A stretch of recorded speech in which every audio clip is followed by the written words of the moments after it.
Chư hì hì hì. Oke.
those seats in the van.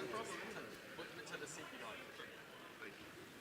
Enjoy the show. Shri there. Thanks for being here. Hey, Krishna. Krishna. Yeah, where do you want to sit, Krishna? I would like to sit.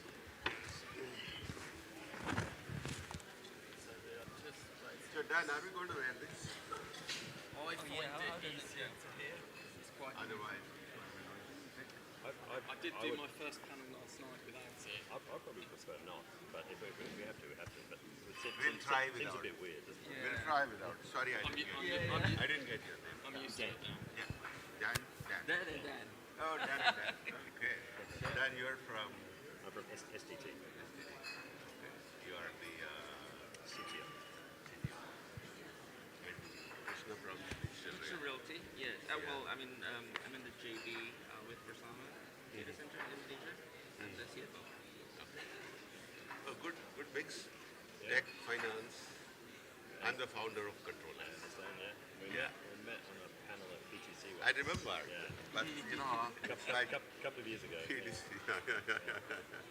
think you might have been with Bruno on the. I was with Bruno on that panel. Yeah, it was some fun moments. Bruno Lopez. Who's that down there? Yeah. But all co-location players, man. Yeah. It was a fun panel. Yeah. Not a much bigger, of course. This is like a trade show. You guys are doing really well, and of course. I think everybody are. Who's not? That's the point, right? I mean, people who have done something. It's not that you enter today. You wouldn't want to entertain some people. Entertain. Exactly, right? Then they will have a tough time. You should be extremely lucky to get something. But otherwise, people who have been there, done their last 10 years, everyone is doing fabulous, I would say. Where are you guys located? We are in all the cities of India, about 10 cities of India currently. Yeah. And we just purchased plot in Thailand. We have some global ambitions. But you know, we have a lot of other good companies and they're quite busy. Otherwise, maybe we'll spend some time next quarter. Yeah, last in, last time. Here. How are you?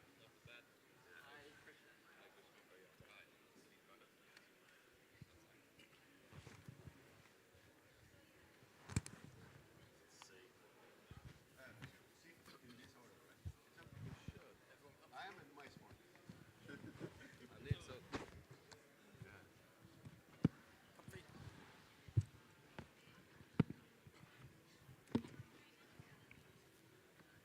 Good morning, ladies and gentlemen. Welcome back to DCD Connect Asia Pacific. We're on the blue headphones here on the main stage. Thank you for joining us bright and early as we kick off day 2. Perfect. Everyone hear me okay?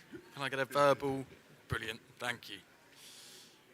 Thank you also to those joining us on the live stream at datacenterdynamics.com. Thanks for watching. Sorry you couldn't be with us in person. For those of you who are in person, hope you all enjoyed the beach party and the festivities last night. They can't hear it. Try another headset. I think that side can't hear. They're not able to hear. Are we okay on the AV? Can you hear? Can we turn the music down? I think there's some music coming through in the headsets.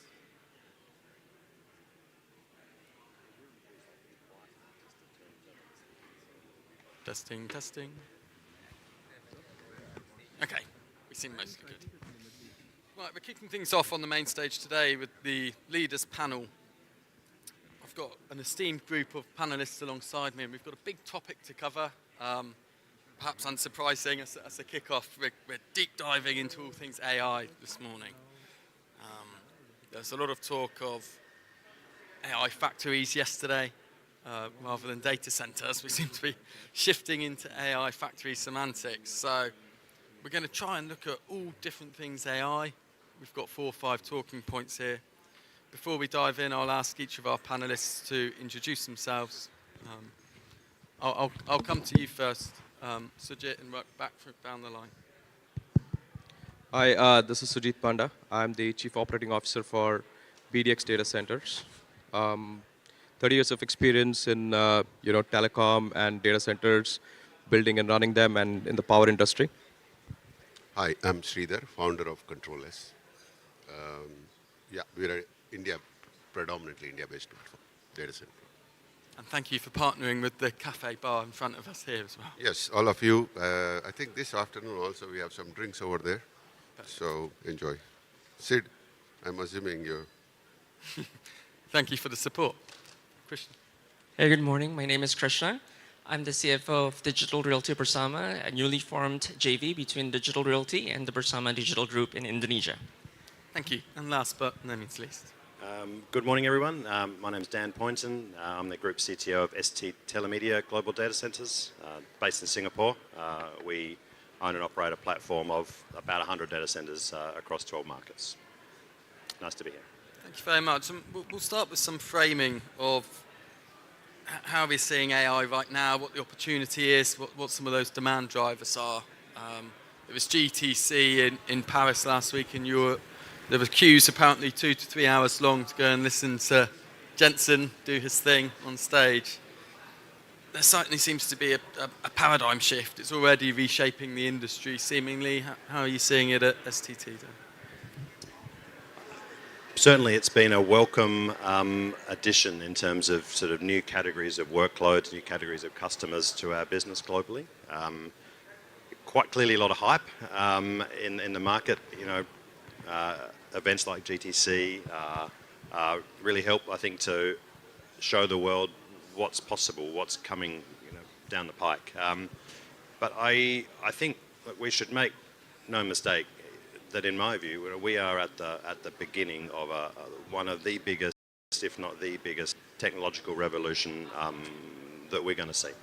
I think some are probably not stretching too far to think maybe this is as big as the Industrial Revolution. So we are at the very beginning of something huge. And I think all of the digital infrastructure industry, like my colleagues here, are very well placed. So we certainly see the differentiation in the categories of workloads, from the large model training workloads that we see primarily in the mega campuses, in the gigawatt campuses. I think probably fair to say primarily in the US at this moment, right through to inference at the far edge. We're not necessarily a far edge player in terms of micro data centers, but I think there's a very nice sweet spot in between, in the sort of 20 to 50 megawatt sort of range. And we're really seeing that sort of size data center really prosper in lots of markets, and really excited as well about this sort of new wave of neo cloud customers. For example, we work a lot with Firmus in Singapore, who've been really successful there, and I think they're a really welcome addition to bringing AI to the masses. As well as obviously the services that that people can buy through public clouds already. Thank you. I was lucky enough to share a panel with Daniel actually from Firmus recently. Fantastic. Krishna, how are you seeing? Can't agree more with that in terms of what we're seeing. I think it's the beginning of something huge, right? I think 10, 20 years from now, we'll look back in 2024, 2025 as, like beginning 2000s with the internet, right? I don't think we can imagine a world without it right now. Personally, I can't even prepare now for this panel without Gen AI stuff. But from a business perspective, right, in the most recent quarter earning that we had, more than 2/3 of our new bookings are coming from AI workloads. So that's just sort of the demand that we're seeing in the market, and of course it drives the infrastructure for it as well, right? That's why I think now with the Digital Realty investment in Indonesia, I think that's really the onset of a wave that we're seeing, and really we're building for it, right? I think we're going to talk a little bit about sovereign AI. Indonesia is big on that, and some other countries as well. But very excited to see what's going to come. Yeah, but it's amazing that 2/3 of those net new workloads are already AI workloads. Incredible sort of shift in demand. How are you seeing things at Control S with that? Similar, I would say. I'm sure everyone is aware of AI, what's it going, industrial revolution, better, maybe bigger, right? It's going to change our lives. That I'm a certain believer of. What's happening, what was happening 6 months ago to now, pre-Trump to now, there's a big difference, right? We were all prepared to get some gigawatt workloads, and at Control as we built 3 big campuses, each can scale to 600-700 megawatt. Wow. Assuming, yes, these large language models are going to be trained in these parts of Asia as well. I think there is a pause on that. We have seen a restructuring of a lot of deals in that space. But at the same time, AI is real. Training is not everything. Inferencing is going to overtake training workloads soon, next 3 to 5 years. And soon we see, but the landscape has changed a bit, right, because of the geopolitics, because of the CHIP Act. A lot of things are currently happening which are shaping up the market. Zohar was very, very popular a few months ago. Yeah. Now Japan, Australia became, again in the, we hear a lot about those because of the geopolitics. Yeah. But other than that, the demand drivers are excellent. Cloud is growing. Cloud is also going to double. Storage needs are doubling almost in the every 3 to 5 years. Government spending, all of those are huge. Yeah. The AI inferencing is going to add, steroids on the growth. So I expect a great time for everyone in the industry. Thank you. Yeah, really powerful tailwinds, and interesting that we've already made the distinction as a panel here between those training workloads, which maybe can be further away from the user and huge sort of campuses, and then the inference workloads are distinct from that. Sujit, how are you seeing things?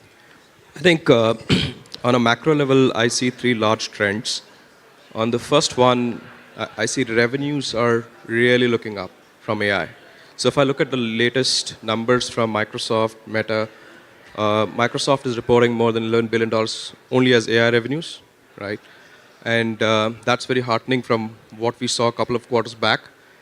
Meta again is, again has started reporting back. They call different names. We just heard the super intelligence unit that Zuckerberg is building up. But what they're saying is essentially that $6+ billion of revenues from AI and capex on AI. Meta is doubled down 40% more with the super intelligent. I hope the billions of dollars that they're talking about salaries is happening, right? So, so from a revenue perspective, I think Meta, Amazon, Microsoft, all are now saying that the revenues are back again. So that's the first trend. The second piece is in terms of build, right? So geopolitics did play a big part, right? So the last 4 months, we heard a lot of cancellations, both from a couple of hyperscalers. And that piece is something that we're seeing returning back, right? I think one of these hyperscalers has started coming back and getting back into the discussion, so that's heartening. The trend that I see is power is becoming the blocker. So when we started off in the data center industry 15 years back, we were a proxy for real estate, right? So essentially space, right? And specialized space, because we were talking about some special pieces of cooling and some special pieces of electrical infrastructure. Now you are a proxy only for power, right? Cooling is much more simpler with liquid cooling. That's the only thing that can work for the new hardware that is coming up, natively liquid cooled. But essentially, every location that we're talking about, whether it is Johor, whether it is Japan, Osaka, Tokyo, whether we're talking about, back in Indonesia, everywhere we're seeing the blocker is power, right? So getting, and I see a lot of land grabbing on power, right? People want to, whether they're building a 10 megawatt or 20 megawatt, they want to kind of go and build a substation and say, I've got 150, 200 megawatts of power, right? So I think that's the second trend that we are seeing. It's a power-intensive industry. The third trend that we're seeing is in terms of what we believe in terms of the growth. That is humongous. What we hear, what we are seeing, whether it happens over the next 2 quarters or 4 quarters is something that we can debate. But specifically, if I look at the new hardware which is coming in, we just delivered the GB200 workload, in Indonesia, and we are delivering 2 more workloads. So we're talking about 130, 140, and we are already getting to when we got to the GB300s, and then probably Vera Rubin, we are already talking about 200 plus. And maybe by the end of next year, we will be at 500 if I look at Vera Rubin, Ultra, right? Rubin Ultra will be 500 plus, one rack. So what we grew up saying that it's a 1.2 megawatt data hall 15 years back, today that's going to be one rack in the next 2 years, right? So one rack is a 1 megawatt, and that used to be, when I started my, building my first data center 15 years back, that was one data hall, right? So that's the kind of trend that we're seeing. So you will get into data halls which are a minimum of 10 megawatts, and that would be just 10 racks, if I'm talking about just AI. So that piece of density that we are seeing, both in terms of interconnectivity, in terms of the power that you're trying to shove it into one rack, that's going to increase every passing day. Thank you. I mean, yeah, as you say, that the pace of how quickly we've got to the 1 megawatt rack, it's frightening at the moment, the speed of the evolution. We've talked a little bit about some of those macro tailwinds. Let's look at some of the challenges that presents. You've just alluded to it, Sujit, in terms of the technical and design ramifications, in terms of the densification, the liquid cooling that's perhaps required for that. We're talking about a different plan, build, design scenario here. How do you see some of those implications, Dan? Yeah, well, I mean, I think we've already touched on the first and most prevalent impact, which is the liquid cooling impacts to, how do racks get powered and cooled at the very local level. Right? There's obviously quite a profound shift. But I think that's one that I think, the engineering community and, the wider supply chain as well is very much ready for. I think there's no new physics there, right? And so it's about application. And, I think that there'll be that part of it, is, I think, probably quite well understood now in industry and manageable. So I find it quite intriguing, the kind of talk we hear, particularly from those that make GPUs, around these 800 kilowatt racks, maybe megawatt racks. Given we're really here at a data center conference, I don't know that anybody in the room thinks that's actually a good idea. Of course, it can be done, but you've got to really, I think, as an industry, question ourselves why. Is it really the right thing to do to put all your eggs in one basket? If you're a customer of that sort of a rack, do you really want 1 megawatt in a rack? I mean, engineers will find a solution, but so I think it's sort of just in terms of the inherent risk, sorry, Dan. Or yeah, I mean, I think just the density, and you've got a pretty profound blast radius if something goes wrong, right? Imagine the impact of one problem with one pipe, when you've got a megawatt taking up a rack, right? That's a lot of workloads that are going to be impacted, through a single event. But of course, it's possible, and of course, the industry, ourselves included, are working rapidly, towards getting there. I heard you talk about the 3 Ps or the 4 Ps last night, and I think they're probably relevant to raise again, but I've perhaps got a slightly different 3 Ps. So power, people, and planet. I think they're probably in my mind the three main headwinds for mass adoption of AI. I think power is probably fairly self-explanatory, and when I say power, I mean grid availability of power, and it's very location-based. But we know that the grid operators run. They think about projects with a 5 to 10 year horizon. We think about projects with maybe a 1 to 2 year horizon. our customers, you know, buy chips from people that are working on a 1 year cadence, right? You know, there'll be a new chip next year, right? And so we've got fundamentally different time constants around power. And you know, I think the people bit is not to be underestimated either. I read something yesterday that across all of the data center industry, there's perhaps as many as 300,000 unfilled jobs now of people that want to, you know, hire for these roles that just cannot be filled. And I think that's a real sign of a immense skill shortage to come in this industry, which I think is going to have a role to play. Unless we subscribe to the fully automated AI factory view of the world, which is, you know, really a potential solution to that do we really need humans, you know, in this infrastructure heavy business to the extent that we do today? You know, perhaps quite a challenging topic in an organisation, but you know, I think to really reach the scale that the you know, that the industry is driving to, you know, I think we need to give that some very serious thought. Thank you. And I'll definitely come back and pull at that people thread a bit more. I think talent's an important discussion. Before we do, just wanted to get your views on the technical and design challenges, designing for liquid, the technology cycles that Dan's just mentioned. Krishna, how are you approaching that? How are you making sure that you're finding the sites, designing in the right way? Future-proofing seems to be getting more and more difficult because of those compute cycles that Dan just referenced. What's the approach at Digital Realty? Sure, and I'll try to approach it from my perspective as a finance professional, right? I think with, you know, just new chips coming on the market, you know, I think we just need to play catch up with that, right? And the way we design, as I mentioned, we're doing this expansion in Indonesia, and we need to look at what's the future workload that we're having, right?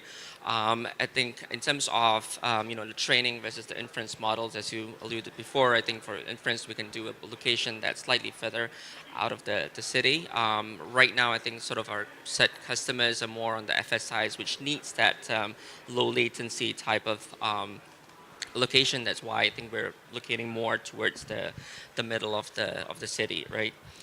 In terms of power generation and distribution as well, I think that's something that, you know, even us and the government is still playing catch up. I remember I was at Microsoft before, and when we were building in early 2020s, we were the only one out of I think 3 customers that has a demand for high voltage.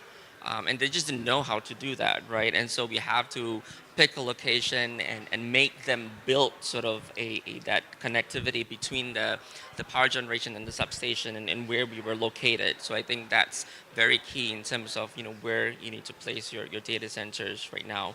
And I think with that, for me, you know, of course, cost is a big component, right? I think right now it's still on the higher side, but as we go along, I hope the prices will come down, and that makes it a lot more accessible and more scalable. Yeah, thank you.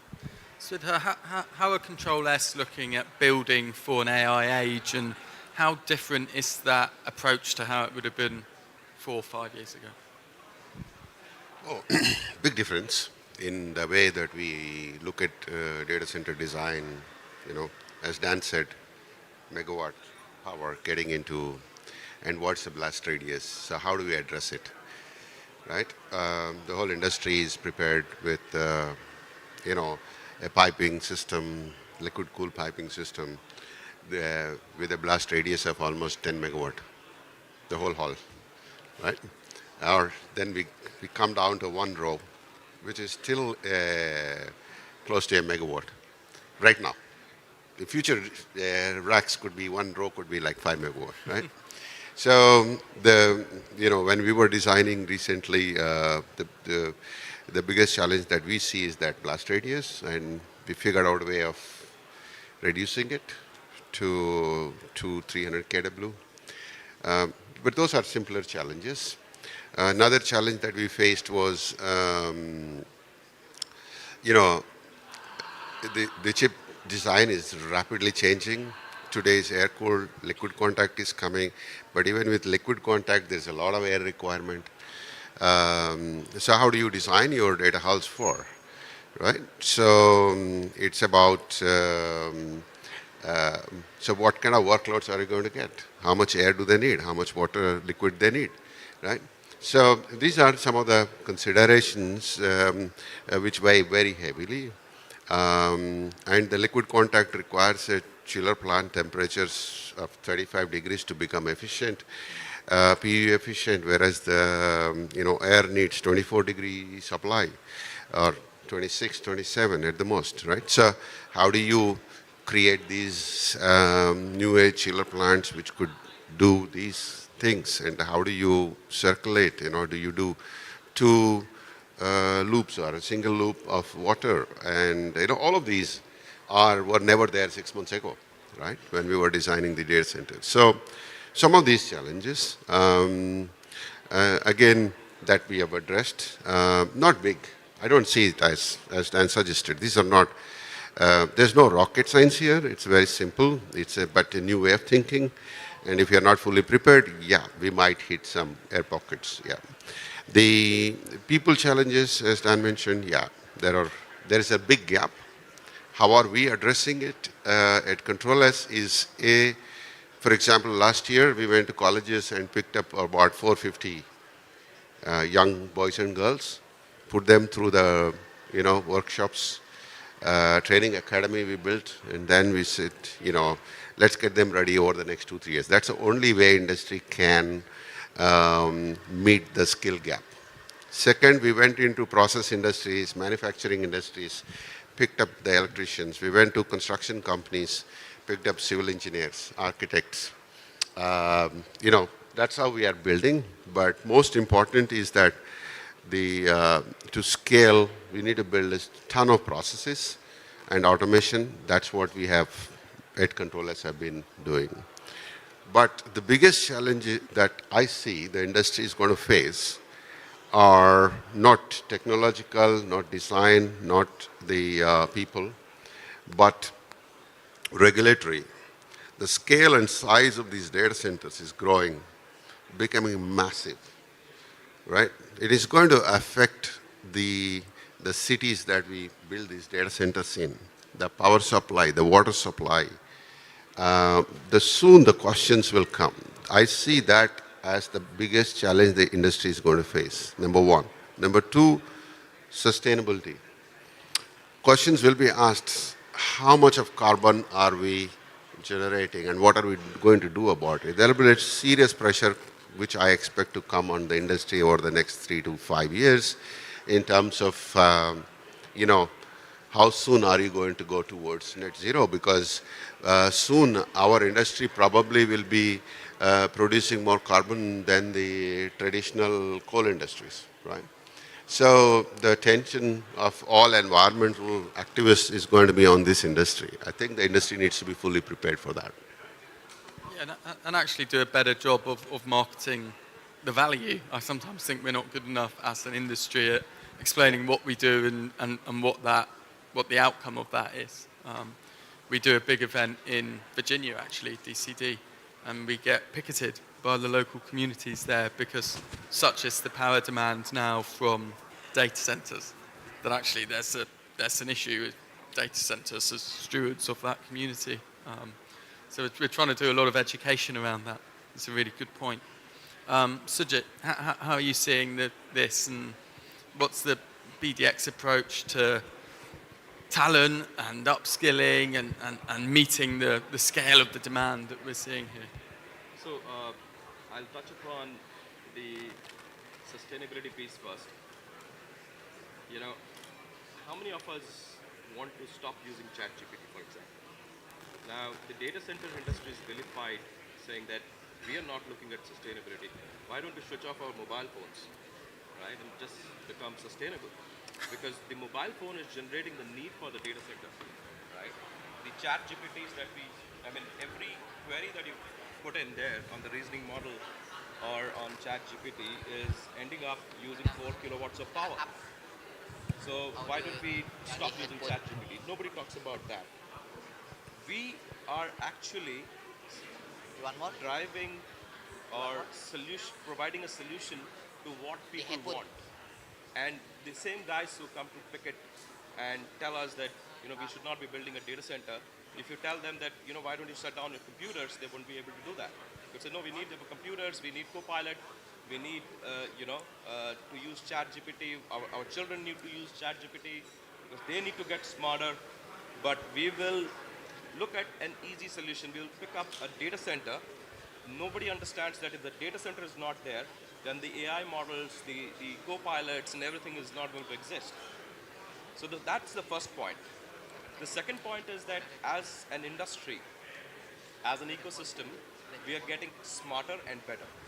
So if I look at ทีนี้ on a scale, we're getting for the same amount of power we are generating as a factory.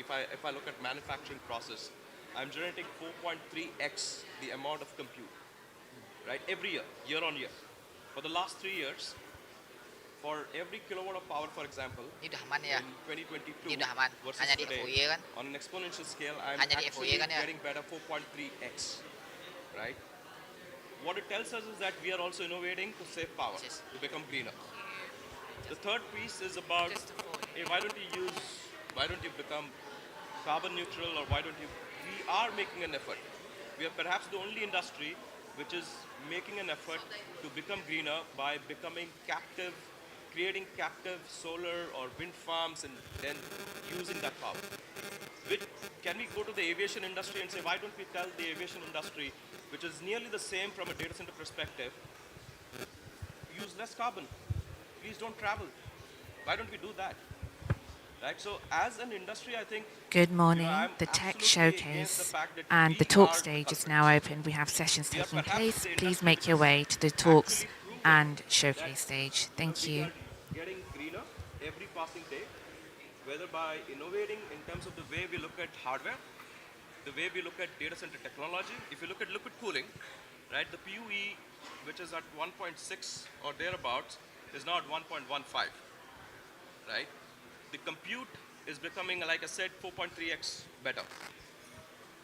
We are the only industry which is setting up captive units so that solar or wind or renewables actually power the engines. So where is the data center industry at fault? So I think the guys, we need to get to the people who are saying we are at fault to understand our position. So the marketing piece, I kind of completely agree that that is something that we need to pick up. Coming back to the skilling thing, I think the design paradigm has completely changed, right? Liquid cooling and the fact that the density, getting to around 500 kilowatts is now questioning where will the liquid cooling be able to get that much amount of heat extraction. Today we are at single phase DLC. We'll probably go to dual phase DLC and get around 300 or thereabouts. What after that? How do we get to that 500 range, right? So that's the next question that is, and that's not like coming after 10 years, that's coming out in the next 2 years, right? So thermodynamically, how do you get a 540 kilowatts of heat out of the system, right? And how do you look at, today we are at 85%, one NVL 72 is at 85% liquid, 15% air. What you have to get to is how do you get to 95% liquid? So that's the thing that is kind of keeping us awake. But essentially, from a skilling perspective, what we need to understand, and alluding to what Sridhar was saying, you need to look at liquid cooling has been around for now around 10 plus years. It came to the data center industry 4 years back, right? But liquid cooling always used to exist, but in a different kind of industry. So you need to look a little ahead, and you need to look at which are the kind of industries from where you do hiring, lateral hiring. How do you kind of build a knowledge ecosystem within your organization, right? Which means you get these people, you train your current guys, and it's not very difficult. What I've looked at is, at least in the ecosystem that I'm looking at, the engineers are learning very, very fast. They've been able to pick up liquid cooling in less than 6 to 8 months, right? So that is something that you have to create an enabling ecosystem where you bring in lateral hiring, you reskill your team, and then you do a deployment and get the paradigm change to be managed in a very, linear way, right? And not an exponential way, because exponential way, when you try to manage change, it leads to disruptions. So we have been pretty good in that, and the other piece is the partnership with academia. So, what we have done is that we've gone to these premier institutions and set up research chairs, whether it is in Singapore, NUS, NPU, whether it is in Indonesia, whether it is in Taiwan. We've done this partnerships with academia, where we set up the labs and we set up the enabling infrastructure, and then we hire from there. Right, so that has stood us in good, in Singapore, for example, we did the first liquid cooling project with NUS in 2022, right, and we created a research unit in NUS with Professor Lee, and then, what we have seen is that the amount of learning that we've got from there, today I have the 4 certified NVIDIA engineers have come from there. So the partnership with academia has really gone well. Thank you. Great point. And similar to the Control S approach of upskilling, I'm actually lucky enough to be on a panel with Professor Lee a little bit later on today. Dan, I'll come back to you to really dive into the STT approach in terms of green infrastructure. And we've heard from Sudhir and Sujit that it's a really chip-to-grid approach now in terms of being able to green your infrastructure and meet this demand curve in as sustainable way as possible. What's the STT approach been? I think there's some really good points mentioned already. Completely echo sentiment around the tremendous improvements that have happened in the compute world, which I think we're a part of that industry. We can't necessarily take credit because a lot of that happens at the chip level and the server level, but maybe even underestimating that 4.3 times. I think it gets even better as well. So whether we look at how many petaflops per watt, or whether we look at how many kilowatt hours per token, which is kind of the way that some AI data scientists are starting to measure it. There's tremendous efficiencies on the console, and I think it's also got to be recognised that those kilowatt hours are not just being wasted. Right? They're being used for real productivity gains in other industries, right? Whether that's heavy manufacturing, whether that's R&D efforts, whether that's helping reduce our use of productivity tools in office environment. Right? There's so many offsets in other industries, and I think to your earlier point, Dan, I don't think the industry does a good enough job at communicating the role that we have as an enabler to enable those other industries to improve their efficiency and to flourish. So, I think there's tremendous improvement that's already happened and will continue to in the compute world. On the data center side, I think I think the industry, without huge regulatory push, has made tremendous changes in terms of PUE. Right? That's the bit that's probably mainly within the control, I guess, of most of the folks in this room. Right? And we can see moving from PUEs of 2 plus maybe a few decades ago to 1.1 sort of range. It's imminently doable, and I think the people in this room have been a big part of making that happen. I think we've probably reached the point on the PUE where all the low-hanging fruit's kind of done, and the kind of incremental gain to get to the I don't know, the 1.05. The growth of the industry and the efficiencies in the compute will outstrip that by orders of magnitude, right? So it's possibly not worth that last bit of gain.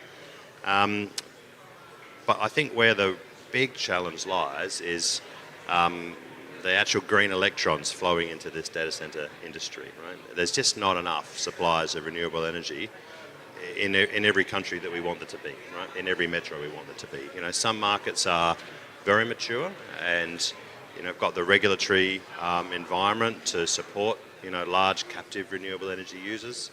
I think most of the folks on this panel are happy to take advantage of those sort of opportunities where they exist, and we do.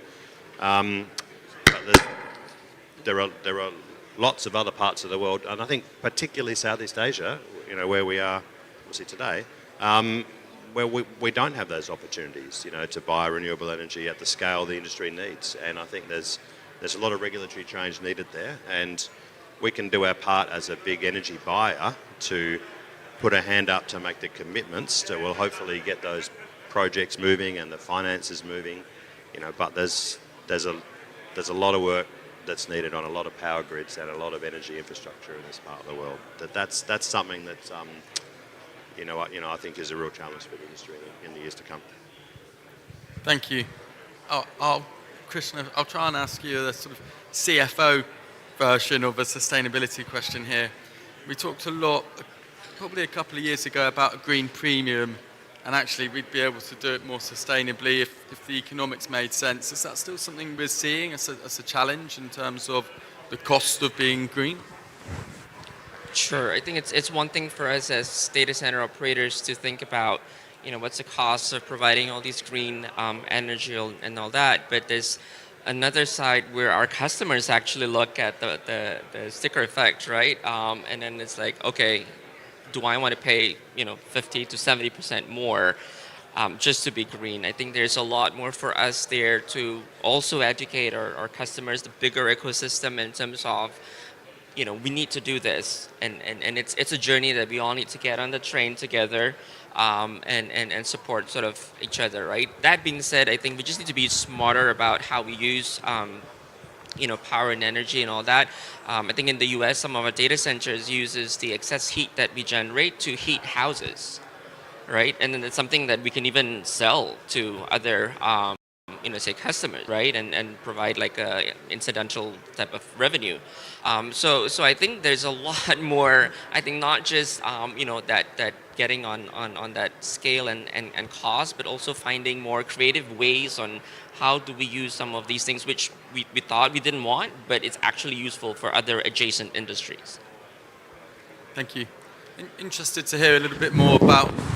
Sorry, Swita. Interested to understand a little bit more about the Control S approach here to sustainability and how you mentioned those 3 large facilities you've just got up and running. How are you making sure you're doing that in a sustainable way as possible? So let's take our Mumbai campus. It's a little bit more mature, already about close to 200 megawatt is gone live or going live. Sorry. Yeah. Oops. Yeah. So our first campus is Mumbai, fairly mature, about 200 megawatt gone live and another 400 planned. What we did here is, number one, we said we focused on energy consumption.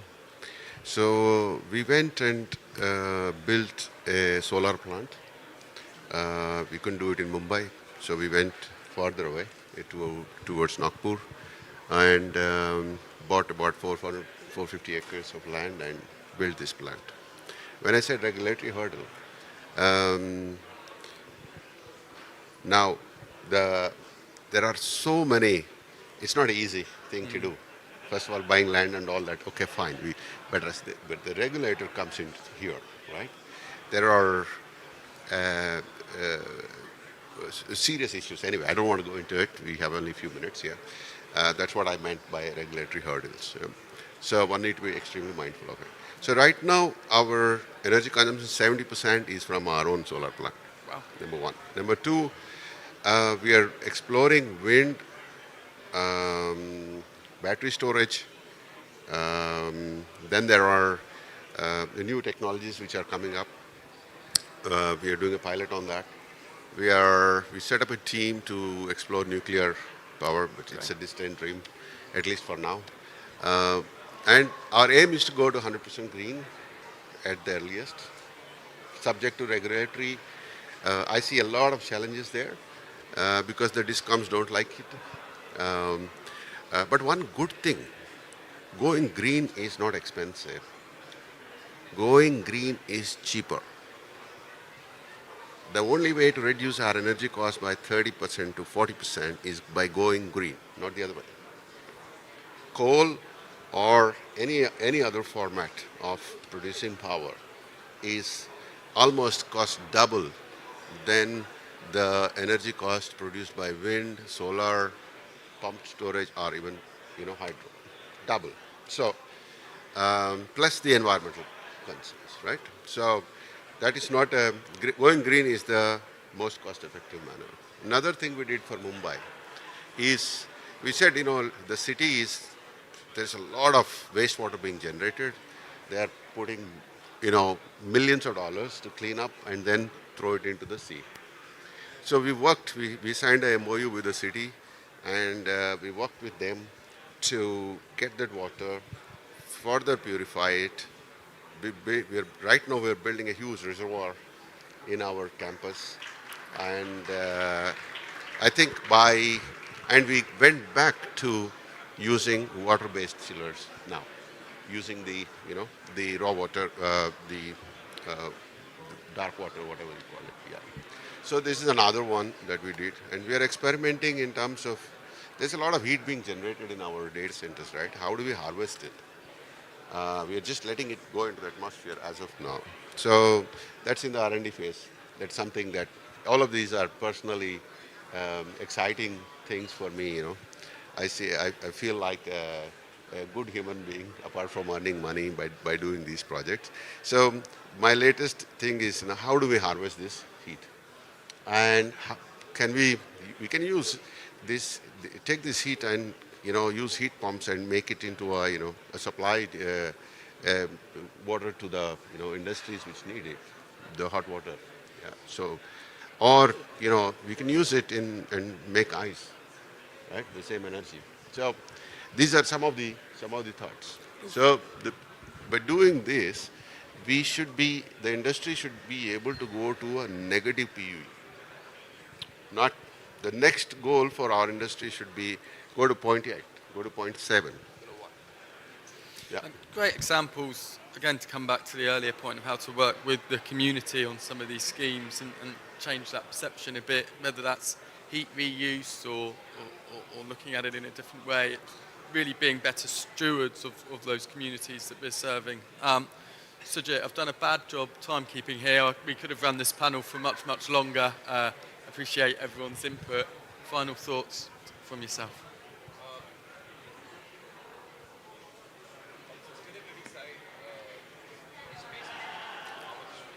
I can't hear the mic. Swith here, would you mind? Hello.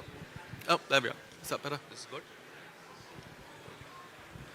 I think the first piece is on the sustainability side, getting greener is the only option, and as an industry, we've done really well. We are at 40% in our new data centers in the 27 megawatt that we're building, with 40% green power there. We're wanting to get more, around 20% more by the end of the year. So that's one initiative. The second piece is wherever in Southeast Asia it is possible for us to get into energy storage systems.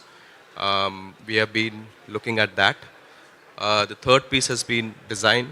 From a design perspective, with liquid cooled, we are getting to a near waterless system, right? Which means that we could go to really good WE numbers. We are already, from an industry perspective, we are amongst the best in Southeast Asia on WE, better than Microsoft. And we believe that with the closed loop technology that we are doing on the water side, and with the two-phase systems that we are now introducing, we would be zero need for water, right? So that's the second piece. The third piece is in terms of how we look at some of the adjacent communities in terms of trying to get water harvesting and trying to get some kind of give back to the community from a reskilling perspective. These are three initiatives that we majorly look at in terms of how do we market ourselves better in the community. Thank you ever so much. As I say, we could have probably spent a whole hour as a panel on design, a whole hour on sustainability, a whole hour on talent. So thanks ever so much, gentlemen, for steering us and hopefully framing some of the later conversation today around just how we meet AI demand as an industry. Dan, Krishna, Sudhir, Sujit, thanks ever so much for being with me on the main stage this morning. Let's have a big round of applause for our keynote panelists. And thank you, Dan. Thank you very much, gents. We'll be back on the main stage in just a couple of minutes. Thank you. Thank you.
Cek cek.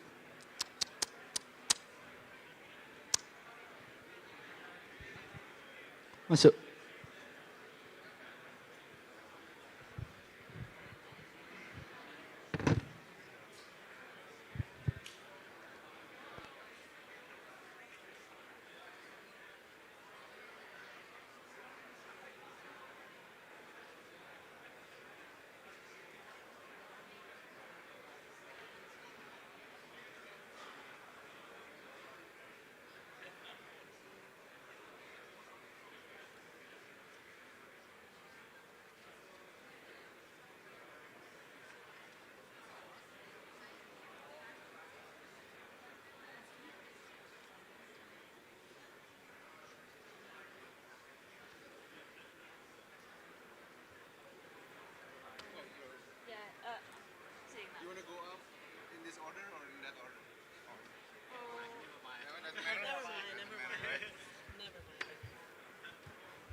Okay, we're back on the main stage.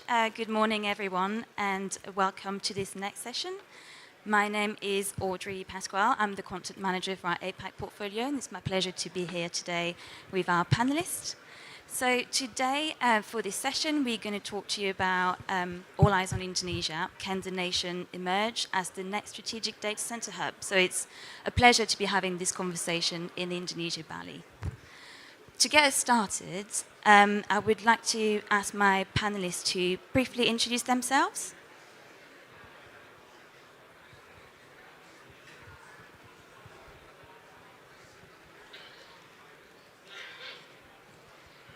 To get started, I would like to ask my panelists to briefly introduce themselves and also tell us a bit about their role in the Indonesia data center market. So if I can start with you, Oscar, am I right? Hi, everyone. Thanks DCD for inviting me. It's a pleasure to be here. So my name is Oscar. I'm the CEO of HDC. So we build and operate data centers in Indonesia. We're part of Internet Group and also part of the Digital HDC company. Basically, right now we build and operate 2 data centers in Indonesia, in downtown Jakarta, with a total capacity of 29 megawatts IT load. And we focus on building scalable, energy efficient, and low latency data center. Thanks. Perfect. Lovely to have you, Oscar. And Farah, if I can come to you next. Yeah, thanks, Audrey. Hi, everyone. My name is Farah, and I'm the country head of JLL Indonesia. So JLL Indonesia is a real estate consultant, and we have assisted a couple of data center transactions, project management, as well as facility management since 2018. So thank you, everyone. Thank you. Lovely to have you. And Kajiki, if I can come to you next for introductions. Okay, thank you very much. Hi, good morning, everybody. Selamat pagi. My name is Kajiki. I'm, under the entity. I'm managing the 2 company, NTT DCD Indonesia and also NTT Indonesia. I'm managing the data center business and also network business, including submarine cable. NTT is now, having the 2 data center under operation. One is downtown, second one is, Cikarang, and also we are under construction 1 more data center at the downtown. Thank you very much for the opportunity today. Perfect. Lovely to have you. And last but not least, can I come to you, Andrew, for some introductions? Thanks. Hi, everyone. I'm Andrew. I'm a CEO of Nutralisi Group. We are part of a Telkom Indonesia DC company, so we consolidate all our DCs globally and also domestically. We run 80 megawatts now with data centers like spread in Indonesia, Singapore, Hong Kong, and some other countries. And happy to be here and discuss. Thank you. Perfect. Thank you very much. So to get us started, I would like to start with a little bit of a scene setting. And I would like to have a chat about, how has the investor interest in Indonesia changed in recent years? Are we still seeing a strong activity, or are investors being more selective now? Farah, if I can come to you first. Yeah, sure. Thanks, Andrew. So basically, the investment on data centers in Indonesia started back then in 2018 and 2019, where most of the cloud provider and data center provider went into Indonesia to have their first expansion in Indonesia. So I believe that during the pre-pandemic, the pandemic itself, I think this data center growth has been tremendous. But I believe now most of the data center operator are focusing on constructions and obviously completing their facilities and fulfilling the capacity as well. So as you know that Greater Jakarta currently have 400 megawatts, which is basically, if you're looking at 2020, maybe it's around 80 megawatts. But yeah, I mean, like it's 5 times from 5 years ago. And now the focus on the data centers operators are currently fulfilling their capacity, because we all know that the average occupancy right now is around 70 to 80%. So I guess the shift right now is not having the more investment into the data center, but yeah, fulfilling the capacity first. But I mean, like if you see Indonesia as a whole, foreign direct investment is actually increased 20% compared to 2023 to 2024. So we are still seeing that growth, although it's a bit soft at the moment. Thank you. Perfect. Thank you very much. So I'd like to move on and do a little bit of a comparison between Indonesia versus other markets. In your opinion, how does Indonesia compare to other emerging markets like Malaysia or Thailand? Open to anyone. Okay, maybe let me start because I'm also, in charge of the, some other, Asian country. So Indonesia is a very, fundamental is very strong because of the you see a lot of populations, one of the biggest population in, ASEAN countries. Also, the, like a fundamental of the, natural resources, very strong, support from that. Also, the young generations, average age of the Indonesia is 29 or 30. That is a tremendous in the digital eras. Everybody using the mobile and the smartphones using, this is a usual of the work already. So it means everybody think this is one of the biggest opportunity to the people. However, think about the reality of the, digitalization is a little bit slow than expected. That is, data center industry is also be a little bit affected. We are seeing the more tremendous demand as, mentioned. However, we are now, it's a kind of digestive timing. We try to build already, and we are digestive right now for data capacity, and then leaping up the next phase very soon to come. I think I totally agree. If you want to break down this into numbers, 120 million of digital users with 2 gigabytes of usage a day. If you do the math correctly, it's translated into maybe 1.5 meg of workload every day. So meaning that's the potential is tremendous, but how to harvest these potentials is the ecosystem needs to be there. And the ecosystem is also the government. So if you ask about the difference between Indonesia, Malaysia, and also Thailand, is more towards how the government visions on to harvest and to cultivate all the digital economies that Indonesians have. Yeah, I think I agree with Kajiki's point and also by Andrew. I always believe in the fundamentals, right? So I think like Kajiki's point, we have big populations, right? Young, growing middle class, which are digital savvy, and we have access to power and access to renewable. So it may seem like Malaysia or Thailand at the moment is getting all the breeze, but that's if you are looking only at a short period of time. Fundamentally, Indonesia has all the key components for a strong data center market, what we have all mentioned, and on the long run, this will create a strong and also continuous growth for a data center market. So I believe with all the key components, the ingredients that Indonesia has, we will have a steady growth for data center market, and I believe there is a correlations between populations and also the amount of data being generated. Of course, looking at the data, I think in terms of the kilowatt or the watt per capita in Indonesia, it may be around 1 watt per capita.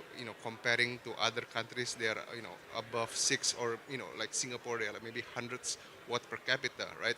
So there is a strong potential for Indonesia to be one of the leading data center market. Of course, we have to make sure there is a proper um, policies and policies from the government, and also in terms of the GDP growth as well. Because if you have a lot of populations but they are not spending on digital assets, or they are not buying a lot of things on digital, of course the usage will not be as much. So the fundamental is very strong, but it's just that we need to keep pushing on the right policies and the right infrastructures. Perfect. Thank you very much. So my follow-up question to that would be, is there anything that needs to change for Indonesia to stay competitive? I know Andrew alluded to the government support already. Do you want to elaborate more on that, or is there anything else you guys think that the country should be doing to remain competitive? I mean, the rest of the panelists just share about the potentials and how to stay competitive is definitely one thing that, again, the ecosystem need to do. If you look at the digital infrastructure of Indonesia, I mean, all the subsea cables, I took Batam, for example, from the tax perspectives, is comparable to Singapore or other countries.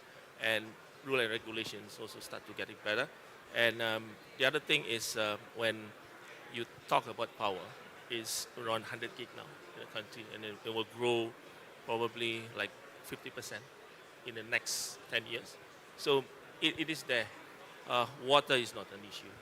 And then, of course, when you talk about the distributions of all this to support data centers, lands, and everything, again, what needs to be better is, I'm talking about 120 million digital users, that the data is spread everywhere. So we are expecting returning workloads from other places when the government start to impose the data sovereignty law. And I believe countries are doing that. I mean, Philippines soon will do that as well. So it is we are looking at the returning workloads that is coming back. And apart from that, we are talking also about the AI workloads. It's still, I mean, the Gen AI is not yet coming to the Asia Pac. It's still in China and US. But once the inferencing start to come, then it will start to hit the market with low latencies requirements. So it will come for sure to the existing market. Yeah, just to add, I think government support is also needed, especially on the tax incentive and tax holiday as well, because I believe that 2 years ago, Malaysia taken the spotlight of this data center investment because I believe the tax holiday and incentive is much better compared to Indonesia. And I believe, yes, the government is working on that. However, it would need more effort to bring back those investment to Indonesia because I believe, yeah, there are this special economic zone, which I believe the government is working on that as well. But I believe the certainty of the regulation, especially on the sovereignty of the data storage in Indonesia, needs to be clear as well. So I believe if that's tick all of the boxes, that could be a perfect data center hub. Yeah, I think based on what we're all saying is that there are two things, right? The import tax or the tax incentives, and then number two is the data sovereignty. Right now, Indonesia used to have a data sovereignty law back in 2012, right? PP 82, and then it was reformed in the year of 2019, where they split the data between public data and private data, right? But I believe that if we can improve that regulation again to what was previously had been done in the past, it will it will create a more stronger data sovereignty law, and then all data must be in country, which translates to more data center and more workload to be in the country. Yeah, let me add two more points. One is for the people, and the second point is electricity. So people is, as you see, Indonesia is very much in a high density of the population. We can more easily to acquire the talent compared with other countries like Malaysia, Thailand, Singapore. Very hard to acquire the good talent. But Indonesia is more, for me, easy to acquire the good talent in here. Also nurturing and growing. This is a very good market background. And however, the challenge is a little bit how to grow for the more like strategic people or investors, innovators, in order to do the right things for the future growth. This is one of the challenge. As everybody says, government need to support these people, challenge them for the future. That another country like Singapore, Malaysia doing more motivation to the people. So I don't say more, but this is one of the challenge. We want to ask Indonesian government more push us to help us to doing more for the future. Second point is electricity. Good for the Indonesia is also natural resource, as I mentioned. We have a more, like a more power, affordability. It means capacity-wise, price-wise, more competitive, frankly speaking, compared with other Asian countries. But the challenge is a little bit more like a flexibility and also the, like a stabilities. Because of the power is we need a more clean power or the more no fluctuation. This kind of stuff is one important. Now we don't have so much power outage in Indonesia. This is more stable, but the quality is a more issue, one of things. And the second one is more like a flexibility for the power station. Now, maybe we talk about the AI later, but we need, let's say, we need a power, substation and also, power, power station for the 3 redundancy for AI. But in reality, for the PLN just provide us most of the areas only 2 or 1. So this is one of the challenges to go into the next phase of the innovations. That is one of the challenges for the Indonesia. But I trust we have a power to improve the situation. Perfect, thank you all. I want to quickly zoom in on one of the key markets in Indonesia, which is Batam. We've seen a wave of investment recently into that particular area. What's driving this interest, and will Batam emerge as a long-term digital hub? If you look at Batam, it's basically is what we call a Singapore Plus market, and the one is driving it is the moratorium of Singapore. Even though now they have a new tenders running about 300 megawatts, but the capacity that's coming to Singapore is just huge. That will spill over to Johor, to Batam. From Batam side is one of the hyper-connected islands. It's now it's almost the same like in Singapore in terms of landing and subsea cables. And again, power, water, land is also available. And there's a lot of industrial area that was there since years that we can, utilize it for data center markets. Yeah, I think Pak Andrew is the only one out of three of us, the operators that has data center in Batam. So, I'm not gonna try to be more smarter than Pak Andrew. I think he knows what he's talking about. Yeah, but just to add, from JLL perspective, we have received inquiries to Batam, I think 3 years back. But then I guess taking over the spotlight of Johor Bahru, no offense on Malaysia, but basically when Batam kind of rising up and then suddenly there is the Johor Bahru, so I think investors preferred Johor Bahru more than Batam because obviously the accessibility through the toll road rather than going to a ferry, right? So I guess it's just no-brainer that people will choose Johor Bahru over to Batam. But obviously, we believe that Batam is also very much interested market, especially on the special economic zone.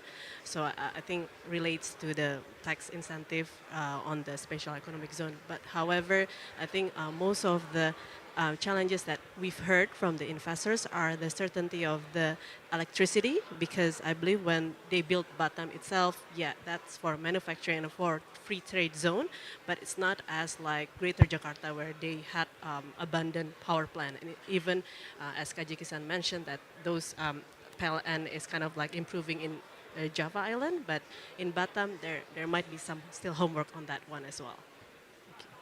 Perfect, thank you very much. I want to move on to our next theme and topic, which is AI and demand drivers for the country. What impact is AI having on data center demand and development in Indonesia? I know, Andrew, you sort of started to allude a bit about that at the beginning. If you don't mind, I'll start with you.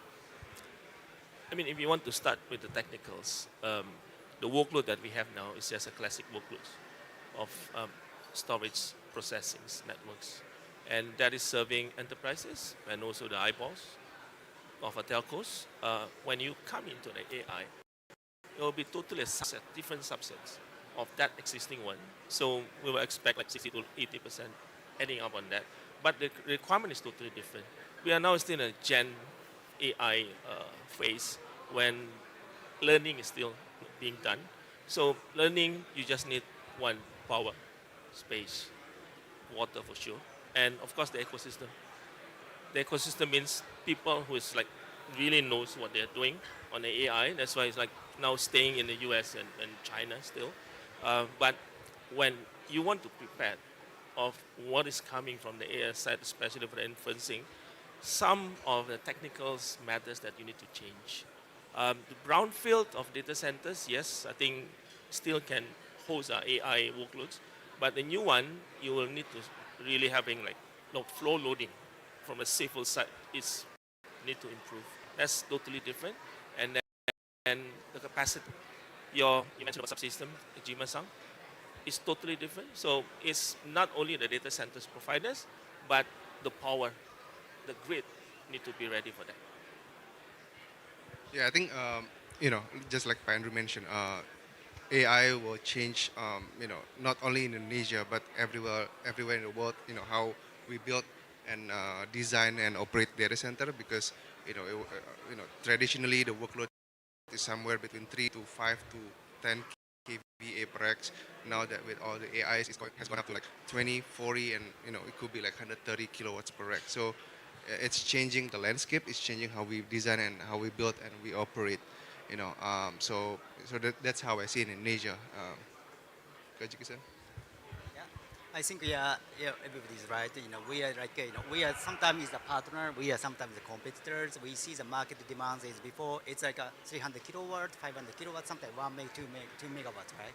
But now demand is a 10 megawatt. Do you have a 50 megawatt in time one data center for the cluster for the GB200 or something like that? So it's almost right now today is impossible to meet by any provider as of today.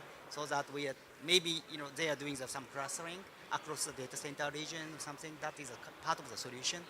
But the reality is we are still early stage adapting the requirements from the AI, especially in the Indonesia, technically speaking. But yeah, definitely it's coming.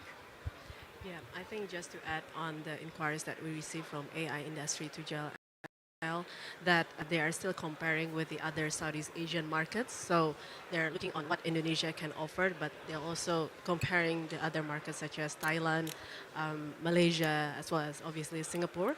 So it's not like, okay, Indonesia is the number one destination, so they need to compare which one is much more efficient and obviously AI ready.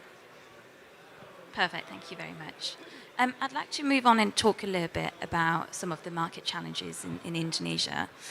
Some of them have been alluded to a little bit early on as well, but my question to you is, what are the biggest challenges for the data center development in Indonesia right now, would you say?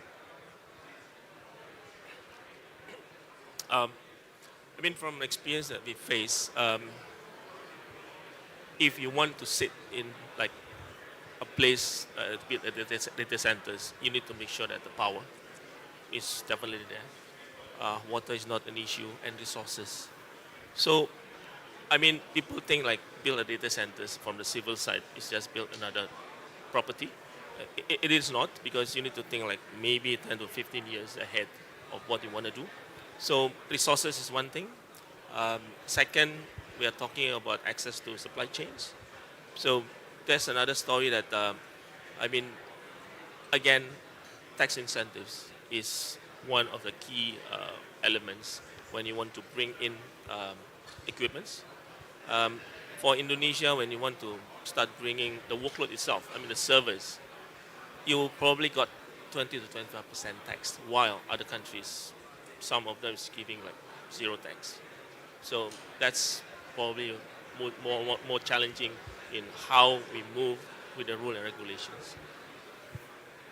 Yeah, I would add, the challenges that we are facing, the real challenges on the field that we are challenges is the permitting issue. I think it could be better, it could be faster, it could be more friendly towards investment in Indonesia.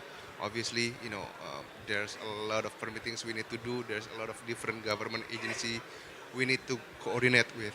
And then I think, echoing what Kajiki mentioned, the flexibility from the utility provider, understanding, the kinds of the needs of data center, how we, when we need the power, how big is the power. Sometimes we also need flexibility. For example, when we do a testing and commissioning for data centers, we need the power to be, at the full capacity. But when we're doing, once the commissioning is done, sometimes the load, it start once the customer comes in, the load is still very low, right? Because the customers needs to ramp up themselves, and PLN. For PLN, we need to commit, and sometimes the commitment versus the actual consumption may not align. So this creates some kind of a gap in between. So those are the kind of practical challenges that we are seeing on the market. Yeah, little bit changing the direction to see is especially Indonesia. When I see from the from the global viewpoint, Indonesia is a very kind. I like the nationalities, but little bit conservative to change from the one to tomorrow. So they are a little bit watching the people, and then do I need to do not a stepping like a Japanese. So little bit challenge for the data center is how, especially not like a data center, more like a data. How to keep the openness of a data center. Data is one of the challenge, because the data is a gold, right? Because Indonesia is a very huge market, they have more population, more transaction, but there is no standardized or templated data. how to leverage this one to the AI or analytics or future big data analysis. Also, government giving some little bit, not the clear policy for the what is the data sovereign says, what is the data privacy says. So this clarity is a little bit enlighten us, especially for the foreign investor, to doing the more how to drive forward to the should be having the more faster drive or conservative, unless otherwise foreign investor a little bit cautious to the Indonesian market to coming over, compete with the other Asian market, come to Indonesia to play the game here. Yeah. And from a development perspective, obviously, if the data centers are located within industrial parks, the permitting would be kind of like seamless, I would say. But then if it is located, for example, in CBD Jakarta or outside industrial park, then as Oscar mentions, that the permit is going to be kind of like challenge, and especially on the timing and cost, that would take around additional 6 months to a year, and especially there would be kind of like additional costs, which we don't know how much the certainty of the fixed cost, unfixed costs. So that's kind of like the challenges. And obviously on the construction side, I would say that there are not so many talents on the design and constructions. I believe that yes, every foreign data centers have their own design and obviously their specification, but when it is implemented in Indonesia using the standard of Indonesia, then there might be kind of like a bit of gap. So that's where kind of like the design and construction needs to basically collaborate more on that. So yeah, that would be kind of like prolong the completion of the facility, I would say. Perfect, thank you all. I've got a little bit more focused questions around the power mix available in Indonesia and also around sustainability. So there seemed to have been a big focus on renewables in the past. Is that still a priority today for the country? I believe what happened now is a bit different than like 4 years ago when people start talking about sustainability, renewable energies. I mean, it's geopolitical, it's changed. That's one. Even like US is out of a Paris Accord now, so the focus is a little bit different now. Before, yes, we are doing, but when AI start coming, people just going to snatch whatever power available. I mean, whether it's green or not, just give me power. That's what happens in the past 2 years. But is it going to sustain like that? I don't think so. Because at the end of the day, yes, all of us should think about how to get the sustainability powers. And the focus for the government of Indonesia is definitely still going to go to 2050 for the net zero. And I mean, looking at the sustainability itself, it's not only like how we are going to cultivate renewable energy, it's also the power. So like zero carbon, zero power, zero waste is something that from data center point of view that we need to think about. Yeah, I think the sentiment on renewable may be slightly toned down.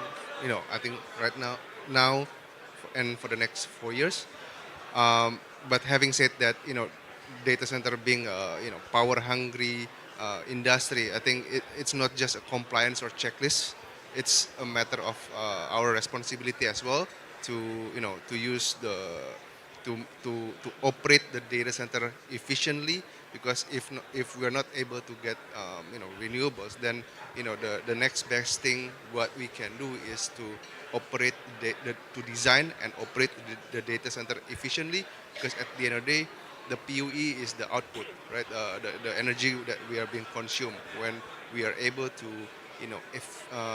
optimize the PUE in the data center, that's when you started to see the real benefit of actually using less power than what it should be. Yeah, I totally agree. Concept-wise, everybody's agree, right? Green is very important, efficiency is very important. But the reality is, international company like NTT, we promised to the market 2040 carbon neutral, something like that. This we promised to the market. But the local, we don't hear so much, and also maybe we need more like a benefit. If we achieve this one, what will be the benefit? Incentive to the provider. So this kind of stuff, if we can penalize, it's a little bit difficult. Something like, some try to do some better way. But if we have an incentive, more motivation to like us data center to be a more productive way to do it. Yeah, and I think renewable energy costs more than the conventional energy. So the question is really whether the end user really prepared to actually pay more, because right now at the moment, okay, there are quite a bit of competitions, hence the pricing would be kind of like have a different gap. And then I believe from an end user perspective, budget is also very important. So as long as a data center can provide more power and within their budget that has been already budgeted, hence that's why they prefer to have more into the cost efficiency rather than renewable essence. But I think yes, it's still important, but I guess like it's really depend on the availability on the market. Thank you very much. I'd like to move on to another theme, which is government support and policy, which we've already touched on a little bit. Obviously, Indonesia is a growing nation. We are seeing some government programs and initiatives being rolled out. And also, Indonesia has got this big national goal, which is Golden Indonesia 2045. What will help the data center sector play a bigger role in that? I mean, again, it's about the government visions, but we need to educate. I mean, the regulators, they need to keep pace on what happened now. From the rule and regulations point of view, I mean, we touched a bit about the data sovereignty, but what sometimes people forget is it's not only to protect the domestic data. There is also important to protect the foreign data, because with the data centers, data is traveling. You will never know what's inside. So the rules and regulations to protect the foreign data is one of the important part. Again, if you want to see from the financial perspectives, is tax incentives, which is government is doing sandboxing now in Batam.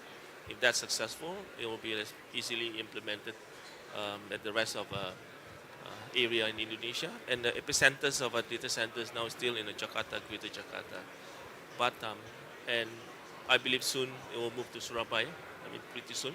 We see some hypes over there. And that also makes like central government and local government need to be in sync of how things going to be done for the data center industries. Yeah, I think the Golden Indonesia 2045 vision is, is a great vision. I think, what will help is that I personally think that the government should look at, data center or digital infrastructure just like, a national project, right? Like, just like what the past 10 years, the previous government is focusing on, physical infrastructure, building toll roads, building, all ports and all, build all physical infrastructure throughout Indonesia. I think, it has come to a digital age right now, and digital data center and connectivity is part of the digital infrastructure, and we need to build a very strong foundation on the digital infrastructure for us to be able to, do other things like AI, robotics, IoT, right? But the fundamental infrastructure has to be strong. Hence, the policy and the effort towards making that happen has to be, coordinated by and pushed by the policymakers. Okay, so I think Indonesia is a very great position, especially the politically speaking. We are politically neutral. U.S. investors, China investors, Japanese investors, Indian investors, everybody coming to this market and openly, we are, develop the market.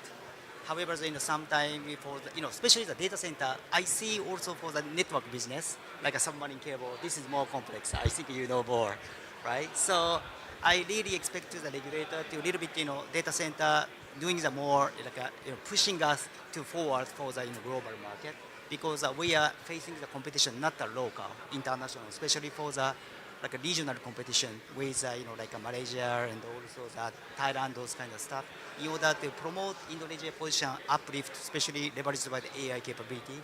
Definitely, we need the support from the government, not regulating us to more complex process, etc.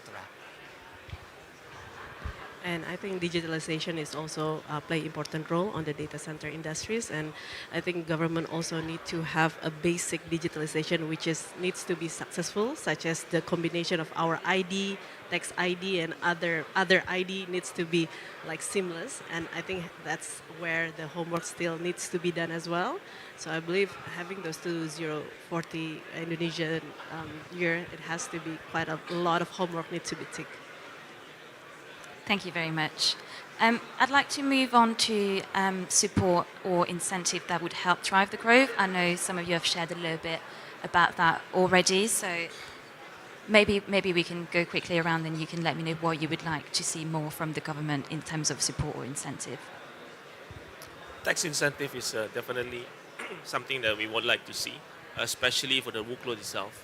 When all the servers coming, storage, all the IT equipment, we expect to have like tax holiday or incentives, so the workload can start coming. That will drive the data centers. I mean, simplified of a rule and regulations of how fast can we build a data centers for Indonesia. And again, sandboxing is being done now in Batam. We hope that that sandboxing can be implemented everywhere. Yeah, adding to what Andrew mentioned, well, tax incentive, obviously. To be very specific, it's the import tax, the amount of import tax we need to pay for, bringing the GPU comes. I think in terms of the tax holiday for data center, there is a tax holiday already in place. And, the amount, it depends really on the amount of investment being invested in the country, right? But again, the import tax, and number two is the data sovereignty. I think, I have no special comment. Yeah, please. No problem. Let's move on to our next topic, which is connectivity. What's the current state of the Indonesian international connectivity? Is it strong enough to support its digital ambition, or is more investment needed? You want to take this? Well, Indonesia hyper-connected is an archipelago. In the past 20 years, we built subsea cables everywhere. I think 15 to 16 rings now that's covering the archipelagos. And the next level is how to improve, of course, the quality. I mean, now if you go from western part to eastern part of Indonesia, the feeling of internet access is exactly the same like what we have in Jakarta. And latency is something that we need to improve, because with the old legacy systems that you have points when you move towards the target of our data centers. So improvement on latency, yes, that's something that we need to do.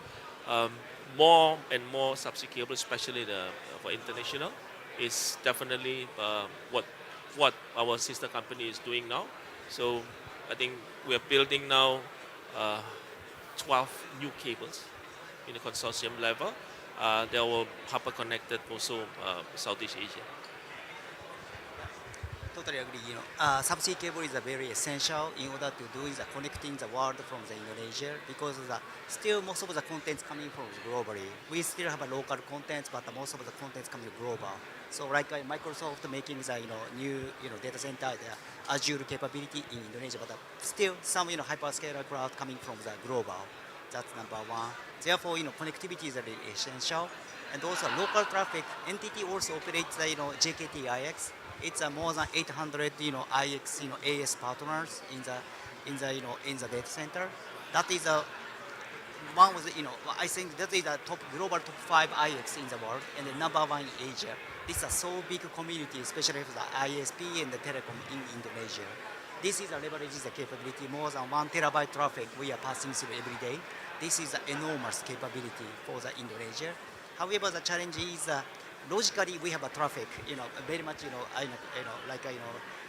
those kind of traffic. However, the problem is you see the physical side. If you go to the street in the Jakarta, like a cyber area, like a spaghetti on the street. So like quality and also the also the sometimes outage. It's taking very long. It's our telecom company issues of that we need to resolve this kind of situation. Unless otherwise, latency. Yeah, sure. This is very important. But physical reliability, availability is the most important now. Yeah, I think echoing like what Kajiki mentioned, right?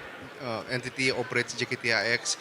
Us, we operate Epics. We have our own IX as well. We were trying to connecting the eyeballs to the contents. To try to reduce the latency and the hops in between, so that all the ISP, all the eyeballs in not only in Jakarta but the rest of Indonesia can also enjoy the content, whether be it all the Meta, Byte Plus, Facebook, and all those, getting the content right from the source. So, and also doing a data center to data center connectivity, right? Because we're all pretty much serving the same customers, right? So basically, having that connectivity from data center to data center to help our customers also to be connected and also to be more reliable. Yeah, I think just to add on the physical connectivity, as Kajiki-san mentioned before, that some of the area in even Jakarta, there's no proper kind of like fiber conduit, but yeah, obviously on the industrial park, there are proper fiber communication path. But yeah, obviously when you see in Jakarta and maybe other part of the area, you can see that, yeah, all cables hanging around or actually above the ground, and maybe if someone just cut it, it's just like, oh, there's quite a risk, I would say. So yeah, that would be some of the homework. Perfect, thank you very much. We are coming to the end of our discussion, so I would like to ask one closing question to everyone. What's one key message you want the audience to take away today from our discussion? So, okay, I think the key message is fundamentally Indonesia is well positioned for data center market. Don't only look at the snapshot, but look at the longer horizons. I think the fundamental principles are there, the growth are there.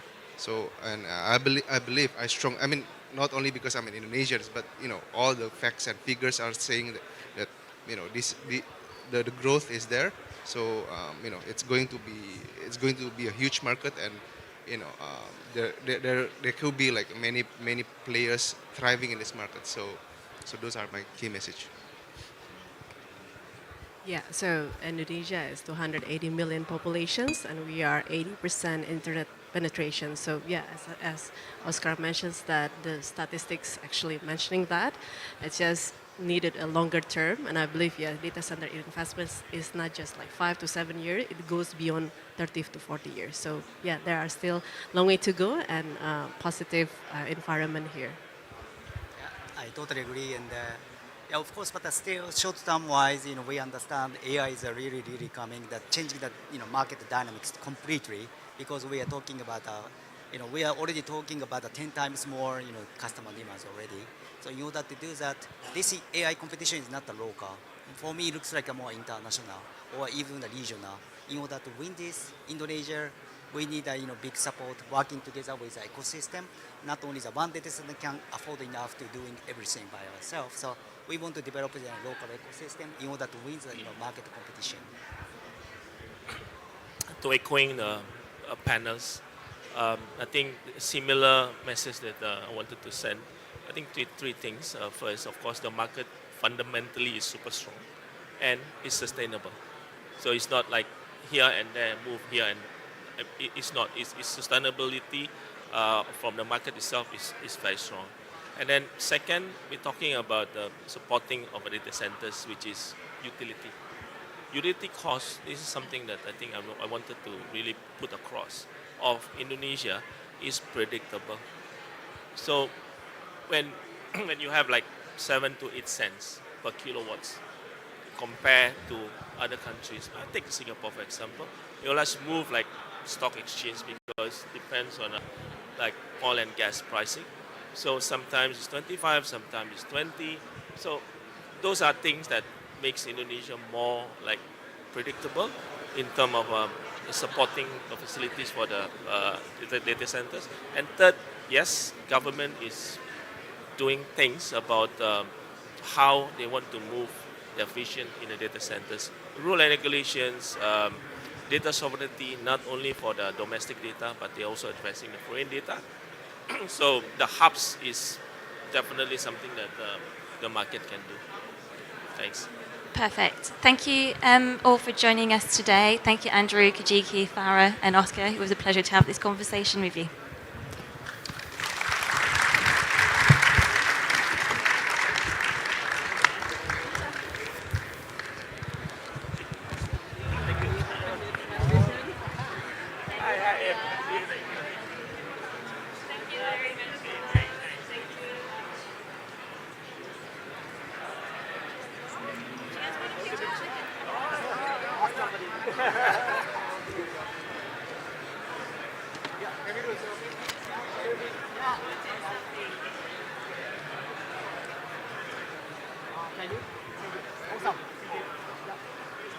The most expensive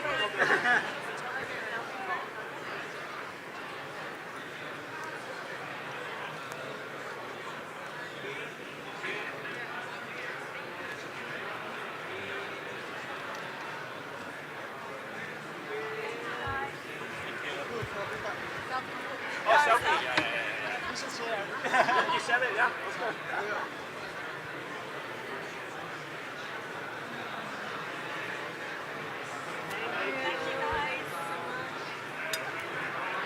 Guys,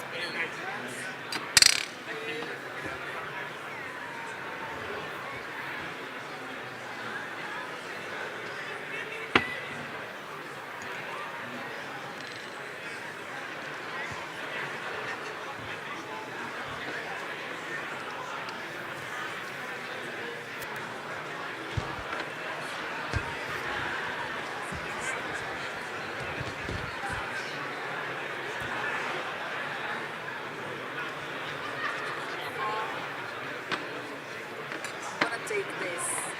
Yeah.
Testing, testing.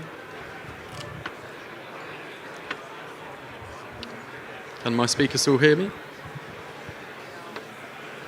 can't hear me?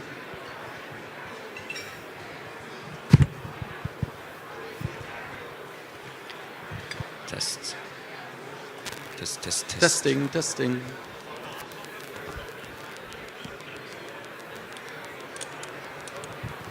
Heather, can you hear me okay? Yeah. Everyone in the audience, can you give me a thumbs up? Brilliant. Excellent, excellent. Welcome back to the DCD main stage here at DCD Connect Asia Pacific in Bali. It's a very, very busy show floor in front of us here, so hence the headphones. I appreciate there's a lot of content to choose from in a lot of different rooms in this somewhat sprawling venue. Thank you for being with us on the main stage here. Thank you to those of you joining us on datacenterdynamics.com. Sorry you couldn't be with us in person, maybe next year.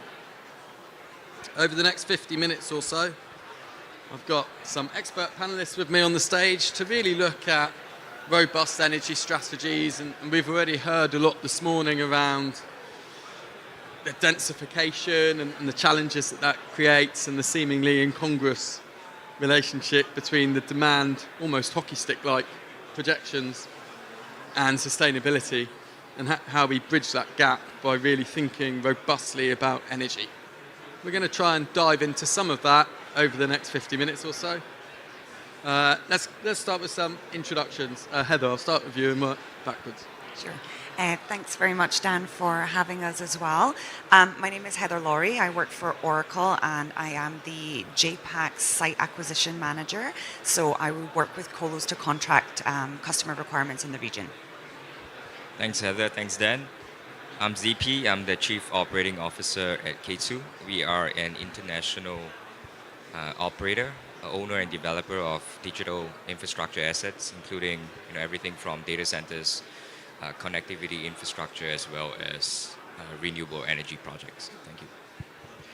Good morning, I'm Frederick van Hoosen. I'm the Managing Director of Princeton Digital Group in Indonesia. We are an APAC operator, operating in 6 markets, more than 21 data centers, and thank you for having me.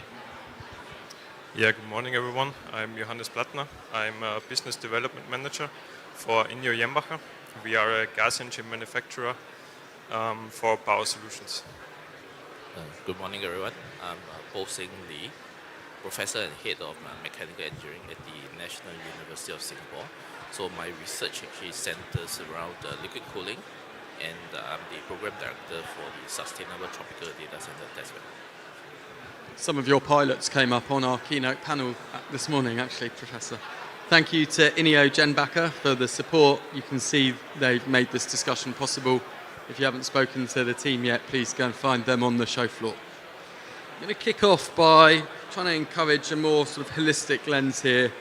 Over the last, I suppose, sort of decade or more, PUE's done some fantastic things in terms of accelerating focus, at least, on sustainability.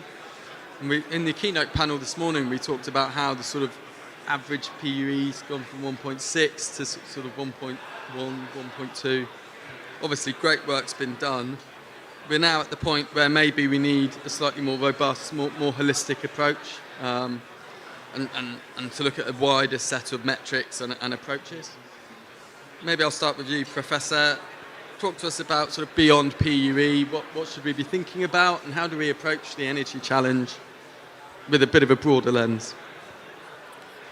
So I think PUE, a big part of it is actually on cooling, right? So obviously focusing on energy efficiency improvement will actually translate to reduction in terms of the energy demand of a data center.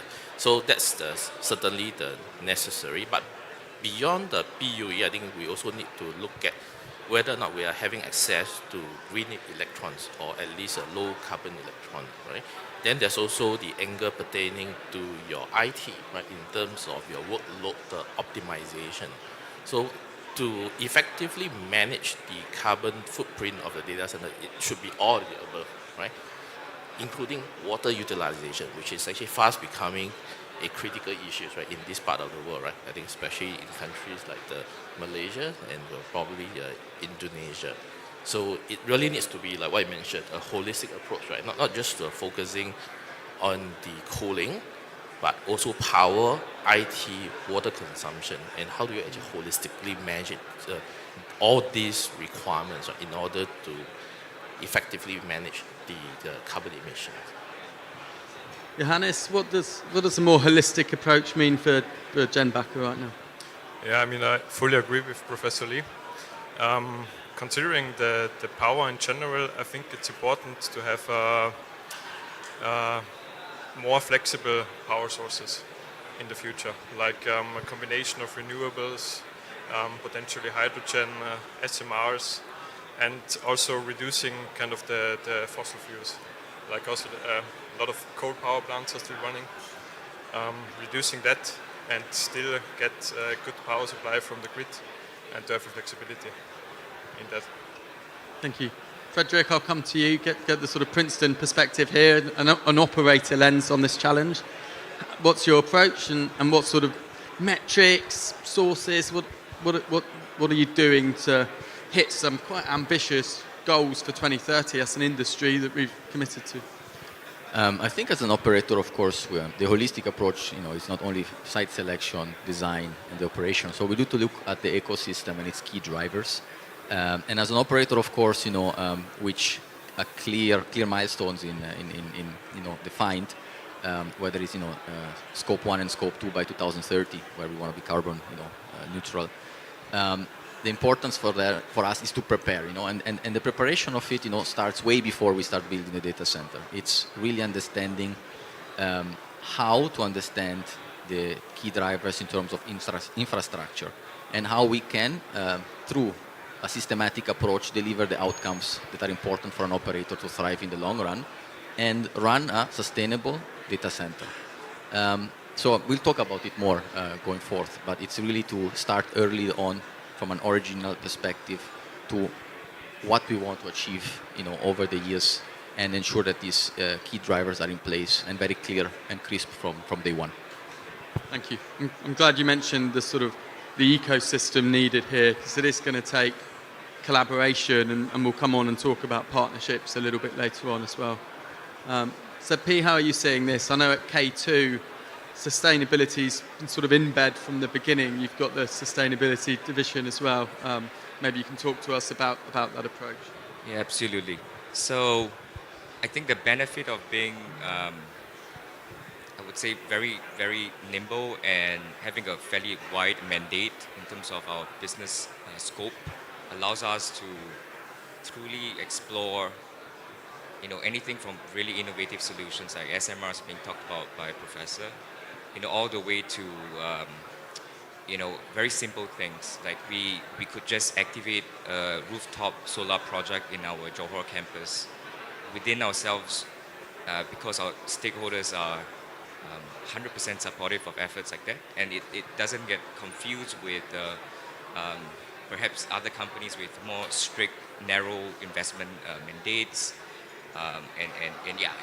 These things are more flexible for us. We have a larger picture in terms of how we want to really source or solve the root cause of some of the things that we are trying to overcome. So, absolutely, I think Professor mentioned it. It's all about green electrons. The data center might be a large energy user, but we can be a large renewable or clean energy user. That's the key. It's just a conduit. So that the real issue to solve is the generation of green electrons and how to pipe that into our data centers, and that's what we have not lost focus since the start of the business 9 years ago. Thank you. Heather, you've got a sort of increasingly difficult job on the site selection side. I did a panel on the main stage last night, actually. We were looking at all the different markets and what makes a site attractive. And one of the panelists was saying, from their checklist of 40 requirements that they might have, it used to be that you had to tick 40 out of 40 to then go and explore the location. And that had come down for this particular operator to like 30 now. You might go and have a look if it had ticked 25 of those criteria. How are you balancing sustainability imperatives when you're assessing sites, and what does that more holistic approach mean for Oracle? Yeah, thanks. So I think that one of the things that's interesting, yes, you're right, like a lot of the low-hanging fruit sites are gone, and so our job is becoming more challenging. But on top of that, the AI and the scale and the speed at which we're deploying is just adding additional layers of complexity and challenge on top of this. So Oracle's business model is slightly different to other hyperscalers in the sense that we're very customer driven, and we are consistently trying to meet customer requirements from a timescale perspective, which is the biggest challenge. And all of the suppliers that I deal with will be familiar with my asks for very quick turnaround RFSs. So yeah, I think that one of the things when it comes to energy that's important to us is flexibility. and our partners that we contract with having the ability to be flexible with us to help us meet those timeframes in an environment where there is power constraints. And I think you can talk about it in two ways. There's the access to renewable energy, which is super important to us, but there's now also this newer grid power constraint, which is sort of, only really materialized in a big way in the last 12 months or so, in line with AI scale. So those two things, I think, can be separated, but are obviously related. And I think that understanding ways like bridging power as a solution when grid power isn't fully available in the time frame we need it, having suppliers work with us to be flexible to help us meet these challenges, whilst at the same time having sustainability as a main focus, because our goal is to have a long-term sustainable solution, but sometimes there is a path to get there. If it's not available day one, we will work with our suppliers to understand what that path looks like. Well, let's sort of break it down a little bit, and we'll look at renewable sourcing and site selection first maybe, then come to the operational efficiency and some market-specific challenges. On the energy sourcing side and the site selection side, Heather, I'll come back to you and work back down again, Professor.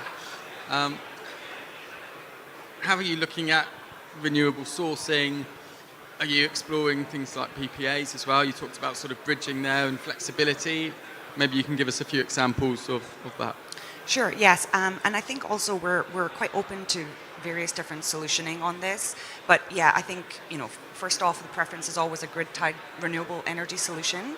And there is challenges in APAC with that are quite specific. And,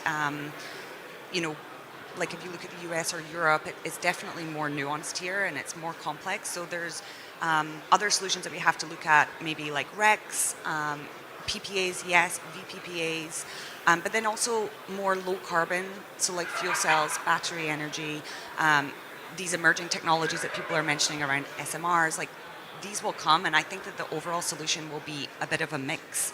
But increased transmission, which is the thing that I think will give us sustainable access to renewables for the long term, is the key thing that I think needs to progress here in the region to help everybody. Great, thank you. Sadpi, how are you seeing this? What's your approach to sourcing? Perhaps I'll just answer it a different way, because the key challenge in I think the markets we operate in Europe, in Dublin, in Johor, in Indonesia, right, in Malaysia, in Thailand, to be honest, even in Europe, certain countries don't have the right regulation in place, the policies in place to even allow some of these energy transition initiatives to even prosper. So it actually starts with that. It starts with a lot of government relations, educating, what are the policy changes required to enable energy transition. And that's really, I would say, that's our approach. Interestingly, there might be a lot of appetite in terms of investment dollars going to large projects. But if the rules doesn't allow, say, a direct wire, there's just many layers of complexity in terms of, let's say there's only a single buyer in the energy market versus something with, some sort of a wholesale, a big market, energy market. That this nuance all have, I would say, cascading impact in terms of how fast we can bring on board a real change in terms of the energy mix. Yeah. It comes back to your earlier point, perhaps, Frederick, on we've got to start planning earlier to be able to have those conversations with the energy providers, with the regulators, with the government or the state, whoever that may be. It's got to be more collaborative and maybe break down some of those traditional silos. Yeah, I mean, if we come up as an operator in a market like Indonesia and expect handouts and expect, consistent frameworks and, drafted policies so they can roll out our data center, that would be fantastic, but that's not the real world.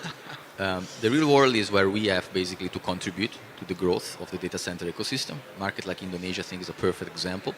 That means that early on we need to have, discussions with the key stakeholders in the government side, and I also like to make, justice to them. No, there is an understanding and willingness often to support. The constraints sometimes are more systematic, and then it's our it's our role, to support them, cross the bridges. We have the expertise as data center operator to explain to them what a data center ecosystem needs, and we have to also to have that humbleness to provide this kind of information, support them through it, and at the end of the day, we are key contributors. We are not customers. We are partners, and I think that collaborative approach requires a lot of time, a lot of effort, but it pays huge dividends in the long run for the operators and the ecosystem in general, and at the end of the day for our customers as well. And that's something which is not seen, right? There's no marketing efforts around it. It's just behind the scenes, and I think it's crucial. So collaboration, stakeholder management, understanding what the key drivers are and how to allow the decision makers to support us in the long run. I think those are crucial, and we are trying day by day to support them. Yeah. Thank you. Johannes, it certainly needs more flexibility and probably more different types of renewables or different types of grid power into the mix. Presumably that's welcome at Jenbacher. What's your approach to supporting the industry here? Yeah, I mean, first of all, you need to be economically viable, right? So a data center needs to make sense. You need to be competitive. And for example, we have an engine that can run on hydrogen, but the problem is it's a very expensive hobby at the moment. So for now. There's not much hydrogen available, and it's also 3-5 times the price of natural gas, for example. And I think there needs to be collaborations, incentives done to fund projects to really increase production, for example, of this renewable source, to make also for the operators competitiveness for the future, and to have flexibility on renewables like PV, wind energy, hydrogen, SMRs. So altogether, I think it needs to make a really flexible control of microgrids, and also use the power where you are producing it, for example. Certainly looking at a sort of diversified picture. How are you seeing the energy sourcing challenge, Professor? I think it requires all hands on deck, and the solution is actually off the table. I think to use the Singapore as an example, right? But Singapore is actually a renewable constrained city-state. So it's always about energy mix, right? Obviously balancing the sustainability versus the cost competitiveness, but at the same time also balancing the resiliency. Right? For example, a recent incident in Europe, right? So that's why I think it has to be really a mix, right? Yes, renewable, solar, wind is important, right? But the fact that it's intermittent, right? So that's why there's also a need for low carbon base load, right? For example, using generator solutions, right? In time to come, probably SMR, as well as green hydrogen, the fuel cell, right? But I think we need to start the journey, right?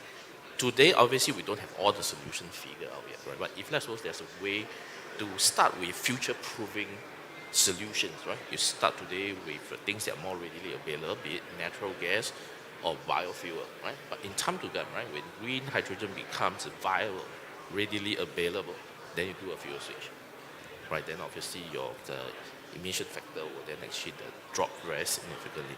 So I think my message right here, you need to get the journey started. Yes, it's not perfect, but along the way, obviously, new solution will be coming online. So sustainability is actually really about the process, the journey, and not just the end point. And there's an increasing number of pilots, particularly on the SMR side. It seems we're almost reporting on a pilot every week at the moment at DCD. It does seem like there's general momentum in that direction. We've spent quite a little bit of time on sourcing. I want to move on and pick up your point in the introduction, Professor, around actually how are we optimizing as well? How are we optimizing existing facilities? We've got this huge densification piece as we prepare for AI workloads. Let's talk of the megawatt rack now, which has been a big news story over the past couple of months. which maybe a couple of years ago we just wouldn't have been talking about it. How do you optimize for that, and how do you manage this densification sustainably? Yes, I think this is really the golden question, right? So how do you design infrastructure that could be very well be outdated in 12 months' time, right? Because the pace that the chips is developing is actually much faster compared to the time needed for infrastructure to be built. It's challenging, but again, I think it's actually highly collaborative, as what my fellow panel speakers have actually highlighted, right? So facilities team working closely with infrastructure team, right, to sort of build in as much future proving capabilities, right, so that you can then be able to address, for example, in time to come the 600 or megawatt density, the rack. But I think we also needs to be probably more open-minded. A lot of time people say, okay, if you make use of a refrigerant-based chiller system, right? So there's this global warming potential, right? So when people see refrigerant, people say, oh, that's not sustainable. Okay, but you think about it, some of the solution, in fact, actually can be quite interesting. I use an example. So recently, I've been actually looking quite a bit at this technology known as a pump refrigerant economizer. Right? So it's actually a pump compressor hybrid. So during the low workload or when the environment condition is favorable, you can actually operate with 100% pump mode, very energy efficient. Right?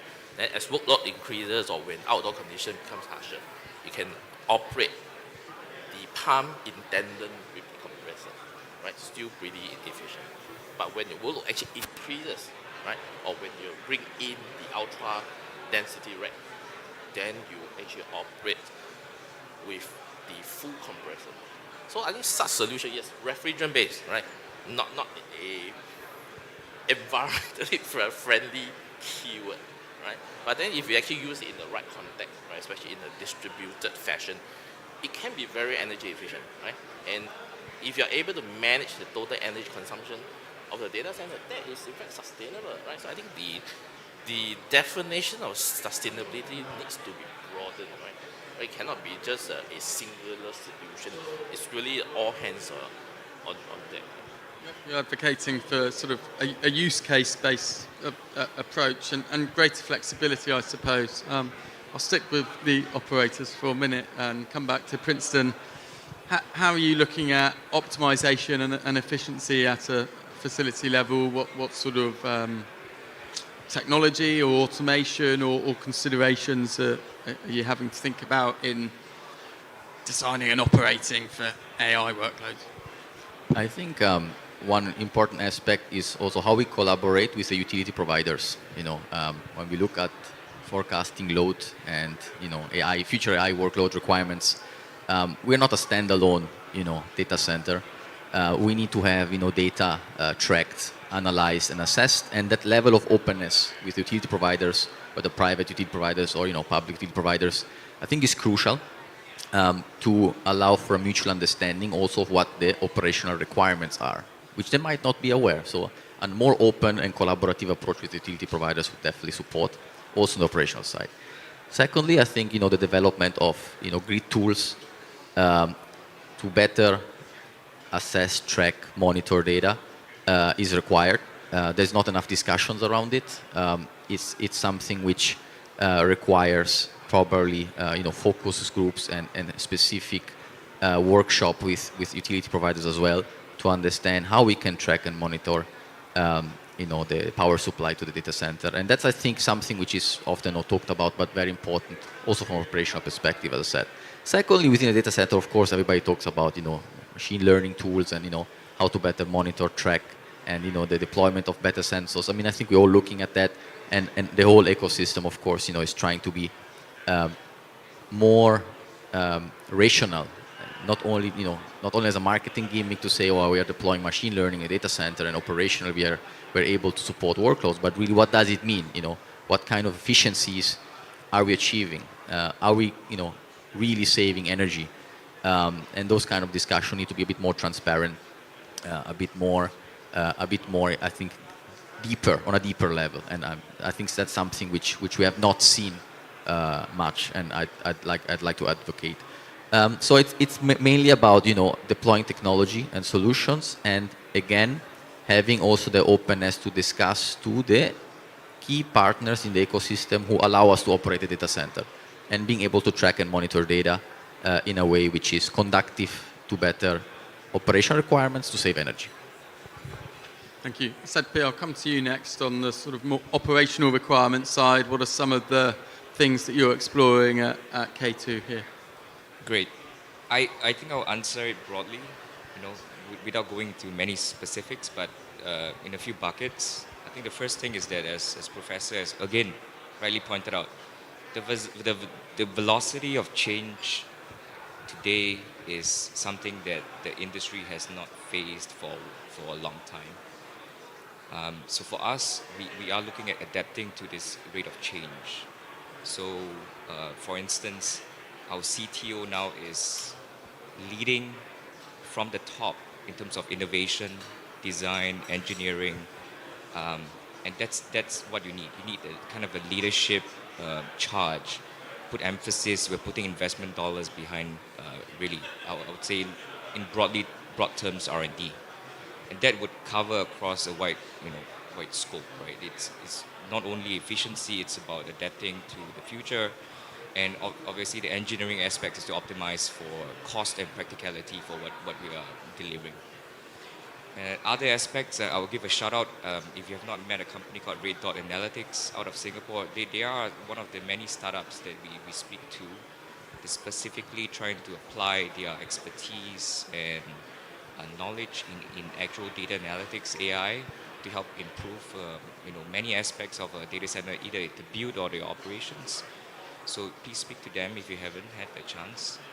And yeah, I think lastly, we actually do engage the customers quite regularly to tackle this common topic.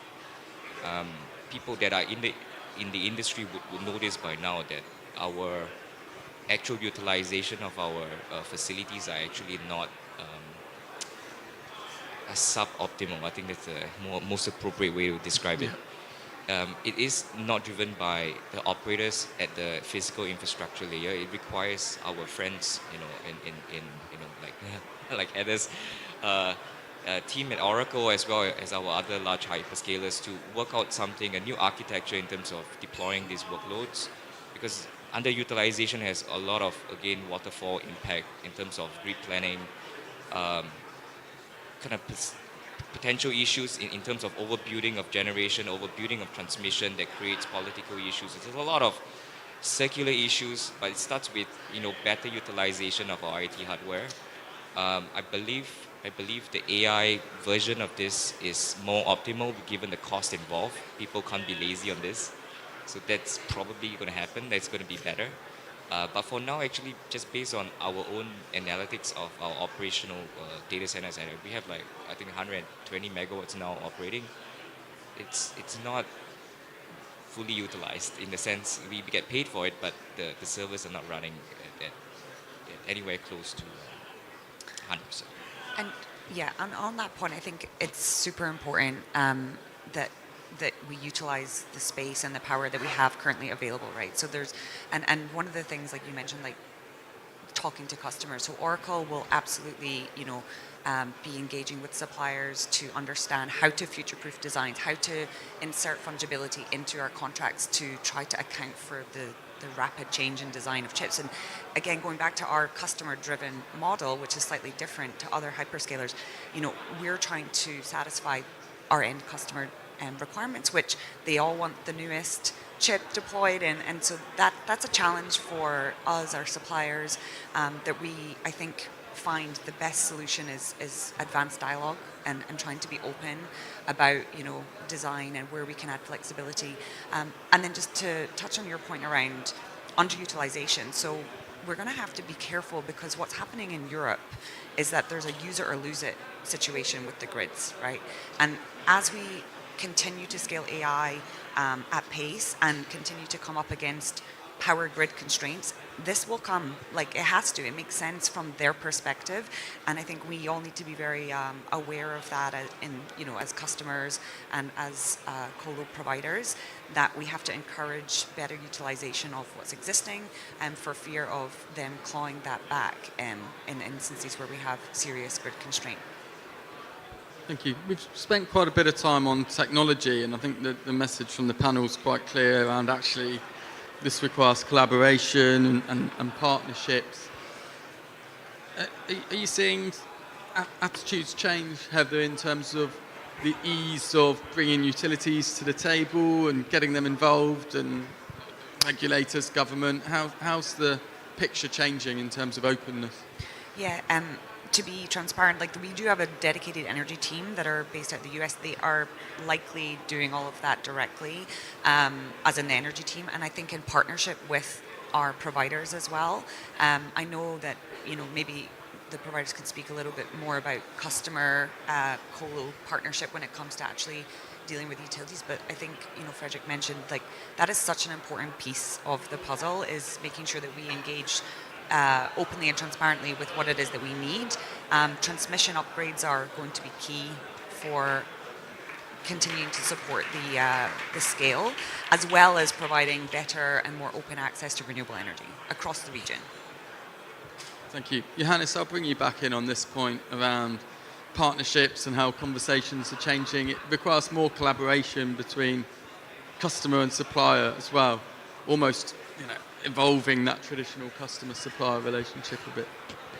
Yeah, I fully agree with Heather. So in general, you need to discuss with grid suppliers, with IPPs, how to make the best solution, because the demand of AI is really driving the demand of data centers skyrocketing, actually. And the grid cannot deal anymore with these needs for the data centers, right? So there need to be discussions, there need to be solutions from IPPs, from grid suppliers, from government and the data center operators, how to deal with that in future, and to find a common sense in how to provide all this power for the needs of the data centers.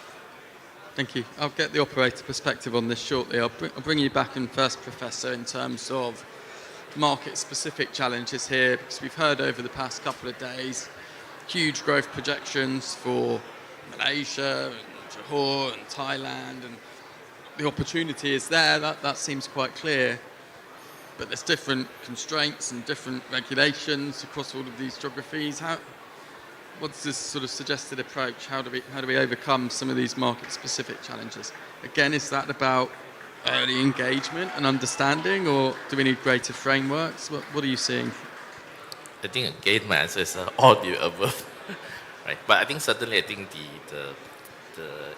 the dialogue, right, the engagement needs to start as early as possible, right? For example, if operators is planning to set up or expand their data center capacity in the country, certainly I think the dialogue with the relevant government agency needs to start early, right? Then obviously the dialogue with the utilities companies, right? Then also some of the local industry players. For example, you need to make use of the local, the GC general contractors. Those kinds of the conversation really needs to start as early as possible. But I think also internally, right? For the longest time, there's a demarcation of responsibility between the facility team versus the IT team, right? And I think such the silo is actually certainly not helpful, right? Especially I think with high power racks, you're actually seeing the facilities and IT coming together, right? Just use examples, something that I'm most familiar with, liquid cooling, right? The fact that liquid actually intrudes into the rack, into the servers, right? So where should you demarcate the responsibility? For air-based rack, it's simple. Anything outside of the rack belongs to the facility. Anything inside the rack, IT team. But liquid cooling is no longer so straightforward. It's almost enforcing that convergence. Convergence, precisely. So if that conversation actually starts early, and it's actually highly collaborative. I think a lot of the issues can be addressed. To use an example, I have started a company, so we actually delivered on a brownfield retrofit project, right, converting the air-based the infrastructure to the liquid cooling infrastructure. So for this particular initiative, the IT team and facility actually started consideration very early, right? The facility knows when the IT team is going to have the next hardware refresh cycle.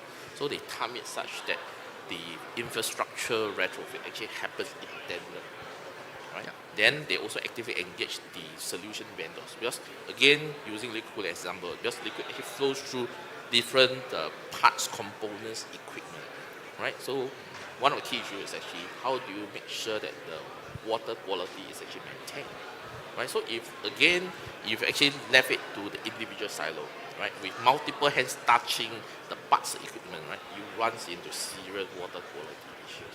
But if we are able to work very closely, right, for example with a system integrator, ensuring that all the parts equipments are compatible, right, in terms of water quality, that actually address a lot of the issue. So I think it really needs to start by the conversation, and it needs to be highly collaborative, right? So I think long gone are days that we talk about selling or pushing boxes. It's very much about solutioning, right? And for solutioning, really it needs to takes the whole village to come together. Frederick, I'll bring you back in. I thought we were going to talk a lot about the technology mix and the SMRs and the natural gas and how we go about it technologically, but actually what we're talking about more as a panel is how we're breaking down the silos, whether that's IT, OT, utility, data center. It requires a much longer term sort of partnerships here. How are you seeing it at Princeton? Are your conversations with utilities changing? Are your conversations with customers and providers like Genbacher changing? How are you seeing the openness and sort of transparency shift? I think when we talk about resilient infrastructure, we also as operators need to be resilient in pursuing it. And especially in some markets, the infrastructure might be maybe not in place specifically, for example, for green power. There, it's also in the long run for us to take steps which might look small and non-significant in the short term, but are sending the right signaling in the market to all the other stakeholders. Whether it's now testing new HVOs for gensets with limited amounts, but you're already sending a signal of what you want to do, why, and the other stakeholders are watching, and they are saying, "Oh, this is interesting. Let's not try something else in terms of battery storage. Let's do a pilot project together."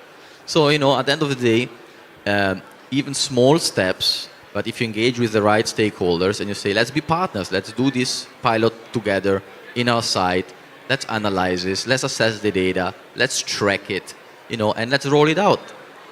Next, stakeholders will come and say, hey, I'm looking to investing in battery storage, and I'd like to work with PDG on a pilot project in Indonesia.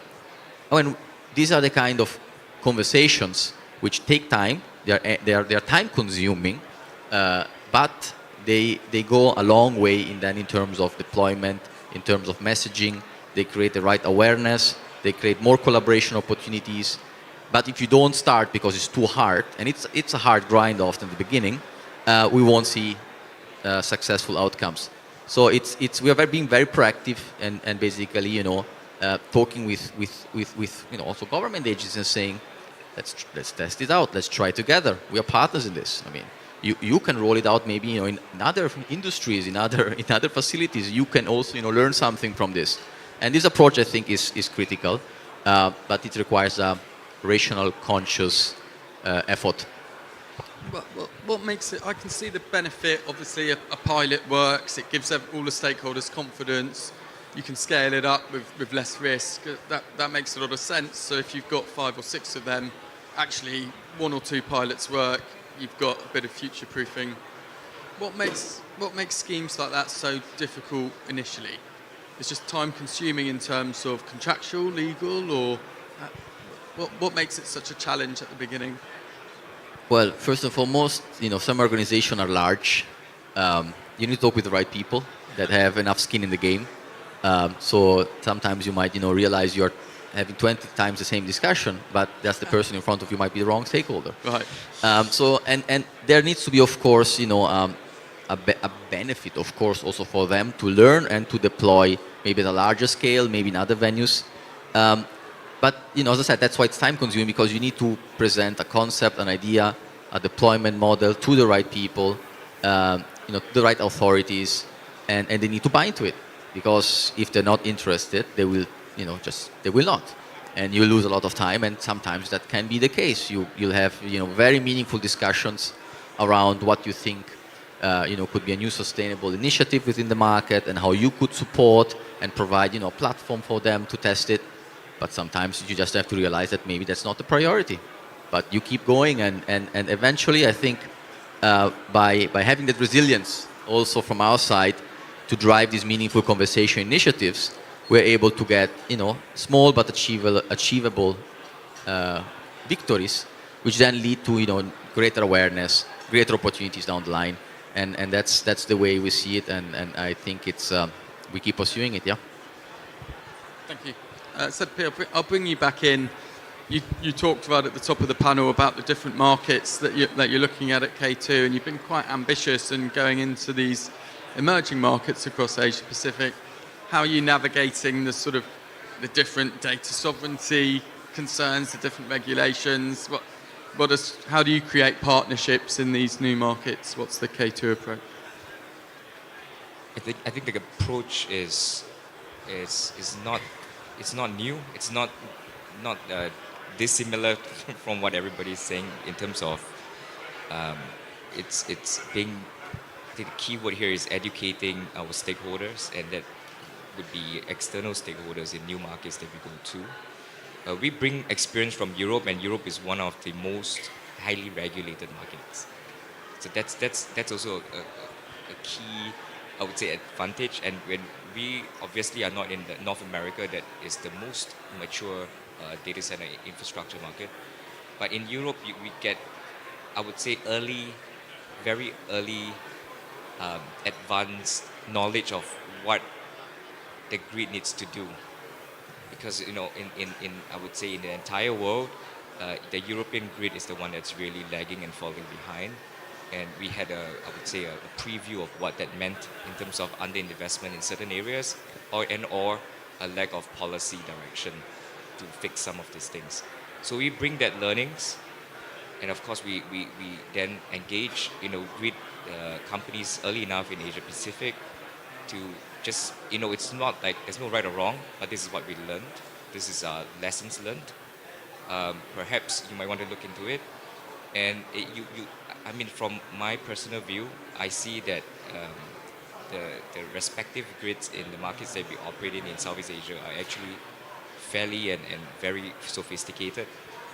So they are preempting issues. They are planning ahead, but it still requires a lot more education from everybody to ensure that we minimize this gap, because again, information overload can overwhelm someone as well. And yeah, I mean, it's about filtering out the noise, and we try to come across as, we say it for what it is, no BS. If it's not great for the industry, or it's good for the industry, we just be factual about it and what it takes to potentially avoid long-term issues. For us, we are in this for the long game. So we are interested in solutions that would really ensure that we have a business proposition decades to come. Thank you. And I think I could probably jump in a little bit with them. So like the traditional markets that we're in, along with everybody else, like in Japan and Singapore, where the grid power is an issue, those will continue to be important markets. So take Japan as an example. New power in the existing sort of clusters are longer term now, right? So projects can be delivered. Hold on a sec. Hello. Yeah. That's it. So the the projects can be delivered, but power will not be available on those sites for a little bit longer. And when it comes to our customer dates, speed to market is important, and I think that is really sometimes driving demand in an emerging market, if you like Johor would be an example. So I think that that's interesting, and because when we go there, we want the ability to scale and have that optionality. So that is becoming more of a struggle in these traditional, maybe tier one markets. I think maybe with the exception of Australia. So these emerging markets where grid, like you say, is actually very sophisticated, much more available, are becoming very attractive for us in the sort of shorter term in order to meet our customer requirements, which are increasingly quicker. Yeah. Yeah, you've got the sort of challenge of build times getting longer and customer requirements ever shortening. How to navigate and bridge that.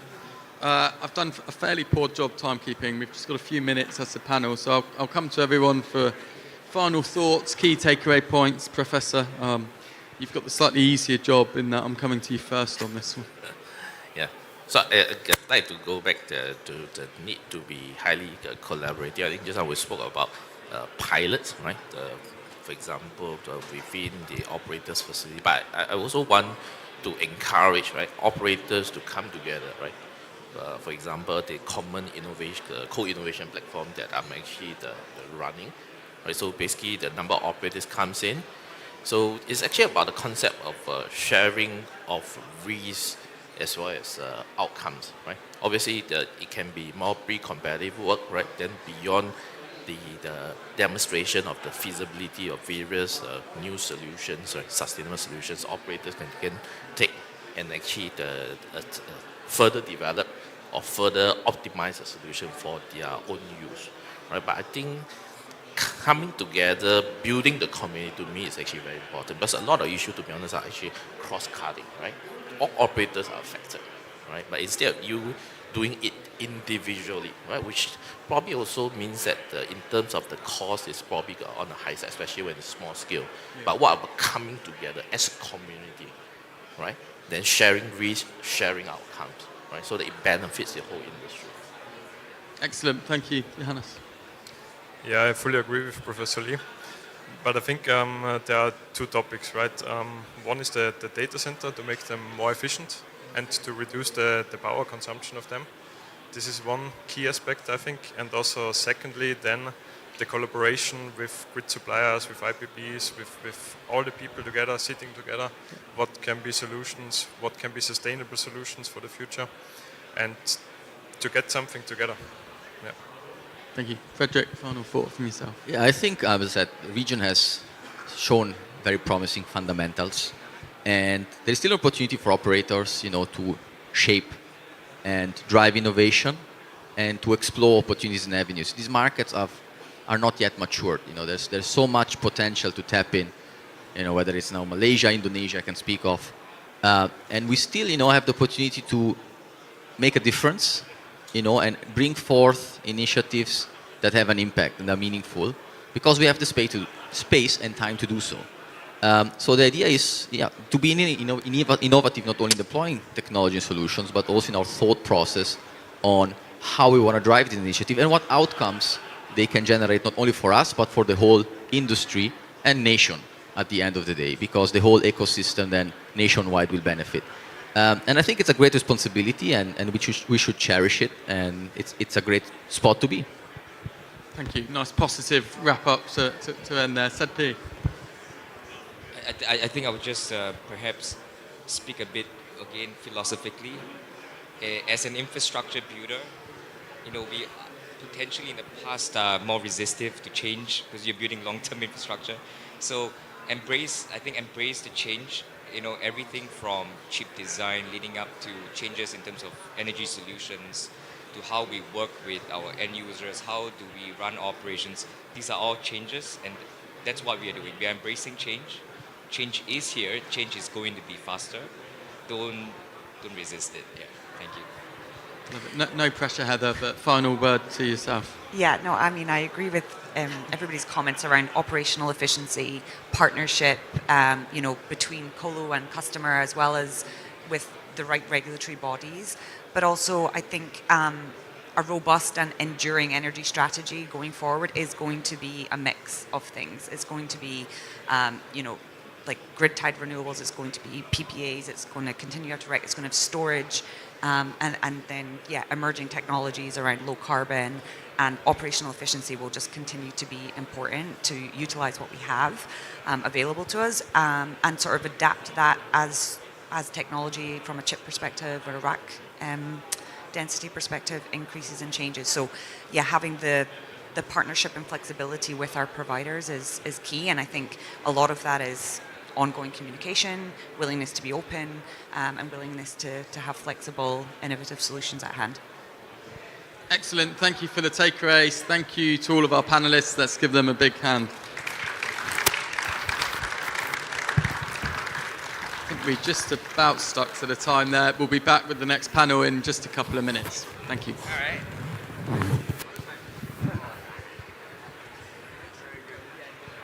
Thanks, sir. Good to see you again.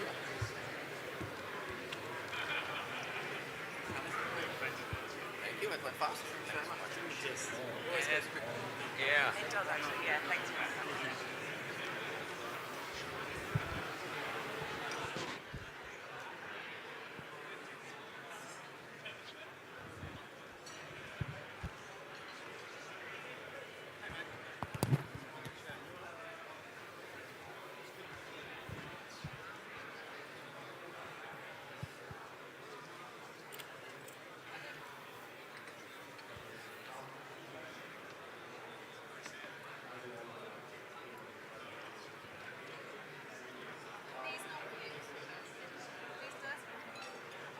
They've not got hats on. No hats. No hats, no dice. Everyone's got two sets of headsets now. Yeah, everyone's got their own headset.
Yeah, be able to hear me the best that way. Great.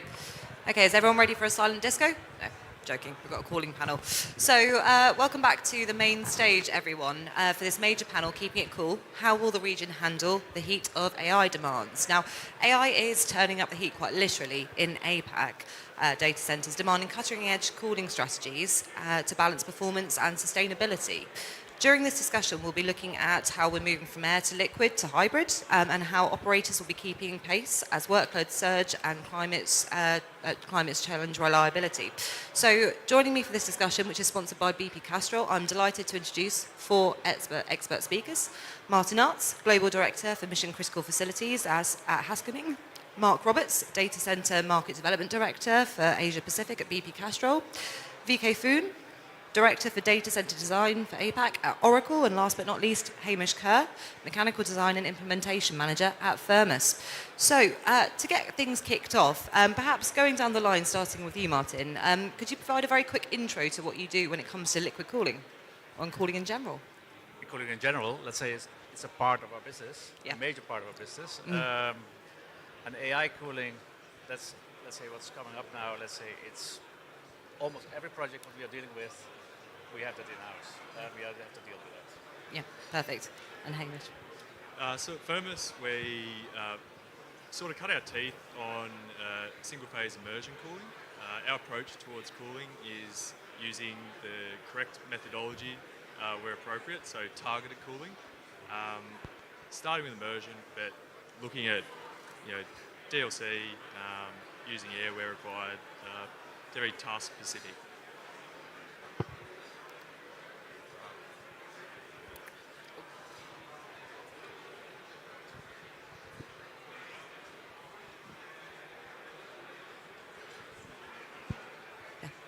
AV, could we get a little help with the mic? Thank you. So I missed the question. Sorry, just a quick introduction to yourself, VK. Okay, so I'm VK Foon, so I'm the director for data center design infrastructure in Oracle. We lead the design team's effort across our APAC deployments. So liquid cooling, of course, we are infrastructure as a service organization, so we're like the enabler for the player of the year now, being the GPs and the likes 200s liquid cooled racks. Cool, yeah. So Mark Roberts, we probably aren't normally associated with data centers. Obviously, as a very large oil company, we cut our teeth as well on the immersion side of things, but we also have fluids for the directorship. So working with all different parts of the ecosystem, from the CD guys, immersion tank vendors, operators, hyperscalers, etc. Excellent, thank you. And to kick off the sort of main part of the discussion, liquid cooling adoption, where are we now? Where are we seeing the biggest shifts in the region when it comes to the rise of liquid cooling? Martin, perhaps you could kick us off there. Yeah, let's say where the power is. Where the power is, let's say simply said, is also the demand for AI, and then directly connected to that is the need for liquid-to-liquid cooling. So if you look to the whole region, let's say you see the power availability drives that, and it doesn't. So what you see now is China is, let's say, leading, let's say, the part.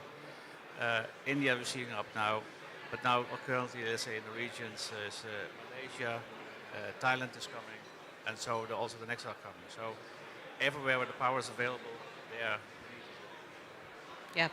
And across the region, we see a lot of diverse regions, a lot of diverse climates, water availability, power availability, as you said, Martin. Mark, what impact is this having on different strategies across APAC? We're going from Japan to Singapore down to Australia.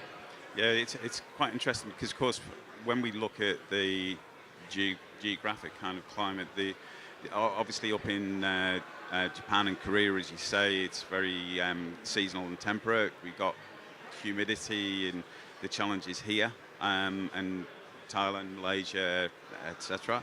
And then in Australia, the part of it is actually arid. So that is playing a part. But I think as well, it's also starting to get determined by things like sovereign AI. So that's actually a factor in where things are being placed. We're starting to see more and more AI factories that are sovereign-led. So they're probably the key things that we see. Yeah. And Hamish, coming to you and your perspective at Firmus, we're obviously seeing this colossal rise in AI and densities, really demanding the need for liquid cooling. How is this changing the cooling conversation where you are? Is it becoming a bit of a non-option? Yeah, so definitely at Firmus, we see, I suppose, the customer, the end users, wanting the latest and greatest when it comes to AI chips. I think, NVIDIA do a really good job of capturing the attention of the consumer.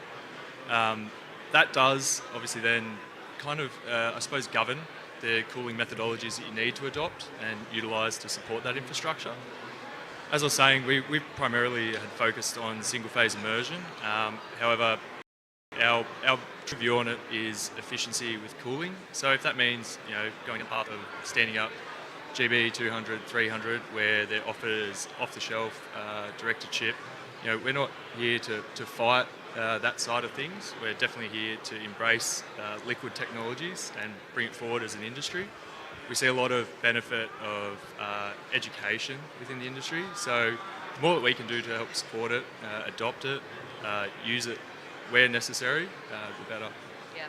And jumping on that kind of where necessary comment, VK, perhaps you could shed some light into what you're seeing on the ground when it comes to Oracle's deployments and what your customers are asking for, because liquid cooling isn't necessary for absolutely everyone, but who is asking for it? Whilst I'm not able to disclose the identity of my customer generally speaking, but now whatever is available in the public domain is not unknown to most. This AI factory that we speak about, we're in the build-out phase of these AI factories. Large training models require large compute on the GPU capacity. So we're seeing the demand is coming from the training model kind of things where you need multiple cluster or in synchronized training this compute. So that's what's driving the demand. But I think in the later phases when the model is trained, you learn the language and now the implementation when the inference phase, I would expect the demand in terms of the compute power to drop, and then you probably see more like edge cases and a smaller cluster. But that's not what we're seeing now.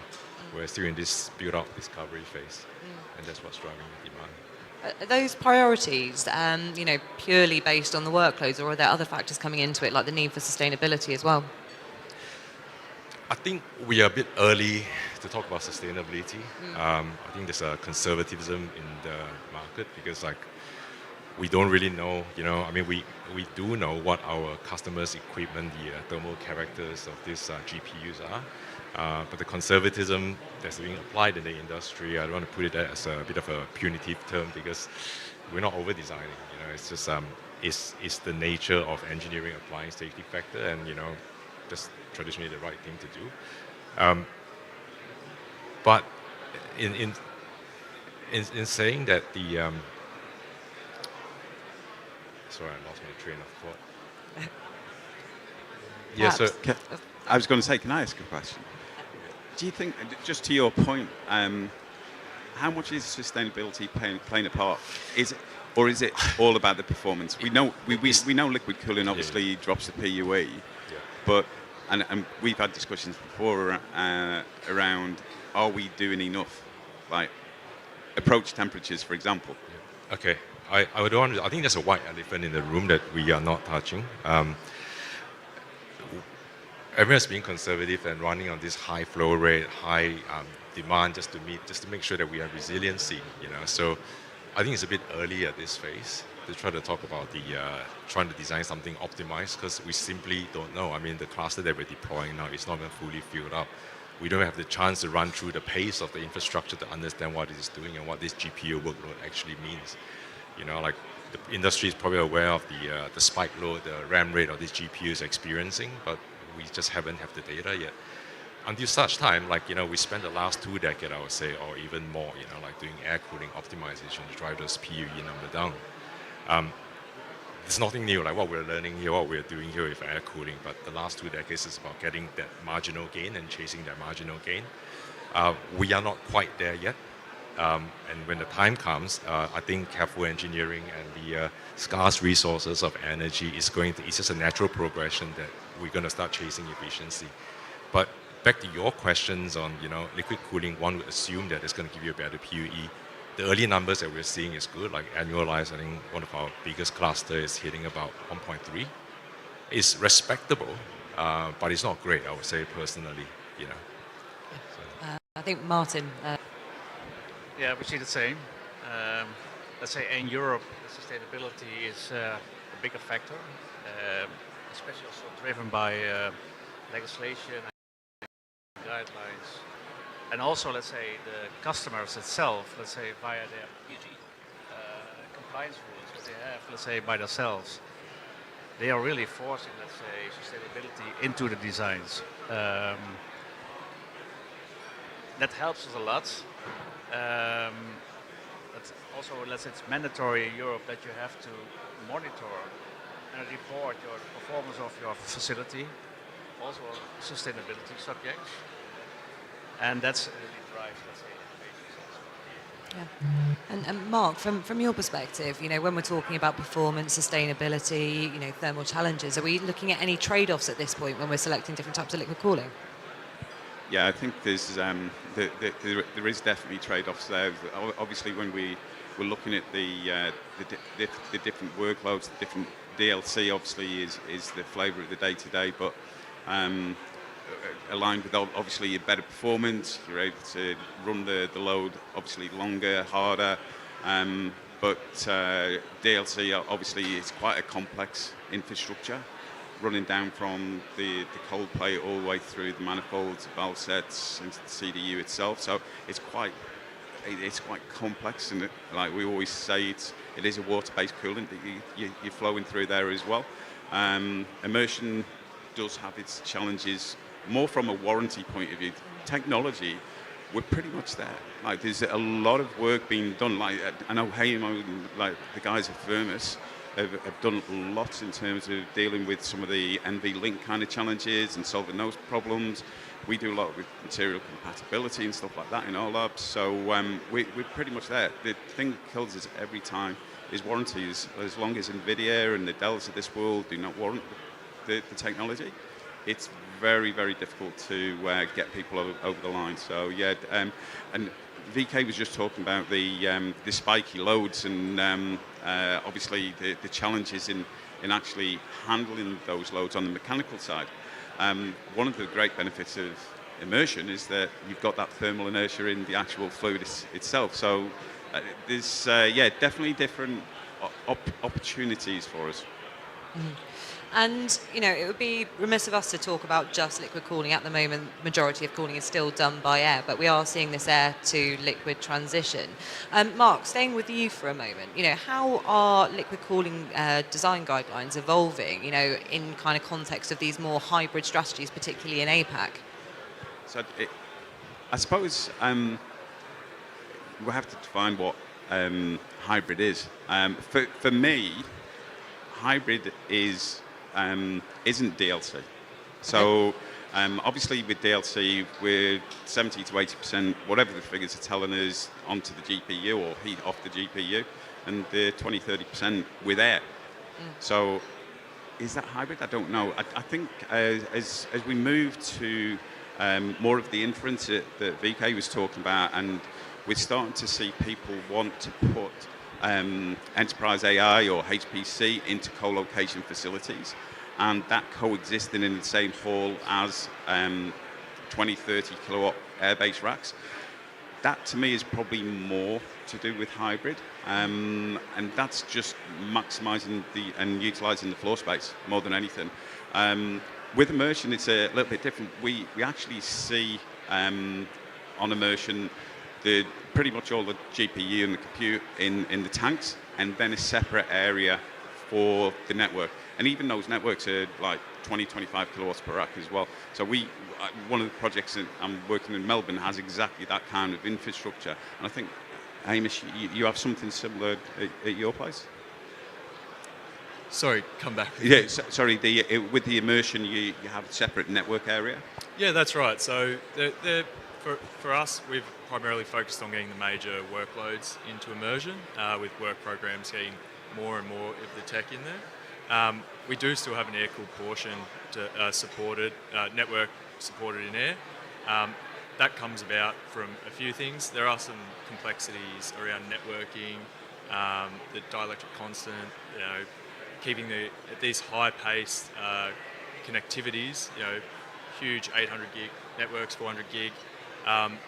There is a lot of problem solving or engineering that needs to be done to dunk that equipment. So on an upfront and ease at the moment, it's definitely easy to support that in an air-based platform.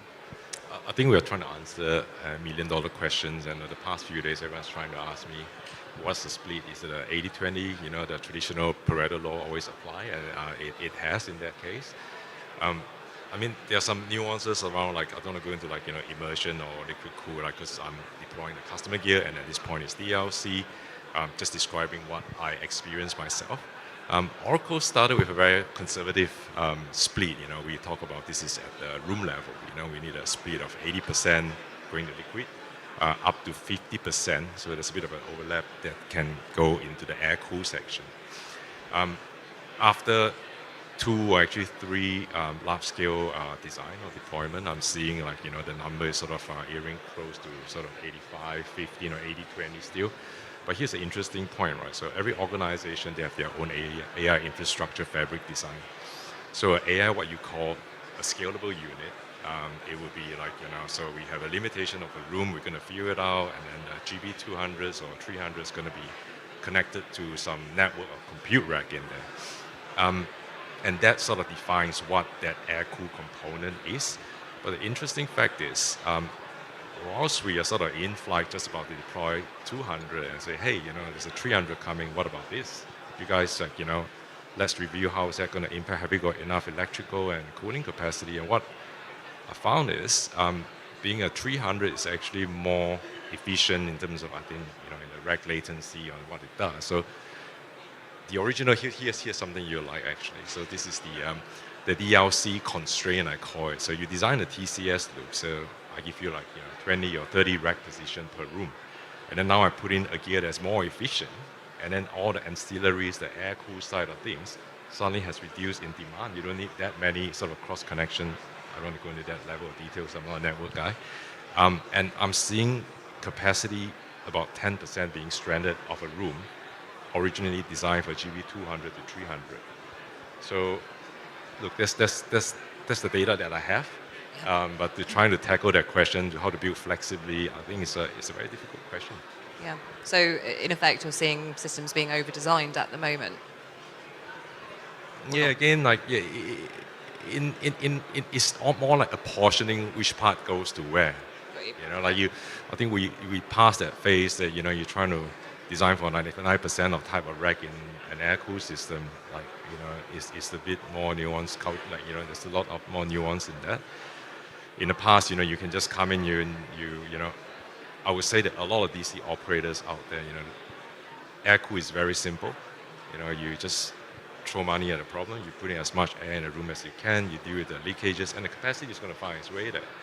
A lot of DC operators are not even doing room integrity tests, and then you get found out at the end when you deploy your gear and say, oh, suddenly we're short of design capacity, we can't meet that. Liquid cooling now has it's more visual. You have a leak, it's there. You see it, you feel it, it's like you can't leave it unattended to. So I think that's sort of the difference and the challenges that we're seeing, and whether that defines your split or not, it's a question I like the industry to solve for me instead of trying to work it out myself here with this expert panel. As you said, the million-dollar question. Martin, you look poised to make a comment. Let's say what we see is indeed, let's say, it can be efficient, liquid to liquid. But in reality, what we see in a lot of projects currently, if you look to the POE at the end, it's worse than, let's say, an air system. What you expect it would be better, but due to the controls of what's happening in the rack itself, the constant flow, no temperature control, not, let's say, they have the ability to keep in line, let's say, with the power what's really distracted from the server. That leads to a very inefficient system currently. So I think the next step should be that there will be much more, let's say, control of the flow, the water flow into these systems. That helps a lot in the system. I agree with what you're saying in that sense. It seems like the education piece around the liquid cooling is missing for a lot of designers. We're currently working through large-scale projects with a full liquid platform. Talking to other engineers in there, big confusion has come about sort of our supply temperature, water temperature of these racks. We're obviously pushing the limit not pushing the limit, should I say, we're raising the supply temperature from our user experience, knowing that the hardware can support it, but also in a way of, as Mark mentioned earlier, trying to reduce that approach, really try and minimise energy and equipment required to support this stuff. In that sense, what I was going to go on to say was a few people have been confused as how do you manage a supply temperature of that? Like, what about your chillers? How do they deal with that high temperature? And I'm sort of responding saying, by not using chillers. A lot of the ambient conditions that, particularly in the APAC region that we're dealing with, can be supported on, obviously cooling towers aren't the way we want to go down all path in the future, but temperatures are now allowing us to look at dry cooling options, adiabatic hybrid coolers, and it's an education piece to get us there, which is where we'll really gain those efficiencies and we'll see those PUEs drop. Yeah. And Hamish, I'll just stick with you for a moment as well. In these kind of more hybrid systems, we've got, obviously rising, thermal densities as well as the power requirements. How are you kind of managing those two, at the same time in these kind of denser and denser spaces? And how do you kind of simplify the process as the cooling itself becomes more complex? Yeah, so that's an interesting point. In the immersion platform, you can actually, it's something that maybe isn't appreciated, but the fact that an immersion tank essentially becomes, call it your white space, in the sense that the fluid is your new air, right? You're still maintaining that separation of cooling infrastructure being integrated into your compute hardware. Now, what does that allow for? It means you don't see as bigger, call it, the blast radius is reduced. So if you see a server with an issue, you're not having to take a whole rack offline to do maintenance on that. DLC, obviously they're, with these GB 200, 300, they're treating the whole rack as a server, but inevitably there will be sleds within that will have issues, that will have failures. You will have connectors that will need to be replaced, and as a result of how these things are constructed at the moment, you've got more of a blast radius if you do see something as small as a quick couple connector have an issue. Yeah, and Martin, sorry to pick on you, but perhaps you could help me play devil's advocate a little bit. With all these complexities, should we just think about waterless data centers? Yes. Yes. Yes, of course. I would say we should change the starting point. If you do analysis, if let's say the water consumption of the water availability is competing, let's say, with water for human beings or for agricultural or for nature, then you should ask yourself, is water for cooling purpose really the way to go? And certainly, let's say in this area where you think it's raining all the time, often, you see due to climate change, also due to increasing population of this area, this region, there's already scarcity of water. Australia is suffering already, Malaysia is suffering already, the Philippines is already suffering. So I would really recommend to start with your thinking as an engineer from a waterless design. And that, let's say, if you start thinking about that, you come also to new solutions. Then you have the discussion about the temperatures, of course. And the next step would be, then you have also the discussion with the IT people, what they can handle with this higher temperature, for example. And that's what we're doing currently with a few of our large clients. We have that discussion, and we come up with new SLAs with them, and we come up to chillerless designs and with no water usage. So it is possible, but you have to start a new discussion with your clients. I was just going to say, it goes back to approach temperatures again. And like, if we want to get those benefits from the primary circuit, then we have to do something on the secondary. And I think that's where the industry has to really try and drive these guys to allow these higher temperatures. And that's where we're going to get the gains. I'll chime in on this. So I totally agree with what you say. We totally align there. So I'm just giving you a real life example of how we actually ran out of water at some region. But unfortunately, I think I'd like to deep dive this topic on approach temperature a bit.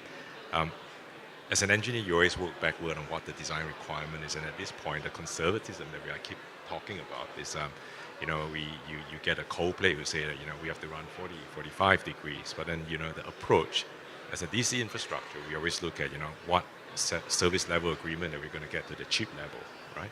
So you have your cold plate, you have your CDU approach, and then whether you go to a direct cooling tower approach or go to chiller, so it all adds up. The gap is widening ever further, but it's not a lot. Like the CDU, we run 3 degrees approach. Your cooling tower, depends on the space you have. You can have 1 degrees approach, or conventionally around 2.8, 3 degrees. But what we are not working collaboratively with this chip vendors or hardware engineer is there's a gap that's missing there. It's your cold plate to your GPU die. GPU die is where the transistors, everything is. And the numbers I'm seeing is unbelievable. They are not going into thermal shutdown until 94 degrees Celsius. Exactly. And if you work backward, they're aiming for die temperature operating at 74-ish degrees or 75 degrees. These are numbers that I'm seeing. Yeah. And that 74 to the liquid cold plate is about 45, let's call it. You're trying to maintain that to maintain the 70. So the gap of 45 to 75, that's a 20 degrees there that we are not doing anything about. Zero. And then what does that drive us to? Chillers. Chillers, chillers, and chillers. So that doesn't answer the question like dry cooler or direct wet dry bulb yet. But there's a lot of avenue to go back to. We like to innovate, but there are a lot of things that's available now. Like your air cooled chiller, that's perfect. Low leaf. Low leaf constraint is when you have on controls and things like that. So I think the industry, instead of trying to innovate, come out with the next proprietary, we need to improvise what we have, and we have a lot of tools. Yeah, I think this is sort of nicely meandered the conversation over to, thinking about the future and how we're designing to be adaptive and more flexible. And actually, Martin, staying with you, on this kind of topic of waterless data centers, thinking of the APAC region, we really have to think about, resource constraints. Obviously, it's becoming a more acute problem across the world. To VK's point, how is this helping drive innovation and making us think differently about our cooling systems? To be honest, let's say constraints are, let's say, the accelerator of innovation. And we saw that in Europe. Their legislation was really driving constraints. Well, let's say it was not even allowed in Amsterdam to build a data center if you're not reaching a PUE of 1.2. So without not proving that you have 1.2 as design, you didn't get a building permit even. So that was accelerating, let's say, the solutions, even come up with chillerless designs, with aquifer technology. The same we had, let's say, certain areas it was forbidden to use water, let's say potable water, public water for cooling purpose. One of the big players, let's say, took that as a starting point to build their own process water facility. So for me, are more constraints, are more we innovate as an industry. And I hope, let's say, I am also, let's say, also with my other panelists, the next step is really, let's say, the IT manufacturers. They can give us, let's say, the next real big step to innovate. Now we are maximizing on percentages, but if you want to make a big step of in sustainability and cooling these kind of things, then we need to, let's say, support of our IT persons. Excellent. And AV, would you be able to bring a second mic up for Martin? I think his is coming up a little bit quiet. Thank you. So, Hamish, just to turn it back to you again, just on this earlier talk around AI factories. Designing for AI at scale is going to come with a lot of unknowns. The hardware refreshes we're seeing are getting faster and faster. How are we thinking about this? Because we're not really sure what workloads we're going to be supporting in 5 years, let alone maybe a year or two. Yeah, absolutely. Just before I get into that, I just want to talk about sort of touching back on that sustainability Sure. note, with then mentioning the AI factory. There's a lot of efficiencies to be gained once again when you come to designing task specific to manage a specific use case. We can see things like reducing equipment within the building, reducing pipe runs, optimized layouts, and all those things contribute a lot to more of a sustainability piece. So talking about AI factories and how do you design for what's coming in the future, from Firmus' standpoint, we've sort of looked at it from how do we design cooling infrastructure that can be agnostic, supporting both immersion if needed and DLC. So we've sort of scaled that up. We're not trying to design just a system for the current generation. We're sort of looking and following, seeing what NVIDIA is forecasting, and we're designing for that kind of, call it 5 megawatt module. I don't know if anyone saw what NVIDIA sort of have put up with the, coming into Kyber and things like that, but they're very much structuring it around that sort of 5 megawatt module design, scaling out, where, as we see the compute become more energy intensive, there's going to be less compute in the space. What we will see is a better output of flops or operations tokens coming out of that same compute. So even as the power and cooling demands grow, I think we can still keep up and manage that, noting that the efficiency of the hardware itself is becoming better, producing more tokens. So if you look at it from an aspect of an AI factory with inputs and outputs, input being power, output being tokens, we can still keep these things operating efficiently even as the new generations come forward. Nicely put, nicely put. And VK, to turn it back to you, I know you don't have a crystal ball and you can't say exactly how to plan for flexibility, but perhaps to look at the kind of customer side, which will remain unnamed, perhaps you could sort of explain, what your customers are asking for in terms of those sort of longer range planning ideas when it comes to data center design. So we have a range of different customers, your usual suspect, but I think on that point of direct liquid to chip, I mean, if I'm going to be an impartial mechanical engineer, I think immersion cooling is going to solve us a lot of problems. Yeah. But every technology cycle goes for, up to 5 years. So much heavily invested in this, and we're going to see direct liquid to chip form in the short term, medium term. So what is really like I was just joking to Mark earlier, I said, look, my job is Oracle is not a DC infrastructure hyperscale. I think that term is not correctly used. So we are a cloud infrastructure. So my job is an enabler for the DC that we're going to make things work. So I'm trying to feel like a square peg into the round hole per se.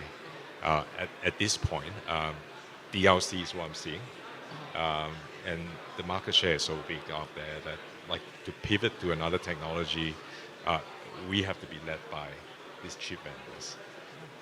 Yeah. And, sorry, Mark, go on. Yeah, I was just going to jump on that point. And you mentioned earlier on, Alex, as well.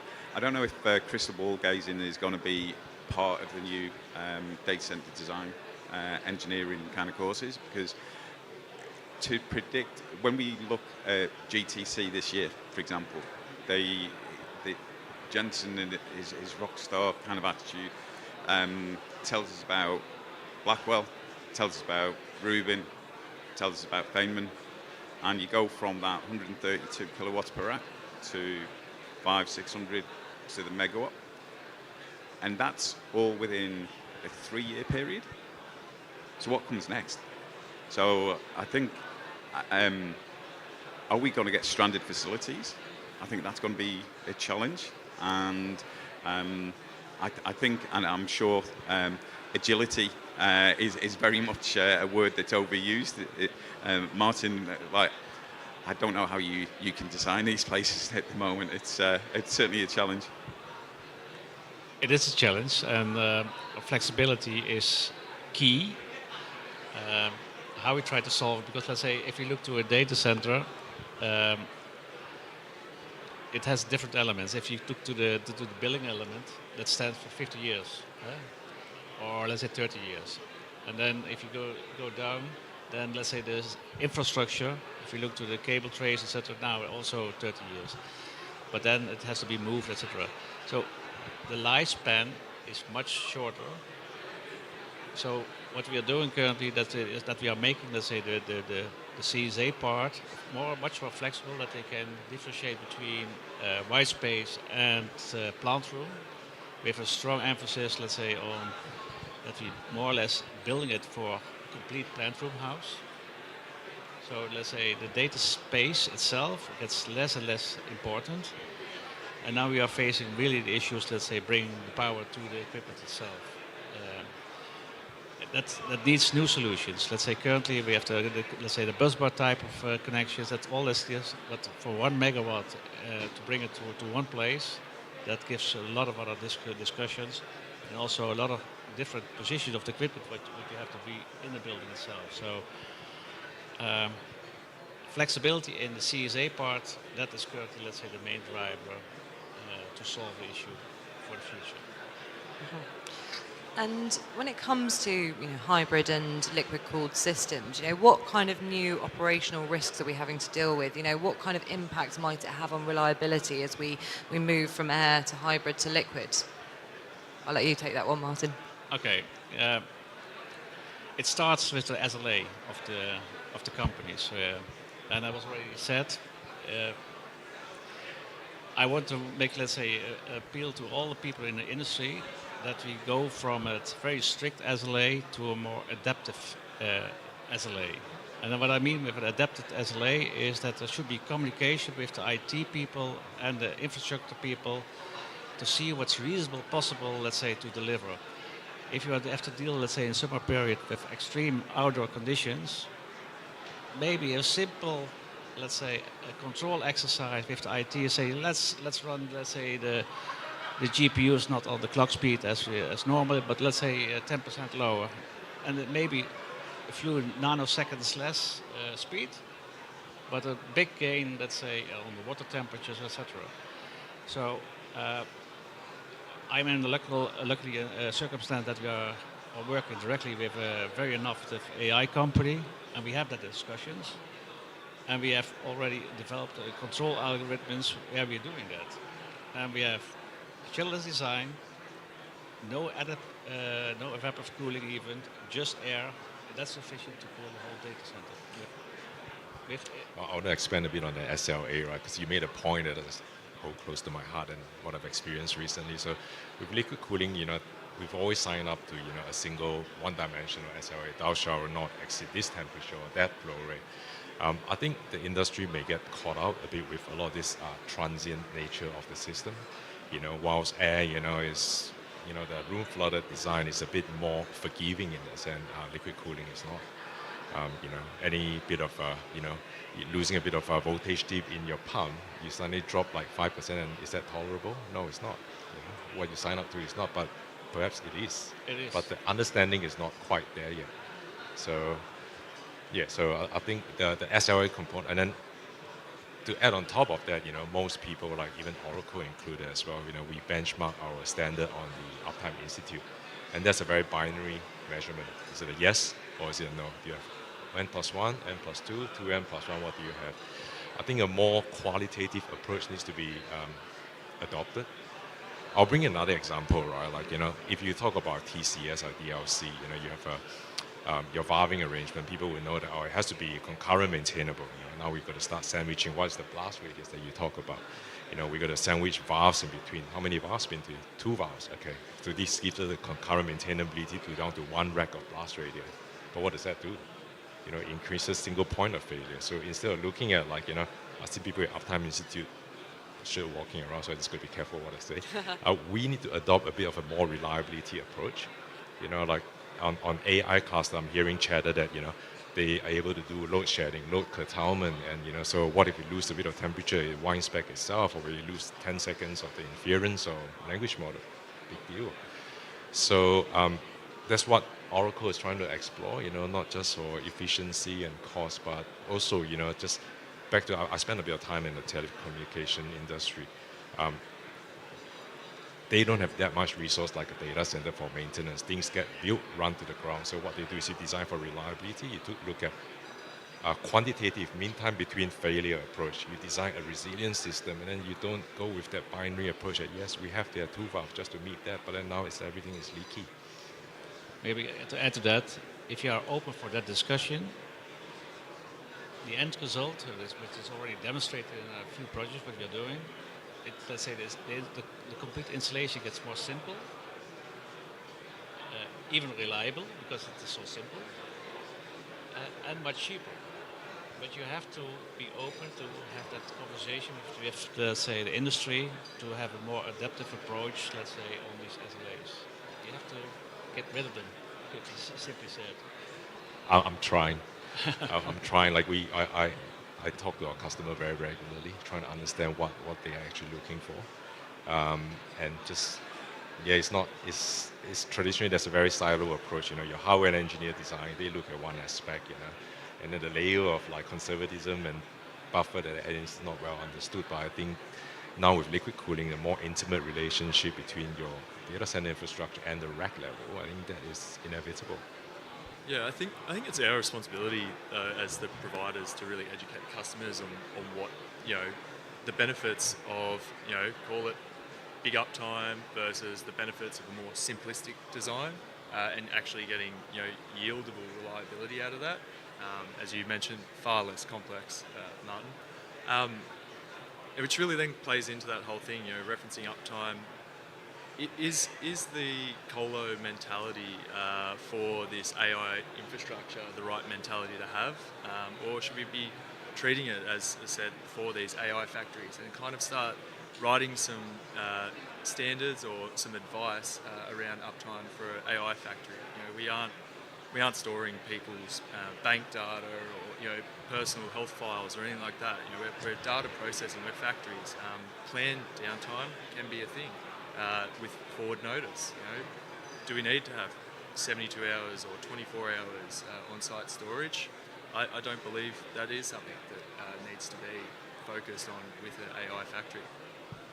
And when it comes to different types of AI, not to talk broad brush, but we've got training, we've got inference.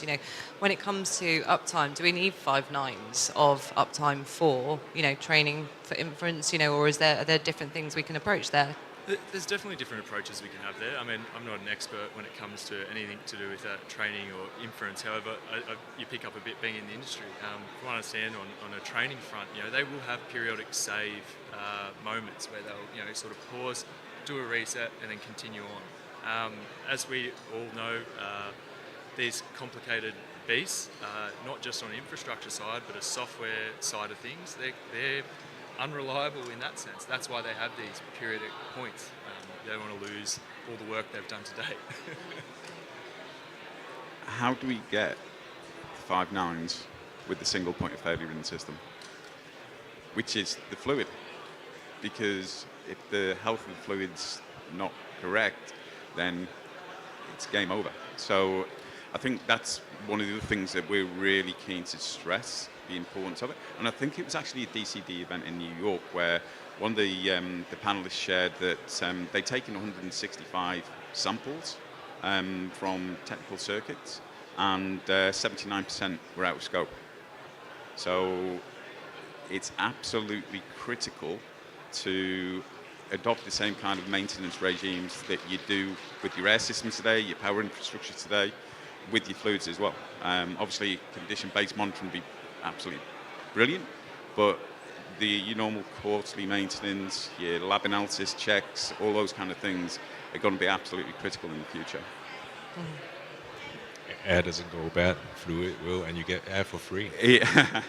Well, and that's it, because the fluid, whether it's in immersion or in DLC, it's going to touch so many different wetted materials. We go that old circuit from the cold plate to the hose, and I've heard of social platforms in the US where a matter of months after launching, the hoses are leaching into the fluid. So, selection of the right materials is absolutely critical, because that's and the obvious other one with DLC is with biogrowth. So the glycol's there as an inhibitor in that sense, but it's absolutely critical that we keep it in that sweet spot, because we don't want too much in, because that's going to reduce thermal transfer. Yep. But we also don't want to drop below that kind of 24.5%. Martin, you look poised to make a comment. Yeah, I agree. Let's say the 5 nines, if you look to an AI factory, it's also almost unreasonable anymore, because if you have an AI factory of 500 megawatt and I want to have all backed up by generators, there you see a massive plant outside with a massive capex and doing nothing. Yeah.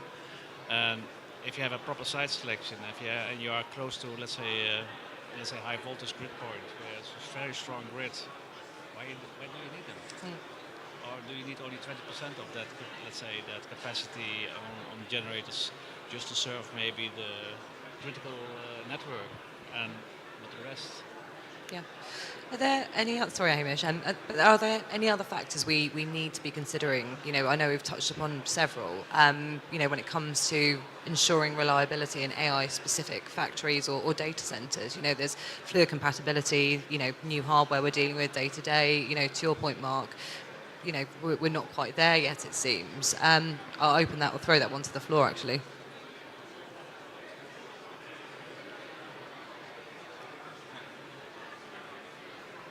So I suppose from it with uptime thing, I mean, there are obviously different ways, and there's only so far you can really manage the resilience in the data center. As we touched on there with the DLC, with the NVL series, there are many more components that could fail taking down a whole rack. Coming back to that blast radius issue. That's a really nice part about the sort of single phase immersion, touching back on that sort of decoupling the IT infrastructure from the cooling infrastructure to help on that reliability front, definitely. We've got just over 10 minutes left, and I know people will be keen to go and get some lunch soon. So I'd like to spend, the last bit of time looking at kind of our future outlooks. Now, VK, perhaps at a high level, I know we've kind of done a whistle-stop tour of all things kind of hybrid, liquid, and the role of air in the future. What's your view on the future of liquid cooling for AI-dense environments within the APAC region? I think it's essential. Yeah. I don't think anything's going to change. More density means better utilization. Our insatiable need for energy is even more important, that we have to do more with less than what we have. How we're going to do that, I don't know. I'm an advocate for a wider knowledge sharing economy. Being a bit self-interest here, I think. We are in a bit of a discovery phase in liquid cooling. So there's this thing called the long-range theory. So it's a discovery of a technology that has a civilizational impact. It is not liquid cooling. It is not refrigerant compression cycle. It is not heat exchange. The fundamental principle, Willis Carriers discovered that 100 over years ago. The principle is 200 years ago. What we have now is the transistor technology.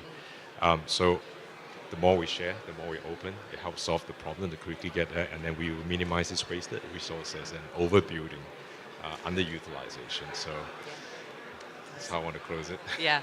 And Mark, to VK's point about, making sure we're maximising resources and not wasting anything.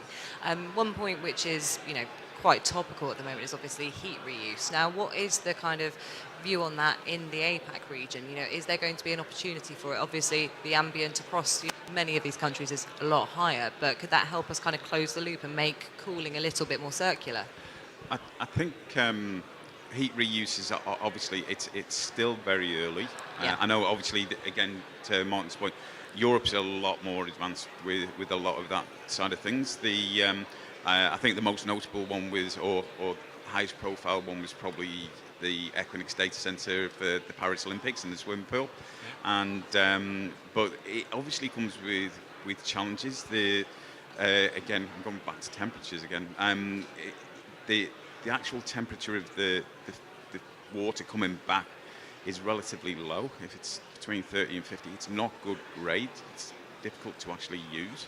Then you get some of the economical side. Obviously, the upfront costs that are associated, and if there's no specific incentive from a government or a regulatory body to actually adopt it, it's going to be a challenge. And then typically, especially now, we're seeing a lot of these big data centers on industrial parks or way out west, and you don't always have the demand for that heat there. So there is some challenge. I know I'm interested to see this from Martin, but there are initial opportunities. I think NTT are looking at some of it in Mumbai. I think in Japan and Hokkaido they're looking at district cooling there, and even some small edge things going on in Australia as well. But I think it's still very early, and I think it will definitely take off. It's just a timing point of view. Yeah, let's say to the point of heat reuse, let's say in this region, it seems not logical, but it's low weighted heat, let's say in a region of 30, 35, 40 degrees maybe. But there's excellent heat to use for drying processes.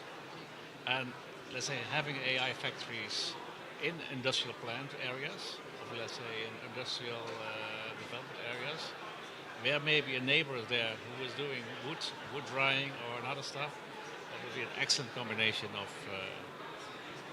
excellent use. And they need a lot of heat, and they can live with, let's say, with 40 degrees. So there are also opportunities here. And actually, Martin, just staying with you for a moment, sort of bringing your kind of European perspective and, thinking of North America as well. Are there any other lessons when it comes to, this hybrid, this liquid cooling adoption that you think that the APAC market could learn from? Let's say we are blessed with a lot of legislation. Okay. That is, and to be honest, that helps a lot, let's say, to drive innovations. And what you see already, let's say, in the AI factories, because we have, for example, in the Netherlands, there's a zoning issue. So you can only build an AI factory if you have a positive contribution to the community. So yeah, heat reuse, for example, and let's say the integration between IT and the infrastructure are almost mandatory, let's say, to have that in place for these kind of projects. So it's driving innovation. Okay, brilliant. And Hamish, just on the subject of innovation, what kind of big things do you think we'll be seeing when it comes to GPU factories? What is the kind of future of immersion cooling here? Will we think about things like modular cooling in the near future as well? Yeah, I think modular cooling is paramount to the future. I mean, the speed at which these AI factories and data centers want to build, the more you can do off-site and plumb in on-site, the better. From a perspective of focusing on cooling, I fully believe in a liquid future. Getting rid of air, in an ideal world, air is there for comfort cooling. There will be a hybrid between using DLC and immersion, different form factors, different use cases of the compute, more favourable to immersion, and likewise the same to DLC. VK and I were actually just talking before about, it appears that some of the air side requirements are sitting on the PSUs, so how we actually get power to the compute. That's an easy win to target that, to get that liquid cooled as well.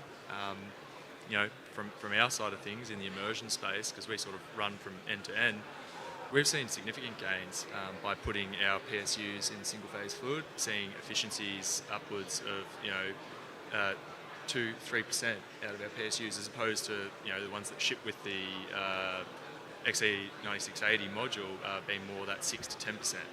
So you think about multi-megawatt deployments and those losses just found at the compute level with the PSUs, that's astronomical. Brilliant.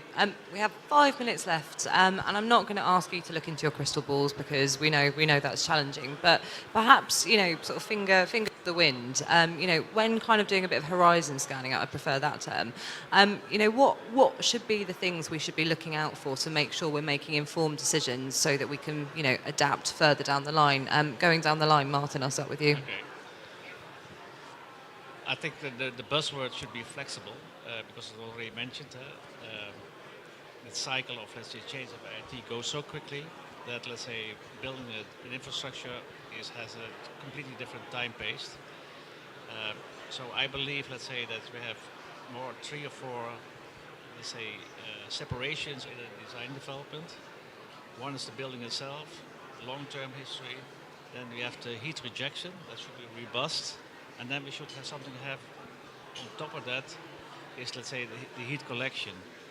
And that should be maximum flexible. That can be, let's say, liquid to liquid, or immersion, or rear-door, or maybe, let's say, a two-phase solution, that's also coming. I don't know yet, but I think we have to build something that is extremely flexible and adapt to all these changes. And hopefully the IT people also join that journey. Yeah, I think the education piece is paramount, both for the future, so that we can design things that are efficient both in the equipment, but also efficient in consumption and water. That's the main thing I'd like to see come forward is more end users understanding their requirements, designers being adapting their thoughts around I suppose breaking away, as I said, from that colo mentality, more to a task-specific use case for these GPUs. Yep. Engage with a customer. The opinion that I shared today is just my own experience over the past 1 year. Prospective customer, existing customer, when you collect enough data, the Venn diagram is going to meet at the middle and somewhere. That's how we design for flexibility. Yep.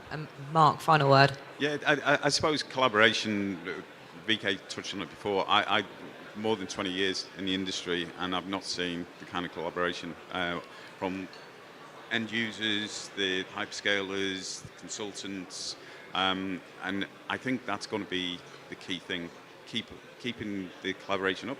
The other thing that I'd raise as well, so I think Kyber was mentioned before, the Kyber rack 2027. And that's 800 volt DC that it's going to talk into that. That's actually similar to what we put in for BP Pulse in terms of the EV charging infrastructure.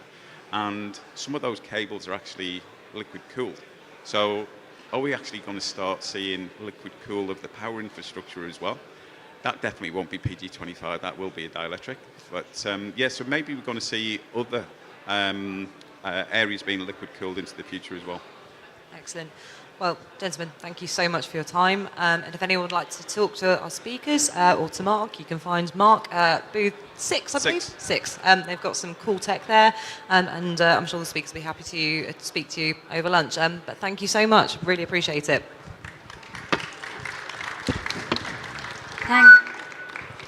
Thank you, Alex, and thank you, panel. Just a reminder to our audience that you might have been programmed into some private lunches. So if you have a look at your app, it will be in your schedule.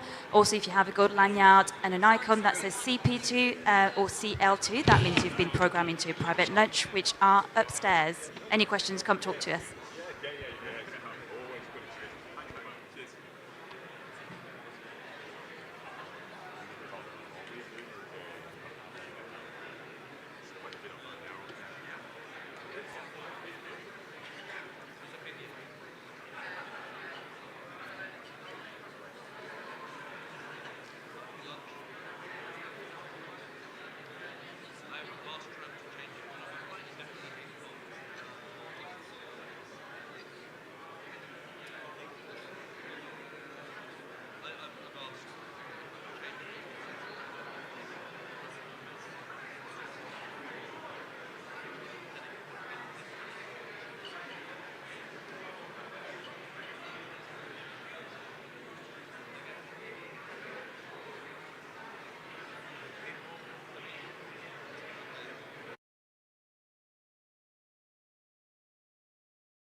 That's fine. I've taken the clicker so I can change this slide myself. And then, unless I'm having a huge crisis on sound. Yeah. Yeah.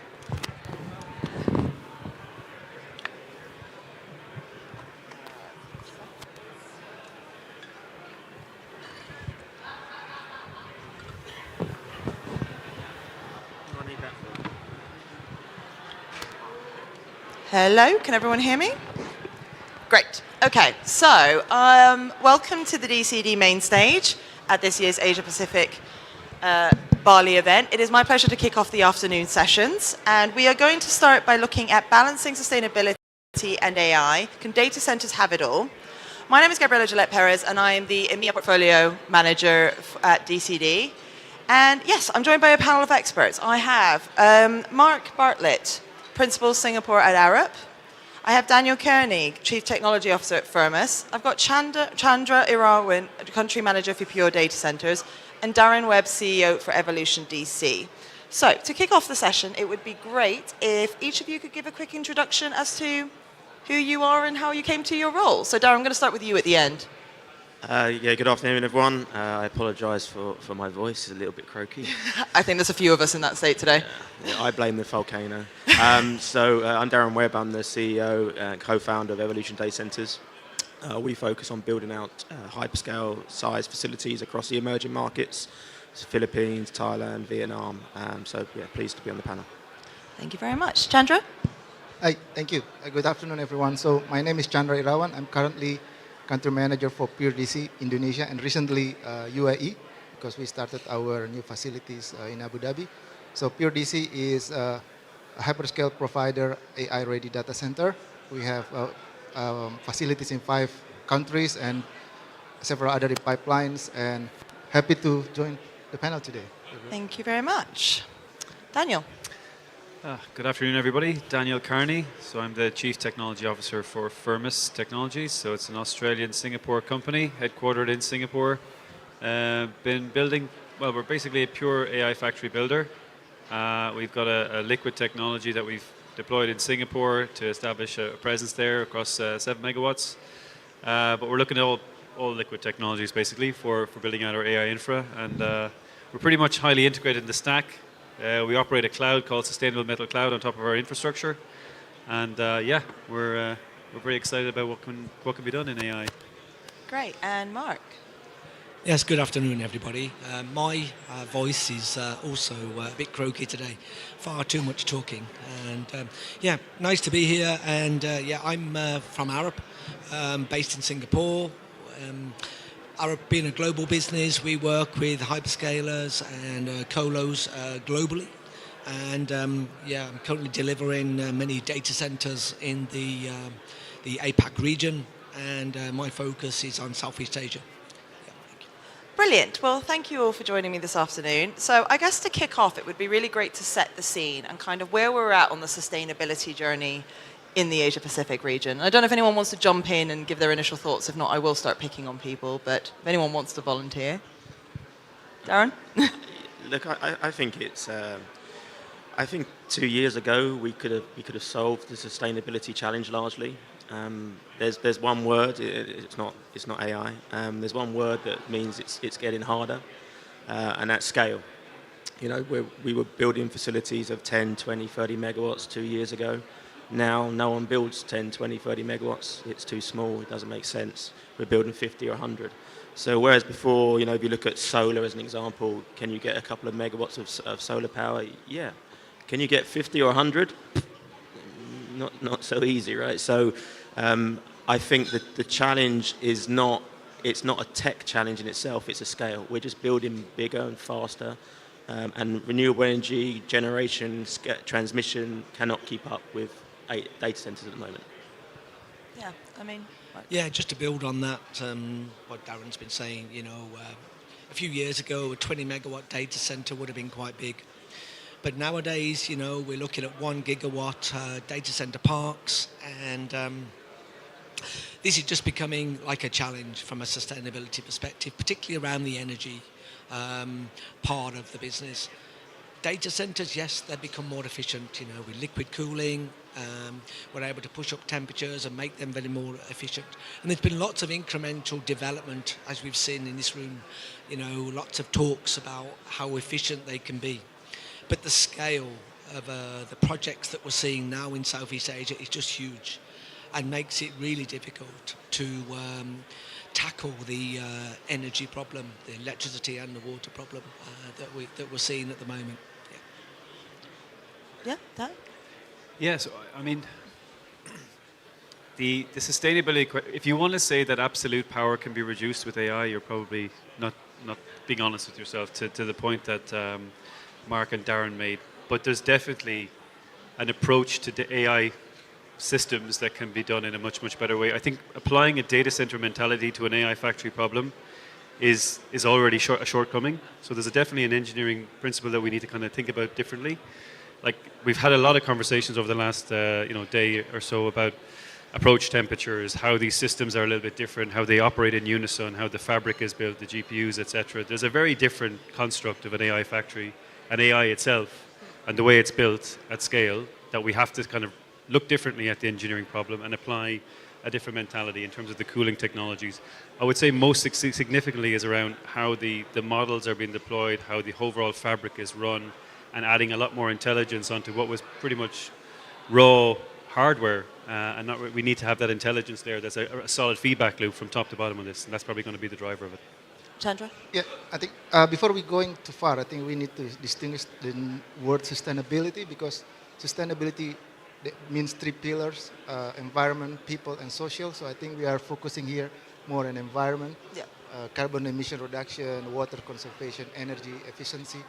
So I think what impact the data center industry when AI kicks in Asia Pacific, and more specific, that most of the design are based on the, I can say now, conventional data center design, just what Daniel mentioned.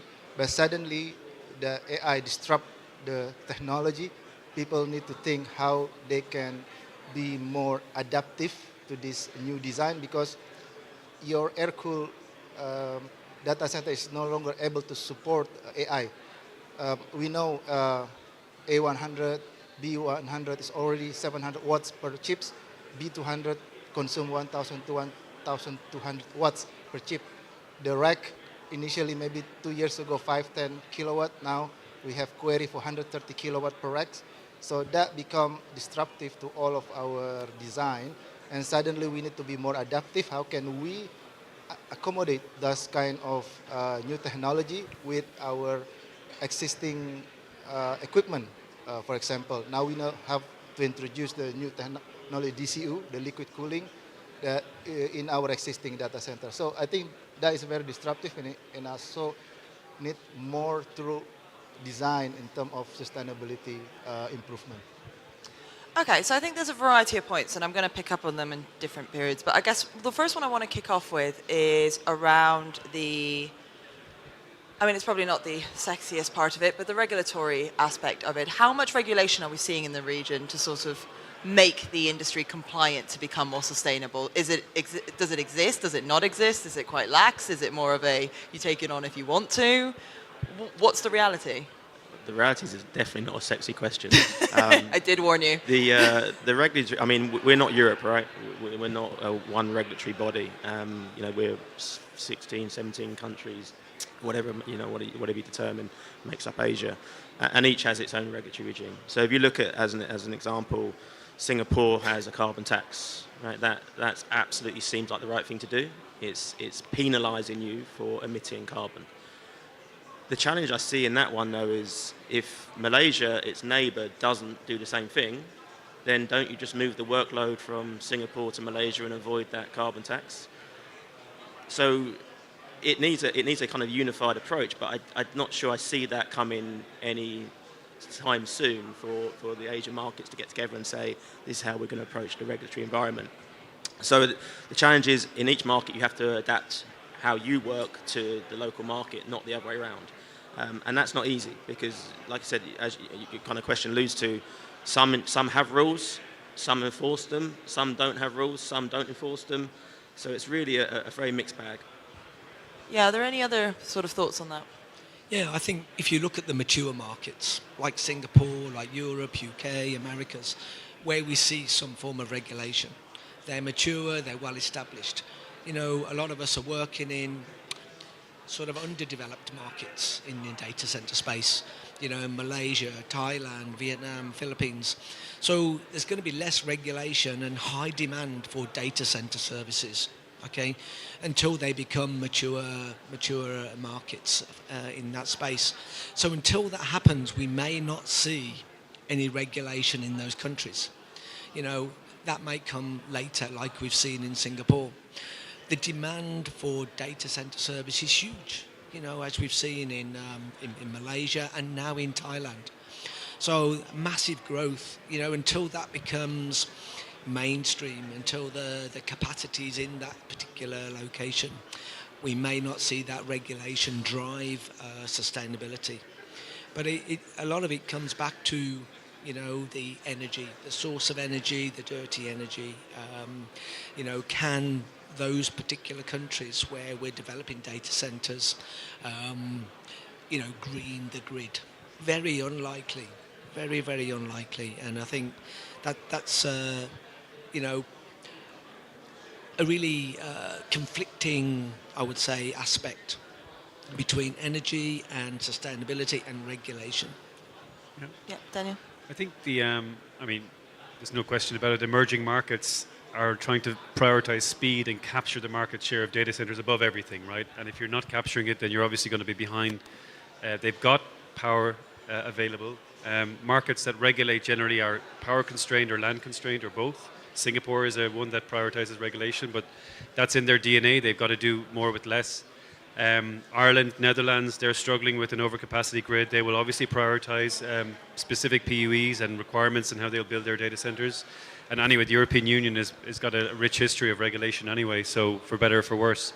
Emerging markets would never, or probably won't do that. They'll value the speed. So with that unconstrained, unshackled nature, it's going to be very hard for private industry to take an action to do something that's probably ethically and engineering-wise good, yeah, but at the compromise of speed. Because remember, this is all about speed and Yeah. capturing market as fast as possible.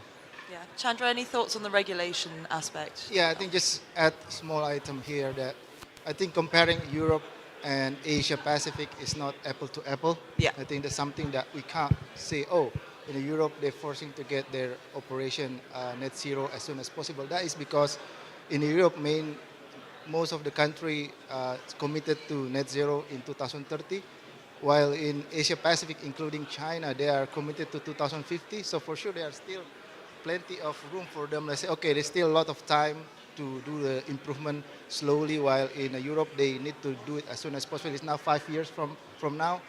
Just like include us here in Indonesia, in Pure DC Indonesia, we are pushing to get our operation net zero in the next 5 years, which is, yeah, compared to other, we are being in a difficult position because we can't get renewable energy directed to our system. We have to rely on renewable energy certificate.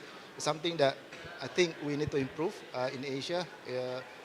How can we get maybe a cleaner energies, a cleaner way to build our data center, and I think finally, how can we offset our carbon emission from our operation? Just wanted to pick up on the point Daniel made. It's absolutely the right point. People have to realise there's a race going on, yeah, and the race is for FDI, right? The rate, AI is how they do it, but the race is to get the money, yeah, right? Let's be very clear. And each of these governments, the ones that are clear, they're in a race. Malaysia, Thailand, done an exceptionally good job. Others not so good. Vietnam's trying to catch up. Philippines not doing so well. And the point that Daniel made, I'd like to re-emphasise. When you're in a race, I'm not sure sustainability is the top of the agenda. How quickly can I get these guys in and get the money in and get the ecosystem, not just the data centres, the whole ecosystem around them, where more of the jobs come from? How do I do that? And then as I mature, I can start to regulate. But we are years away from those markets starting to do that. Yeah, I mean, I think it's an interesting part, and I'm going to pick up on it on the energy side, because obviously we know that one of the biggest challenges for the data center industry globally is where are we going to get our energy from? And, and people say to me all the time, like, realistically, we would love to pick somewhere where they've got green energy, but it just doesn't work that way because, the capacities that we need are just non-existent. And so we need to move to places and we use those fuels. So are we seeing a push towards those more renewable energy sources in the region, or are we still so far away that, that's the next step, as you said, Darren, because, at the moment we've got to get that money, we've got to get that investment, we've got to get these data centers built. Again, yep, sure, Daniel. I think it's always going to be, it is always going to be an energy mix, right? It's got to be a stable base load. It's got to be matching the challenges that AI is bringing in terms of the actual power fluctuations, etc. If renewable energy can come online fast, then it puts it in a great position. If it's not coming on as fast as gas turbines or the traditional browner energy, dirtier energy, then it's obviously going to fall back again, right? So there are certain areas in the world that have got some very good opportunity in that space. We look at Tasmania with the hydro grid. We see that as an opportunity down there to capture some of those green electrons and build out a real sustainability story. But it's also because the base load is stable, right? There's a lot of stability in the power that's provided. France have got it right with their nuclear strategy. That's a long way back. That's not something you can replicate overnight. But they're in a great position now in Europe, right? They've got a $50 billion investment. They're going to build out a lot around that, and they've obviously got the model development community. So they're in a good position. And then you see the UAE, where they've got their Maktoum Solar Park. They've got CSP. Granted, they'll probably invest a lot into brown energy. Yeah. It'll be a mix for them, but every little country, every ecosystem, every environment has to use the mix that they have. And if it's green and it's online and available, of course it'll add an advantage. But it's really about what power is readily available as fast as possible to bring these systems online and capture the ecosystem, and of course the big monetary benefit that comes with that. But just to challenge that, yeah. there's some positives that Daniel outlines. But here's an example: Philippines has baseload geothermal power, and actually it's priced at the same as brown energy, right? So there's no premium for it. Can anyone in this room tell me of a large AI or cloud deployment in the Philippines today? So the rationale makes sense. Chase the green energy. Yeah. But is it happening today? Absolutely not. Will it happen? I believe it will. And for evolution, it has to. That's our whole business model. Yeah. But today, people want speed and they want price. Yeah. And that's, so the green energy, if it's there, it's a nice to have. Is it a must have? I don't think so. Everyone in agreement? Nothing else to add on that?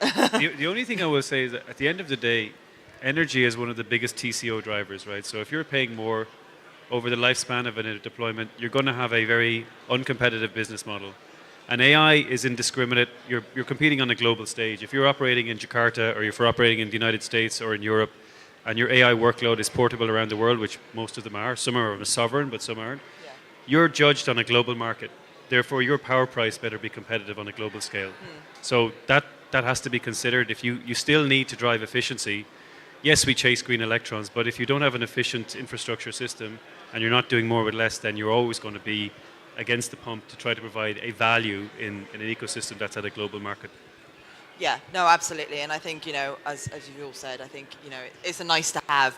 We know realistically it's not the driving force at the moment for anyone. And, I think that's something the industry pretty much has to be honest about. I did have a question around sort of I think it was mentioned around obviously the other aspects. So obviously energy is the big part when we look at sustainability. Everyone talks about where your energy comes from, but obviously that is not the only part that we look at when we look at the sustainability aspect.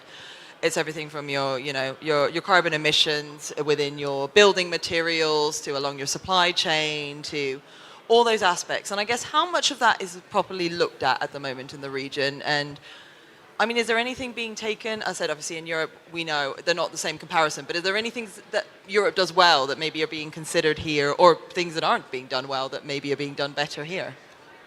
Yeah. Yeah, sure. In terms of the design of data centers, we all know that carbon, embodied carbon, is something that can be looked at in design. And at Arup, we are providing roadmaps for our data center clients, looking at how we can actually build data centers and use the proper materials which are low in carbon. So this is happening. A lot of our DC clients are very much focused on embodied carbon. That's true. Whether we can source the right materials locally in that particular location is another question. But certainly embodied carbon, a lot of our clients are very focused.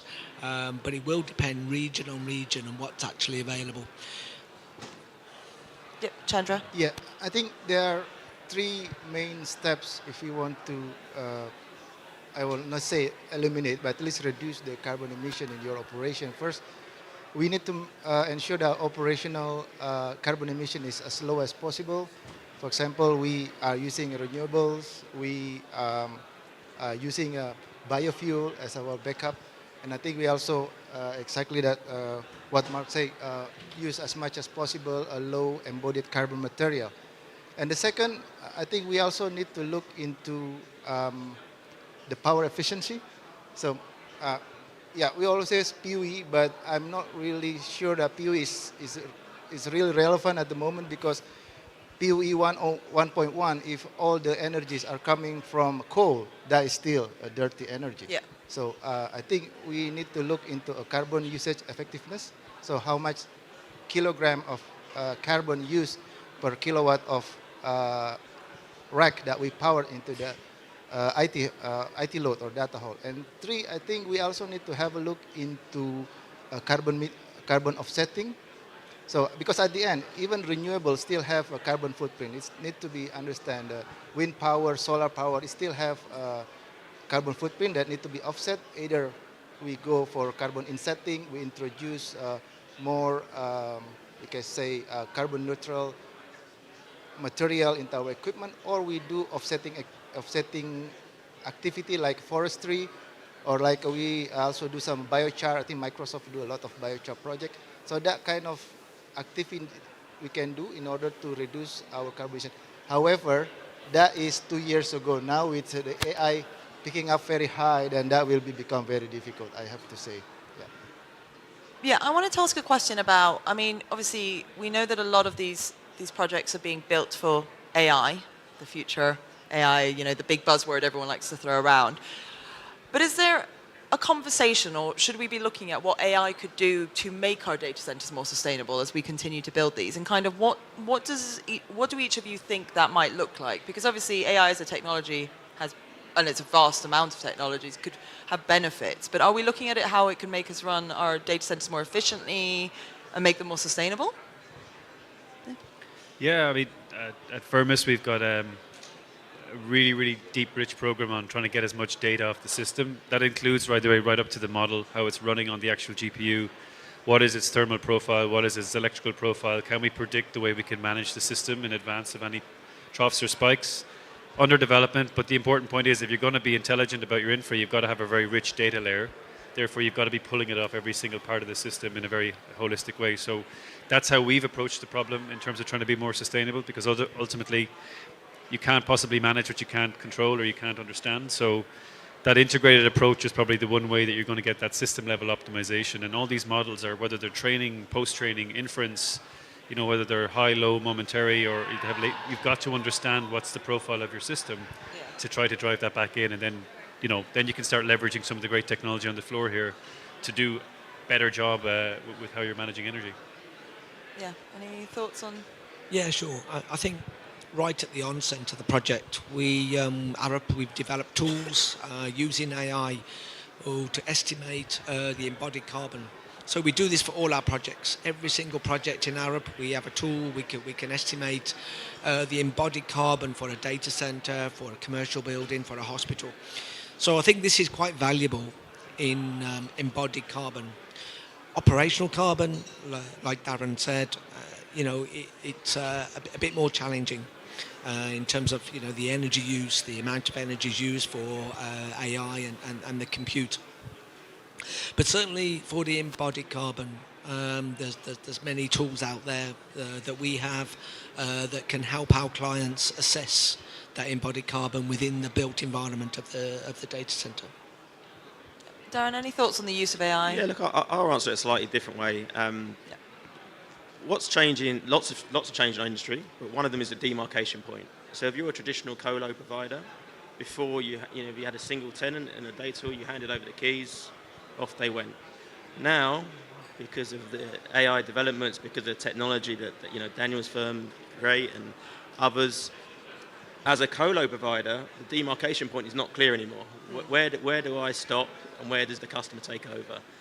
And so you need these tools to help you with that, because actually it's a huge learning point for operators, and it's a huge risk for operators, because we're now managing something that frankly we don't fully understand. Let's be clear about that.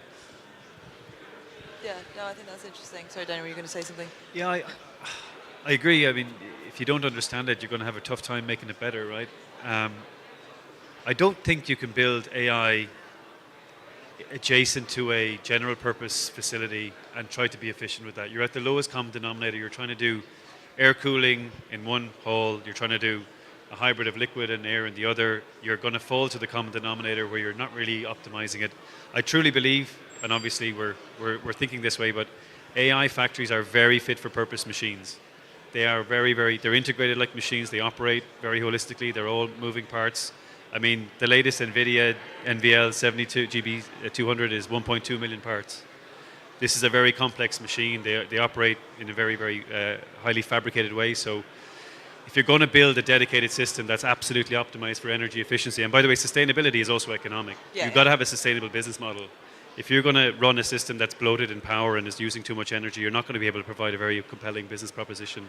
And there will be wanes in how AI is used. It'll ebb and flow. We might be in a hot spot right now. I don't know. But you've got to have a sustainable business model and run a lean engine.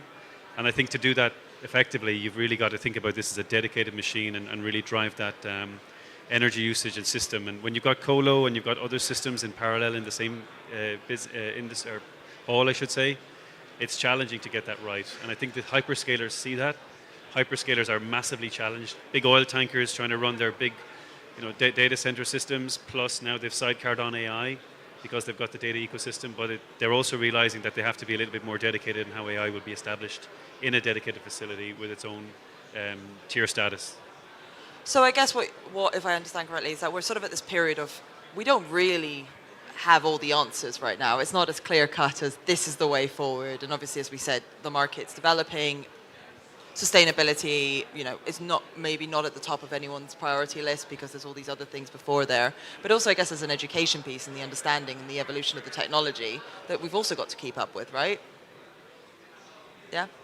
So in terms of the scale to, as I think it was mentioned by all the panelists on the panel, there's obviously a need to build quickly. I think we're all sort of in agreement that that's currently where the market is. People are desperate to build. We need to keep up with the demand. The market's very exciting. So I'm just curious across the board, do you think it can be done sustainably at all? Or do you just think you have to just pretend and move on? And I'm curious if anyone, if you actually think it can be. Can those two go together? Or do realistically we need to build, we'll deal with the sustainability later?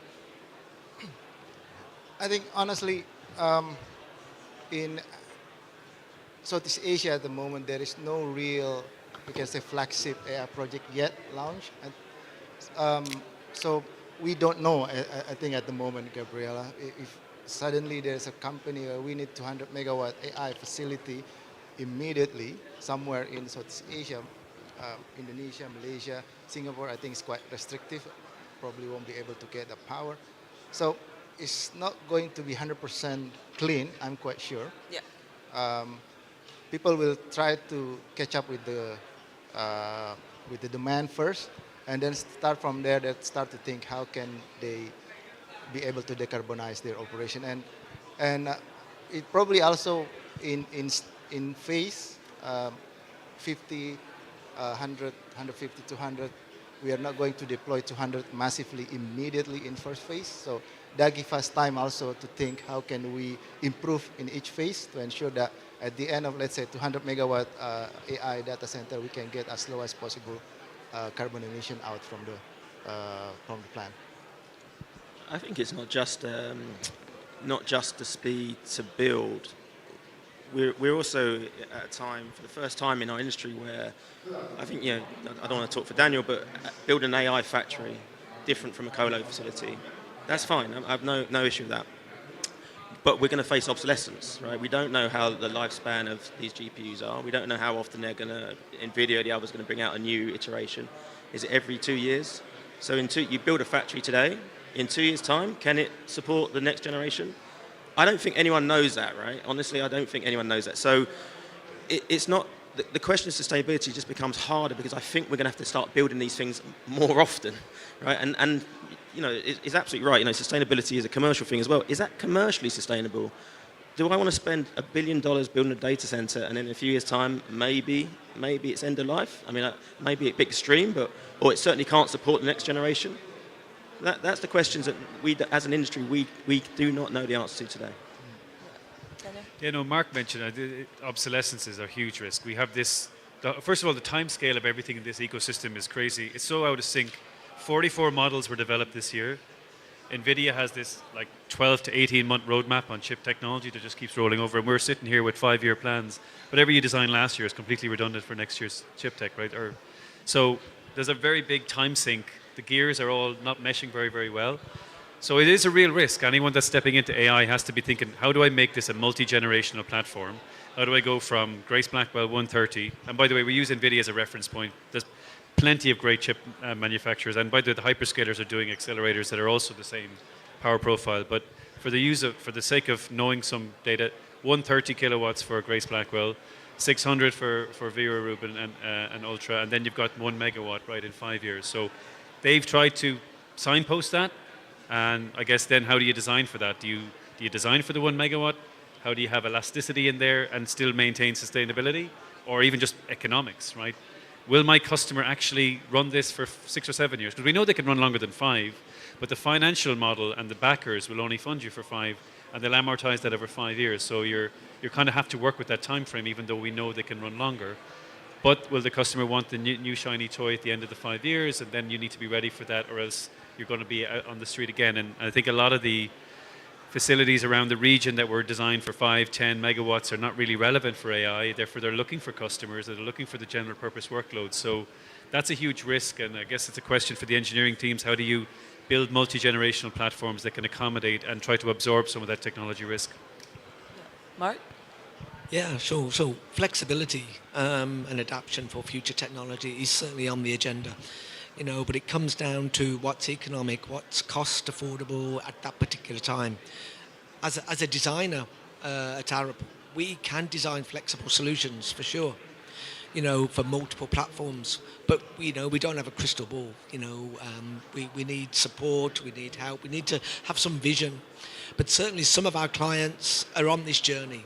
They're looking at what the next 5, 10 years data center might look like because they don't want to tear it down and start again in 10 years. So I think we need to look at some other industries too that are in that, you know, constant change and maybe adapt some of their ideas in the data center space. I think there is time for change. You know, we've been building data centers pretty much the same for the last 20 years. I think there's definitely room for improvement, but it will require some investment and some vision from our clients. 1 or 2 of our clients definitely interested in how we future-proof their facilities because, like my colleagues have just said, we don't really know what's coming down the road. And how do we protect, you know, that investment going forward? So I want to pick up on that point around, obviously, the fact that things are changing so quickly that, you know, there's that risk of infrastructure becoming obsolete quite quickly. And I'm just curious in terms of the sustainability side of that. Is it that we're constantly having to retrofit them to improve them? Is it that we demolish them and build them new? Kind of, is that even being thought about from a sustainability perspective and what the best solution is to even these projects that we have? I mean, personally, I don't think you can retrofit a brownfield to be an AI factory. Okay. Myself. I think they are purpose-built. And the question is, there's 2 challenges. Can you solve the technical roadmap to the point gentlemen have made? I think we'd do that. We have clever engineers that they will do that. But there's the financial bit. You know, when people talk about a 100 megawatt data center, a gigawatt data center, you're talking about billions of dollars now. Not many investors are going to have the appetite for spending billions of dollars and thinking the payback has to be within 2 to 3 years. Yeah. So there's a real risk actually that the capital starts drying up because it gets scared, right? It gets scared of what GPU as a service providers, not a criticism, right? Not a criticism, but they're scary for operators. because they're not Amazons, they're not Googles. You can't take them to the bank and raise debt against them quite so easily. So I absolutely understand the technical challenges we've got, but I believe we've got some very big financial challenges ahead because the risk profile and the return profile against those customers is not so clear. Yeah, I would also add, even that's very true. Even for the hyperscalers moving into emerging markets, it's a risk every time they stand up a data center because it has to look and feel the same as every other region. Therefore, there's multiple AZs and many data centers. And even for them, trying to drive demand with the richest ecosystem of cloud in the world, they still struggle, right? So can you imagine a GPU as a service trying to do the same thing in a very nascent market where model developers are still emerging? The workloads are probably not there to the same degree as the mature markets, North America, and to some degree Europe. So it's a risk when you go down the AI factory route in such a region like Asia, with maybe the exception of China for those who are working there. But that demand profile still has to be there. That's what the financiers are looking for. Give me a long-term contract. The on-demand profile of AI is not quite as lucrative as a general-purpose cloud from a hyperscaler because they have a rich ecosystem of workloads. They can tie it into their enterprise. If you're Microsoft or if Amazon, you've already got a pretty good market share. So that's already kind of a known to some degree. But if you're stepping out and you're saying, I'm going to serve AI consumers and you're going to serve model developers, unless you've got a very large consumer of AI, which are probably model developers or building foundation models or large enterprise, and there's only maybe a handful of those out there, right? Eastern and Western, there's still only maybe foundational models, there's still only maybe 10 to 15 builders worldwide, with the exception of some institutes. But that demand profile still needs to be there in order for the whole thing to make sense financially, economically, and of course long-term contracts where you can amortize over those. Great. So I do have I've got a couple final questions before we wrap up. I guess my next question, this might be a very negative way of putting it, but I'm just curious. So do we actually think sustainability has a place in the data center space at the moment? Or is it realistically the conversation's just not there anymore? Like, I know a few years ago, and I use the example, obviously I produce conference programs, and a few years ago, sustainability was what everyone wanted to talk about, across the board, everywhere in the world.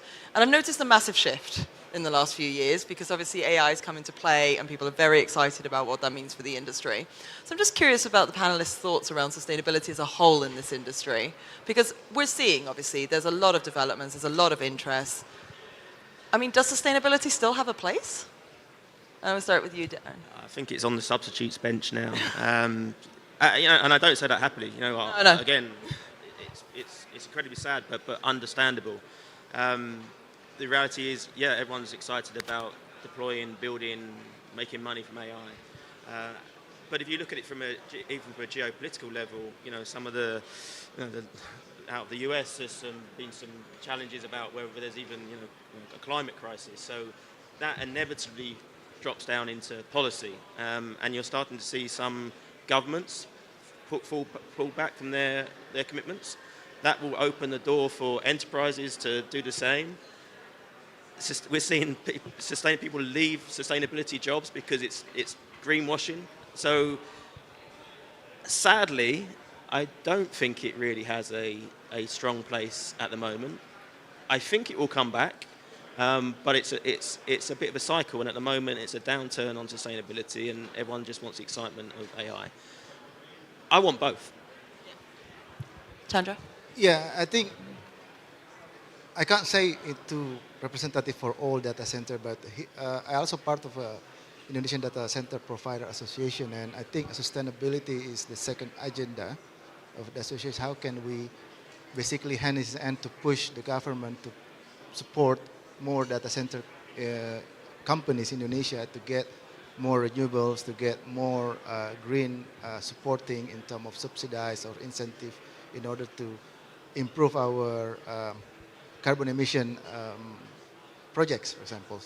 And let's say I spoke on behalf of Pure team that sustainability is one of the most important things that our CEO wants.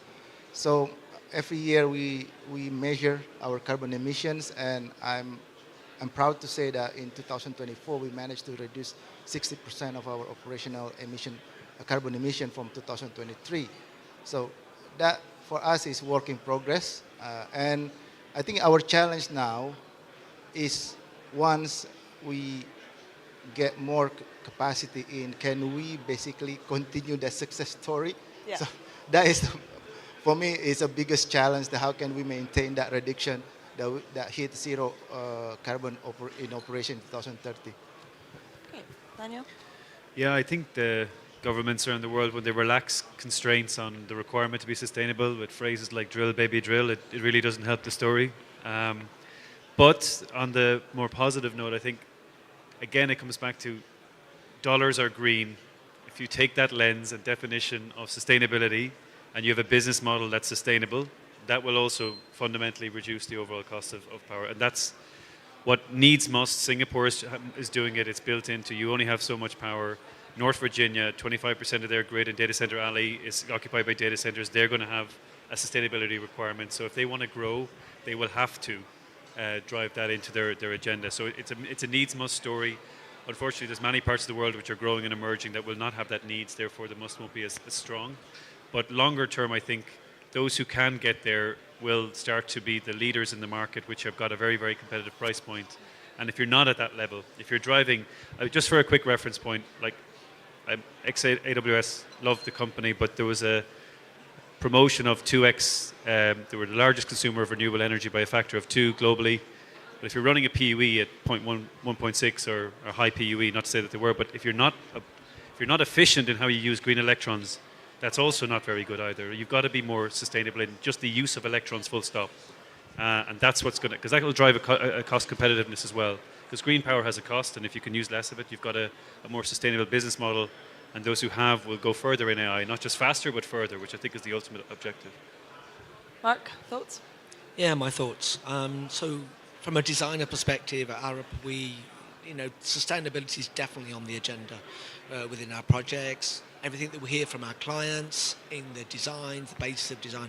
So the technology that we're using, sustainability is there. I think if you separate the energy that's serving the data center for 1 minute from the data center itself, and we make those incremental steps to improve the PUE, improve the efficiency, improve the embodied carbon, then sustainability is definitely there.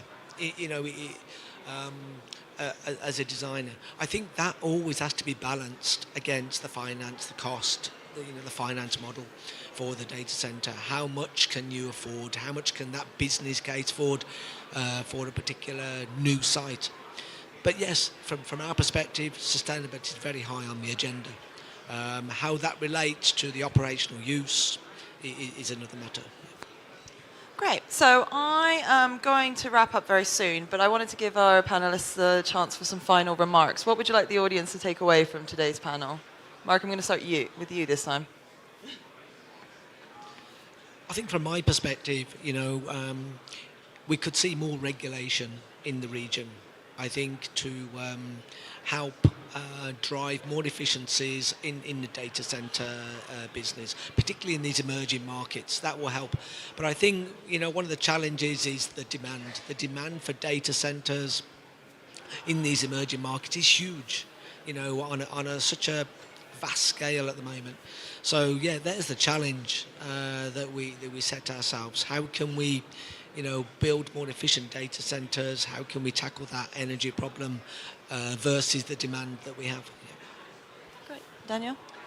I think, probably just simply, I think the understanding of the overall ecosystem that you're playing in a more holistic way is going to give you a better opportunity to stand out a little bit, whatever discrete technology you're offering. If you have a full top to bottom understanding of where you're going and educate, this is about education. It's moving fast, but there's an obligation on everybody here to make it their business to understand how are my systems being used, what are they being used for, what is the energy profile, how can I make a more responsive, intelligent system and offering to the market. That's almost a given that we must be doing. And people mentioned in pretty much every panel so far, collaboration, deeper strategic partnerships that will kind of go further and faster. So it's probably just reinstating the same message, but getting a better grip on it. Yeah. Chandra? Yeah, I think we've heard that there are so many challenges for us to chase sustainability. I think all the boards agree on that one.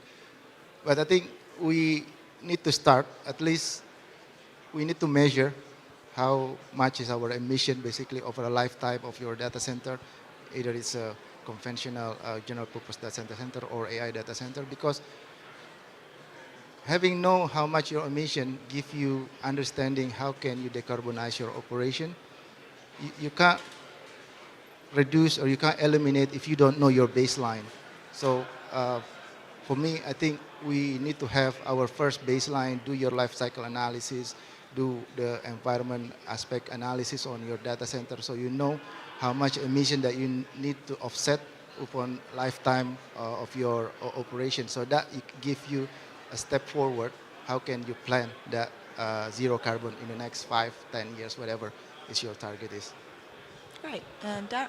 Yeah, I'd just say, look, in the markets we operate in, and it's been spoken about a lot today, there's no regulation in place. And actually regulation is generally only needed when something's wrong, right? So we have to, as operators, as industry, self-govern to some degree. And that means to do that, and you talk about getting a baseline, you've got to be transparent about where we're at and the challenges we face. And some of the technical solutions we've got, the roadmap is great, but we have to be a bit more honest as an industry. There's a lot of greenwashing in our industry, and that is all self-inflicted, completely self-inflicted. We see a lot of bullshit statements come out, 100% this, 100% that. It's all rubbish, and we just as an industry need to take a step back and go, let's all grow up a little bit. This is the challenges we face. What can we do together to solve them? Great. Well, please join me in giving a round of applause to our panelists today. Thank you all so much for your time, and we will be back at 3 o'clock with the next panel. Thank you.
Hello, good afternoon, and welcome back to the main stage. Unfortunately for you in the audience, you have to listen to me for another hour, but hopefully our panelists will take up all the time anyway.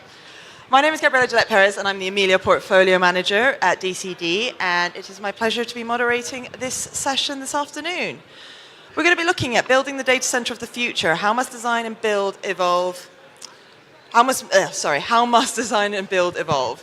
So I'm joined by Rowan Peck from Mission Critical Systems, Donna Lorenzen from Her Works, Matt Gurr from NTT Global Data Centers, and Shane Parkin from Stack Infrastructure. And it would be great if each of you could just do a quick introduction about yourselves. I'm going to start with you at the end, Rowan. Hi, everyone. Rowan Peck. I live in Canberra in Australia. I've been designing data centers since about 1990. Seen a lot of change, and we might talk about some of that today. Oh, that was short and sweet. Very good, Rowan. Okay, next. I'm Donna Lorenzen or Bridgman. I go by either name these days. I live out of a suitcase, but actually I do live between New Zealand and Lake Como. And I'm loving this already because Rowan and Matt and I used to work together a long, long time ago. I've been involved for about 28 years in data centers. Great. Matt? Yes, hi, Matt Gurr from NTT Global Data Centers. I'm the head of design for APAC. We're currently working through a number of builds across APAC region, and we're working through the process of globalizing at the moment. So very busy and working our way through a lot of new DC builds. Brilliant. And Shane? Hi, I'm Shane Parkin. I'm from Stack Infrastructure. My role is design manager for APAC for Stack Infrastructure. Again, looking at our designs across the region, trying to keep up with the demand, I suppose, and the evolving requirements, and keeping it abreast of all of the LLE and vendor, I guess, procurement. Yes, don't know what you're going to say. I actually forgot to say what I do. Go ahead, you can say it now. Thank you. So Her Works works in the strategic advisory, assurance and training aspects of data centres across Australasia and Europe. Thank you. Great. So I always like to kick off a panel with setting the scene. So what are we currently seeing in the design and build space in the APAC region? Rowan, I'm going to pick on you first because I know you've probably got a lot of thoughts. So I do a lot of design for concept, peer review type work. And something I've noticed in the industry right now is there is a lot of uncertainty amongst those who want to design data centers about what it is they're trying to achieve.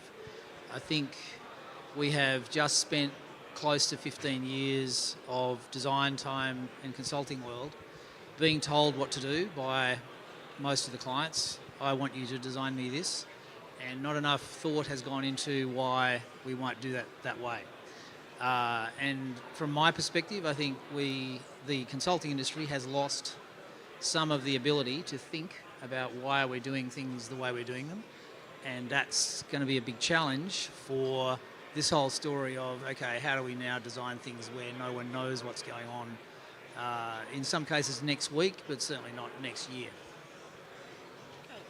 Donna, any thoughts on the current state, what you're seeing? Yeah, thank you. Rowan's exactly right. I think, for many, many years we designed things fairly much the same, cookie cutter. There was a point where design was becoming quite commoditised.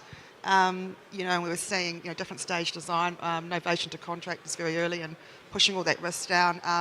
But let's be honest, it got quite, not easy, but it wasn't too difficult if you're a reasonable, competent engineer or technical person to, dare I say it, design a data centre. Now is an exciting time because we're seeing such transitional change on both the power and on the cooling side. So, that's great. It actually is, I think, taking us back to basics and why most of us love being in the profession. Matt, your thoughts? So I think we're actually in a very exciting time at the moment for designers and for builders. We've got a market which is absolutely booming at the moment. We do have a horrendous talent shortage in the market, and we've got a real shortage of good quality engineers, good quality professionals in the market. But what we do also have is a huge mix and range of different clients that are out there. So we've got the hyperscalers out there that are building massive scale projects. building large. Then we've got a whole heap of new entrants coming into the market that are looking to make their footprint for the first time. So we're seeing a mixture of that basis of design, template type design from the bigger players and the more established players, but we're also seeing some real sort of new ideas and new innovations coming through as well from some of the newer entrants into the market. So I think it's an exciting point in time for us, and as Donna says, there's a lot of things coming through, a lot of changes that we've got to prepare for, and a lot of uncertainty for us too. And Shane? Yeah, look, I'd probably add on a lot of what they've already said. Certainly from a client point of view, we do put a lot of pressure on our consultants in terms of timeframes, and sometimes that can stifle creativity because we've all got a program to meet and we've got to get to market quickly. But I think with all the new players, and this is a bit like the new mining boom effectively, but we always see you got your established players, but then you get the new people, the new kids on the block, and they can like to shake things up a little bit. So I think we're going to see a lot of innovation in the next couple of years, certainly, both from our consultants, which we obviously rely on, but I think internally and from our end clients and the hyperscalers, we'll see a lot of that happening. And we're already seeing the start of that in the last year or two, effectively. So, I mean, it's clear across the panel, I think, that, you know, we're in an exciting period. Obviously, there's a lot of design, there's a lot of build happening, and obviously that's a positive thing for the industry. That's what we want. But what changes have you seen in design recently that you think are going to have some long-term impacts? What are you currently focusing, I guess, in terms of what you're seeing, in terms of what's being designed? I can pick on someone, but I'm happy for someone to jump in if they want to. So I'm happy to start.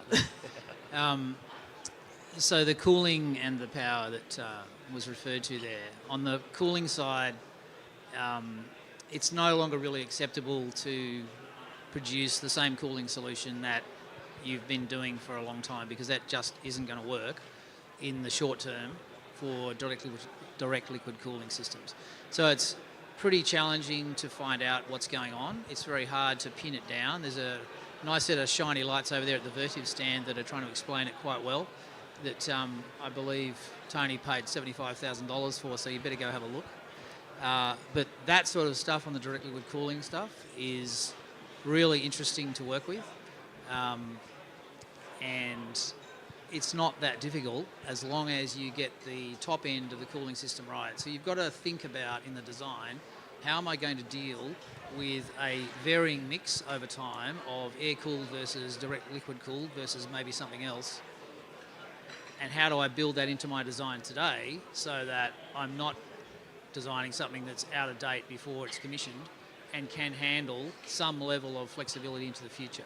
So that's pretty important on the cooling side. On the power side, I guess I spent a lot of time over the last 18 months or so going to Open Compute and some other power electronics conferences to find out what's actually going on in industry around this.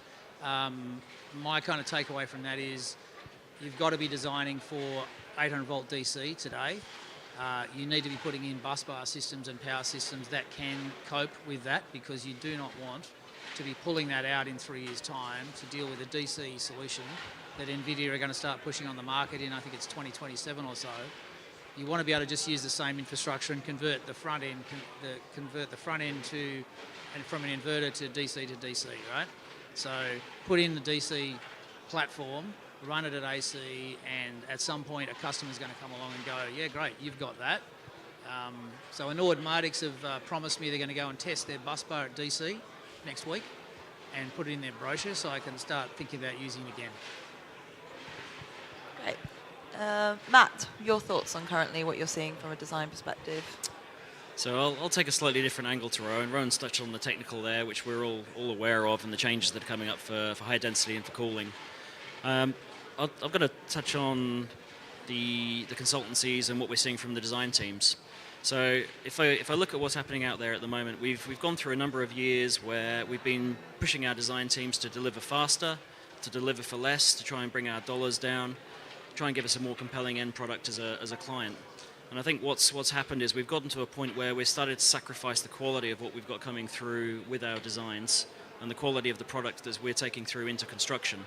And that's translating into huge issues once we actually get into the construction stage, because we've got gaps in the documentation. The contractors are all getting very savvy about it and have been for years now about making the best use of all of those gaps. So I think with the inflection point we're at the moment is that we actually need to stop and reconsider design again and find a way to improve the quality of what we're actually getting. Now that means basically giving design teams more time to actually put together and actually spend time on the product, and actually giving them the money and the financial resources to actually do that as well. So if I look at a team and there's a team under stress or a team under pressure, what's happening to them? They're spending half their time thinking about the commercials on their project, and they're thinking about things that are not my engineering end product. So I'm paying for something which I'm not actually getting any benefit from. So we've got to look at it again and say, are we actually doing the right thing here when we're screwing down the last dollar on a consultant or on a designer, instead of actually looking at it as a holistic whole and taking that small element of the design cost into factor as part of the overall cost of a project. We've got to ask ourselves, if we take a $50,000 saving on a design fee, does that actually move the needle on a $1.2 billion contract? And the answer is probably no, but if I take $50,000 out at the front end and it costs me $5 million later on down the line, that does move the needle. So I'm starting to reconsider how we look at the arrangements and partnerships that we have with our consultants at the moment, and start to bring that into a more quality-focused outcome rather than purely cost. Donna? That's so dear to all of our hearts when we were working consultant side, right, because of the stresses. I've got a couple of perspectives, if I could add. One is, I have previously worked for a developer operator as well, a global one, and looking to scale into Asia, and just picking up on the consultancy fees, thinking you're buying, how do you determine value? And when you work across different Asian geographies, Taipei and Hong Kong and Japan, Australia, there's a different price point, different teams, different understanding, often technically of the end client's requirements and product deliverables. And so when you're looking at a consistent product, there's a responsibility client side to really invest in building strong partnerships with your consultants and your contractors and your whole supply chain, to be quite frank, and sharing the risk. And I think that is when you also you need to invest in giving scope to the consultants to innovate as well. So there needs to be this shared risk and reward model is really important. And then the other point I was going to just mention is I do a bit of work up in Europe, and so the previous panel, Darren talked about, regulation.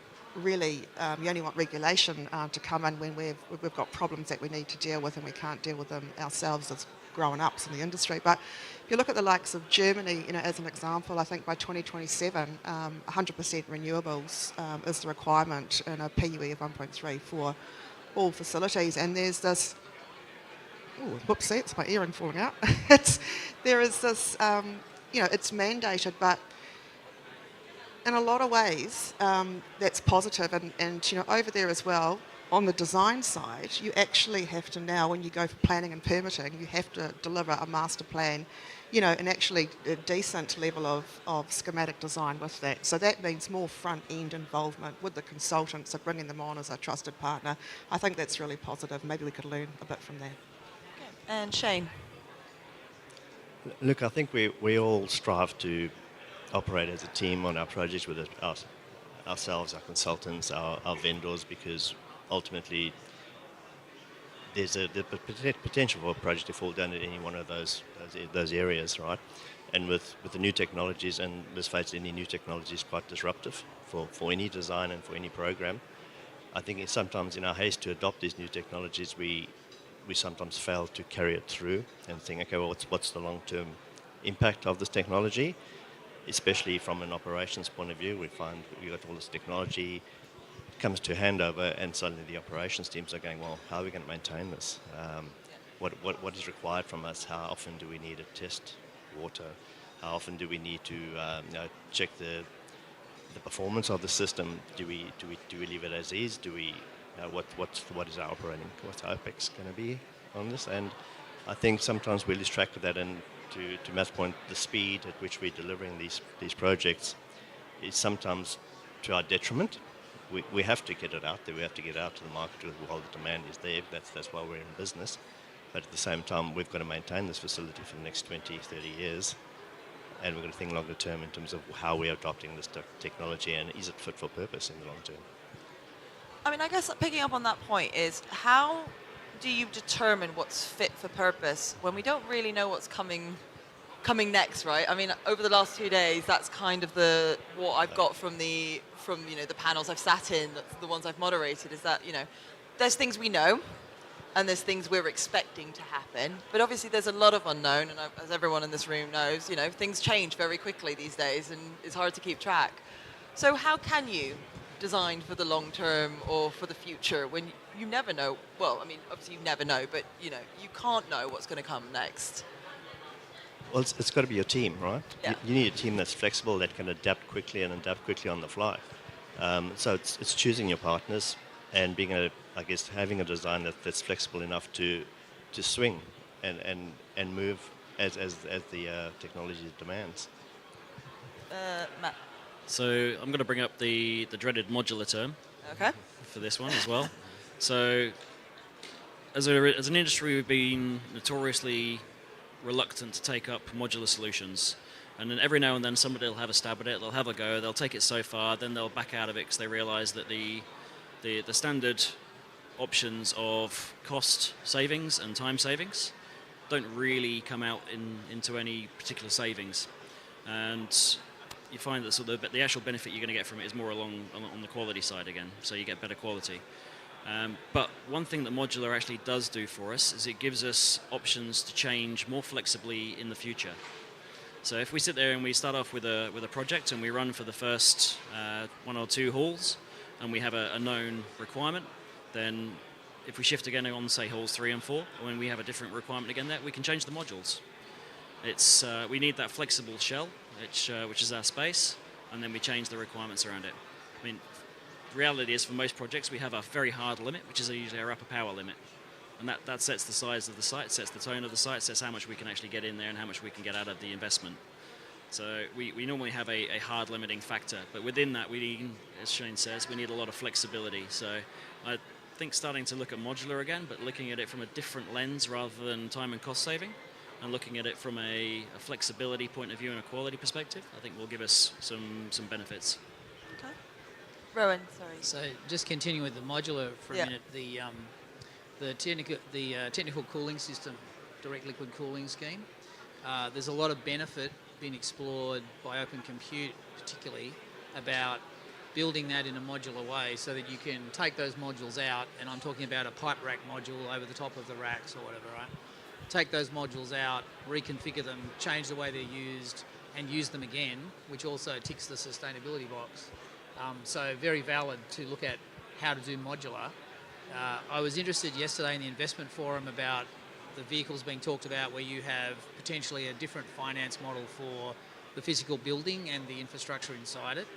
And I've had a couple of conversations with some of the people involved in those and just asked the question, so what's your appetite for risk in the shape of you build a building, a shell and core, and are you willing or not willing to see that it is 20% or 30% utilised of that floor space in 5 or 10 years' time, because that's where you end up going, right? And by and large, the answer is yes, because you've got the building, and then, as you've said, Matt, if you've got a modular solution to how to utilise the insides, then you can take that building, use it to keep the water out and the rain off and the wind away, and sure, you're going to end up with some vacant space, but that vacant space can be used in a way that was mentioned on a panel earlier today, and that is something I would really like to see happen is the boundary between the plant and the data hall, the white space.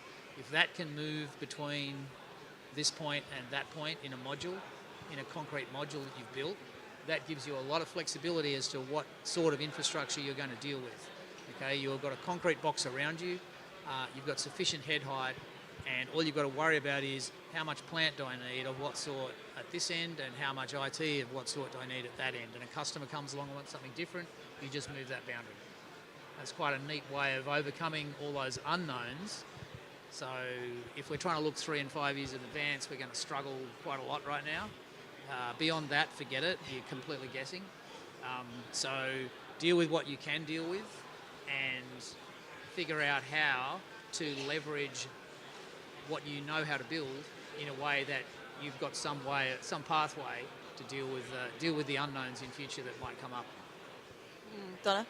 So yeah, I actually love that approach. Yeah, the barrier between like the expansion space, but the reality is, in some parts of Asia, we're really landlocked. We don't have the benefit of lots of external area, right? Because we're working to a certain GFA on a zone plan, and so it's nice to have, absolutely. But we tend to look at maximising our IT commercial space. But obviously, if we can do that, that's a wonderful thing. I was going to just say, for me, it starts with thinking strategically. So, do we have a customer? Do we know our customer? Okay, if we're talking about where do we start with our design. If we do, well then the customer will typically drive the technical requirements, if you're that lucky, and some are. If you don't, that's right, well then who is controlling the budget, okay? Because all of these conversations are really wonderful as designers if we've got an open checkbook. But ultimately, the realities are we are going to be delivering a product designing using specific technology, obviously to try and future-proof, but to suit someone's budget or a financial limit to derive a IRR for a platform of X. And we have to reverse engineer often the ideal solution as designers because we have to make changes and cost savings along the way. So I think there's a few factors in there, and it's about being very holistic, front end all the way down. Who's the customer? Who's paying for this? If we can drive and determine the design output front end, which you guys are doing wonderful. But if you're at the other side of the ecosystem, you're dictated to a lot. And I think you've mentioned that matters. More working together around those big questions too. I had a question about, obviously there's a design element and then there's the build element. And we know that there is obviously a rapid growth at the moment. Everybody wants to build. We need to get these done, as we've discussed. We've got to start building them. We've got to finish them. The demand is there. So what are the challenges you're currently seeing? I know that, sorry, I've lost my earring too now somehow. What challenges are you seeing in terms of, obviously we know that, I lost my train of thought. Talent shortage, that was where I was going. So in terms of sort of building these, we know for a fact that, there is a talent shortage. I discussed it in several panels I moderated yesterday. I'm sure it's come up across the board in a variety of panels in the last 2 days, whether I've been able to sit in them or not. So I'm curious how the four of you are looking at sort of the talent shortage problem, how it's being overcome, what interesting innovations are you seeing, and are you seeing sort of any interesting programs or ways to sort of get people into the industry? Because we know that the Asia region in particular has got quite a young population. There's a lot of potential to bring people into the industry, but we also know the data center industry is terrible at letting people know that we exist and there are great opportunities for your careers. So I'm curious how you all view that particular problem, because we know it is a big one, particularly sort of in the construction and design engineering space. I'll go first. Well, look, I think we've already seen some of industry engagement with universities and colleges around the region already to start implementing data center specific courses. Certainly, we're looking at teaming up with the university to do the same thing, because there is a finite group of people out there and a finite labor force ultimately that we can draw on, and a lot of the really experienced people, well, they're ending up on client side like most of us. We're all from a consulting background, so we've got to plug that gap at the bottom, and the only way to do that is to get that specific training so that people are coming out of these courses already exposed to this industry, because it moves so quickly that it's really hard to learn on the job, right? Now, obviously, we like to see our consultants team up with junior people on the team, and most would, because you've always got to have that up your sleeve. But it takes some time to get along with that. So we can do that by feeding, from an industry point of view, feeding back into those courses, and offering job experience, and looking at taking some of those students when they graduate and bringing them straight into the business, and growing them with the business. And that's how we're looking at doing it. Okay. Rowan? So it sound's still working, right? There's a bit of an echo in the sound. I'm not sure what's going on. So looking at it. So from a first-hand point of view, and I still am doing consulting, I guess the approach I take is that I'm not going to be working forever in this industry. I'm going to retire at some point, and what I like to do is work alongside larger consultant individuals who I come across in my various roles and try and give them a bit of a head up and a hand up about these are the skill levels that you're really good at and here are some areas that maybe you need to work on. Yeah. So personally, I like to do that and done that while I've been working as an engineer.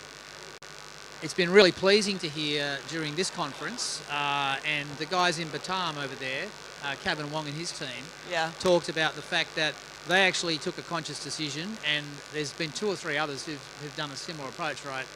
They've taken a conscious decision to go, all right, we know we've got a talent problem, we'll go down to the university and we will bring those people along for the ride. We will set up education and skills development courses for them. That's gone away. Yeah, it's stopped now. Sorry about that. We'll set up skills and development courses for them and they will become our resource. And I really like that approach. I think that's an excellent way to do it because it's extremely challenging to find people, and in the design space, those people are being pulled in all kinds of directions. So for them to focus on skill development is very difficult. They do need people to mentor them, and that can be, you know, someone who's senior in the industry like myself. It can be a Matt or a Shane or a Donna who's involved in a project, right, who identifies those individuals and takes them aside and says, you know, you've got some potential. Let's talk about where you'd like to go. Yeah, I think, you know, it really does take time and investment in people, right? And there aren't any shortcuts, I don't think. We can work with people on, you know, I love the university partnerships, etc. Or if you're in an organisation, you know, developing programs. But, you know, it actually does take time and effort, and we can't upskill people in 5 minutes, right? So a couple of points, you know, and I love the whole training aspect, and I do, now and again, I do a bit for DCD as well, and I love that because what you see are the range of different people coming into this industry with a thirst for learning. What I also see, though, is people in industry who have never been through a data centre. So when it might sound odd, but, you know, there are many people who might be in different roles, like a finance role or an HR role, and I've experienced this, and they've never ever been through an organisation if they've got their own data centre. And I think the only way you learn is to take people through, so that it doesn't matter what touch point you have in your role. If you're HR and you're recruiting, you need to actually understand the types of people you're recruiting for and the types of functions. So that's just an observation I want to make. And I also think there's still bias out there where we can have, you know, great young, not necessarily young, old, I'm feeling old, multi-generational people cross, what am I saying? It's very late in the day. You know, cross-skilling and upskilling to come into this industry, but still there is this bias from, I have observed bias still, bias, whatever. I've observed it where it is still very difficult for people to get a first role in a data centre environment, even if they've done the training.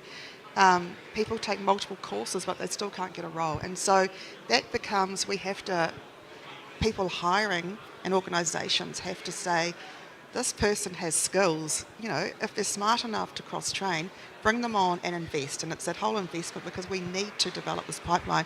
And as technology changes, when we are taking on staff for operational side engagements, that's a whole different kettle of fish as complexities evolve within our technological solutions. Matt, anything to add from your side?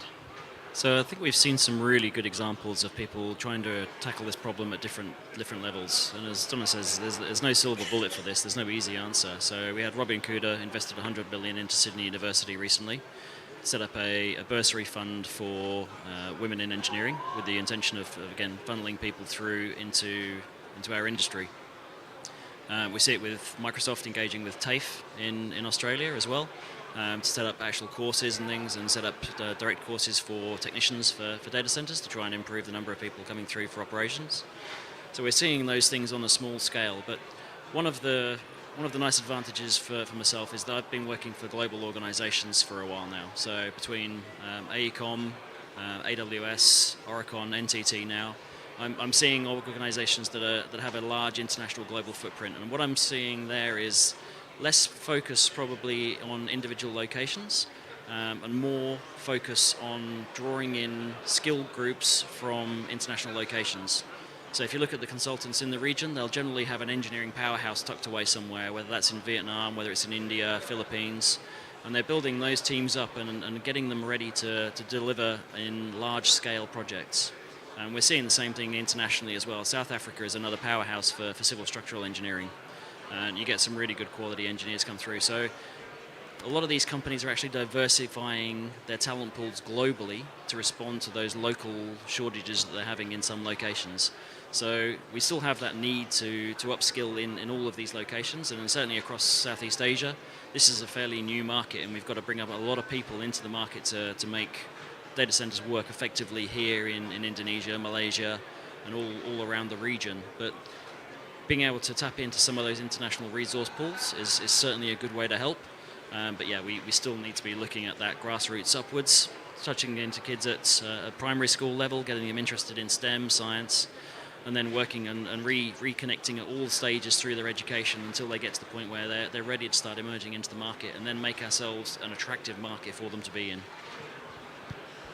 Great. I mean, in terms of, I'm going to stick on challenges a minute, and then I promise I'll turn this into a more positive. But I'm curious in terms of another challenge I know has come up a lot in conversations I've had in the run-up to this event and in other sort of regions. Supply chain. How much is that impacting, I guess, what you're designing and building in today's world? Because we know, obviously, COVID was challenging for the supply chain, to say the least, and we know it's taken a few years to kind of get out of that.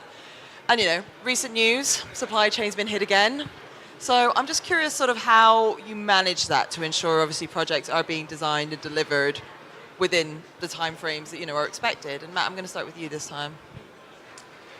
So supply chain is obviously critical, and what I'm starting to see in the industry now is a pivot from organizations to start working more closely with their supply chain. We're seeing a lot more organizational efforts where the big international organizations are connecting with the likes of NVIDIA. They're having partners, engineering partners from supply chain that are working directly with them, so they have a much deeper understanding of what's coming down the pipeline. So while we've got good engineering teams and good connection teams on there, we're not necessarily tapping into the knowledge and the smarts that are available in that supply chain.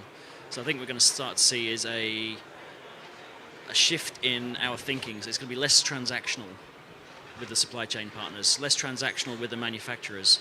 And we're going to start to have to shift into a model where we partner more closely with them. So we may even start to get to the point where we start to see less and less tendering and more strategic partnerships between different businesses, different industries, and those supply chain partners to make sure they get access to that early technology, access to those early insights, and to help us form up what the next 3 or 4 years, 5 years is going to look like. So when we talk about the uncertainty in the data center, the supply chain for us is probably a really good source of information about what's coming down the line for us that we can tap into to help us inform what our data center is going to look like. So it becomes a two-way process, not just us going out to the market, pulling someone in and going, give me your UPS. We're going actually going out to market, going, okay, what's happening? What do NVIDIA need? What's going to be the next thing? Is it going to be an 800-volt DC? What's the next thing coming down the line? Give us a bit of a heads up, and how can we integrate that into our projects? Donna? Yeah, thanks. Look, I've actually been involved in that capacity and in a prior life, and look, it did really work well. Dedicated technical advisors on the product side, looking to innovate on the cooling solution globally, and in doing so, securing manufacturing slots well in advance, particularly like a couple of years ago when your supply chain was really constrained. It worked well. I think obviously if you're taking a product and you're a multinational and you want to scale that into different regions, sometimes the economics don't stack up where you can get tax incentives by procuring locally, as an example, in India and not pay any the import duty taxes on large scale plant can sometimes negate some of the other benefits if you think just on the financial side, but there's definitely superb value in that. And I just want to probably add, just on the energy side, when we look at where we're procuring power now, where there are different, higher voltages, cogeneration upstream, gas, different types of technologies, result in different upstream solutions. And so I think, the standby generation, diesel generation, the three-phase, whatever, 415-volt solution, quick to market, we know we can get loads of suitably skilled maintenance staff to look after that. If we are changing the dynamic of the solution, going much higher voltages as an example, and we should for many reasons, we need to make sure the supply chain that there's this, needs to evolve to suit speed to market. Who can produce this? Who can maintain it? And how do we keep the cost? You have that relativity. So there's, it's really dynamic. All of these factors. Rowan? So I really agree with what Matt was saying about strategic partnerships with vendors. I've seen that work extremely well on projects. And it works not just for the design and the procurement and the build phase, but also for the facility managers. Because organisationally, if you are trying to struggle with skills on your facility management team, which is a pretty common problem, one thing you can do to help them, amongst several, is always use the same stuff, or always make sure it looks really similar if it's not exactly the same. So regionally, you might well have to, as Donna said, change your procurement strategy slightly in different regions depending on the financials and the tax incentives and regulations. But if you can, within a region at least, and say Southeast Asia is a region, within this region at least, if you can use the same stuff everywhere, then the people in the same time zone know how to talk to each other about what's going on, and they know how the site they've never been to pretty much works because it's a standard design, it uses standard product, it uses the same kit that they're familiar with looking at every other day. Makes a really big difference to the facility management side. It does make the design process easier and smoother because you can procure earlier. And I think every project I've worked on in the last 5 years has taken that pretty much that strategic vendor path. Shane, any thoughts on the supply chain? Look, I think supply chain can be a bit of a double-edged sword, right? The best way that we deal with is to show a level of trust in our vendors and engage with them early and have them understand what's coming in the pipeline from us especially, so that we can get them geared up for when it does hit the ground. I guess the flip side of it is obviously, and then to Rowan's point, we're trying to do that repeatability. It helps with supply chain, helps with program, helps with delivery. But then, of course, there's plenty of vendors out there that'll be horrified to hear that, to say that we've rocked in on a product and we're never going to give them a go. So we kind of need to balance it a bit. But I think for us, it's definitely the trust factor. We build up a relationship with a discrete number of suppliers, and we bring them along for the journey, so they know what's coming before it hits market. Yeah, you actually picked up on a point I was going to ask, which I think is that constant debate versus standardization versus innovation, and kind of obviously there are pros and cons to both sides, but I'm curious what the panel think about that along sort of what you'll be looking at the design and build at the moment in the Asia Pacific region. How much are we doing innovation? How much is standardization? Is it a combination of both? Anyone want to take it? I think Shane used the right word, and that's balance. That's the perfect word for that problem. But is that what we're seeing? Not always, but I think there are a lot of developer operators who recognise that issue, both from a financial strategic point of view and also from the problem of how do I innovate if I'm always using the same thing. But if you choose the right vendors and you take them along, as that word trust was mentioned, then they can innovate with you. And you can always say to them, well, I've got this other product over here. How do you feel about developing something similar to that? Or are you developing something similar to that? Because we would like to stay with you. We've got a good relationship. That's not always going to be possible. So then you might make the step change. But as far as possible, balance is the key word. Totally agree. And with that balance, we all want to do positive things there. And even though, the challenge is there to the vendors to keep striving for innovation. Ultimately, we do care about energy footprint in our data centres, and so there should always be, and I think there's such a lot of innovation out here now, is this drive towards energy impact, and ultimately ultimately data centres cost a lot of money to build and a lot of money to operate. So the focus on the OPEX should never go away and won't ever go away. So I think, there was always that people are striving because energy footprint, energy impact, reduction in cost has to be there, because we're not just here playing tiddlywinks wanting to build nice stuff and get shit, or SHIT rather, done.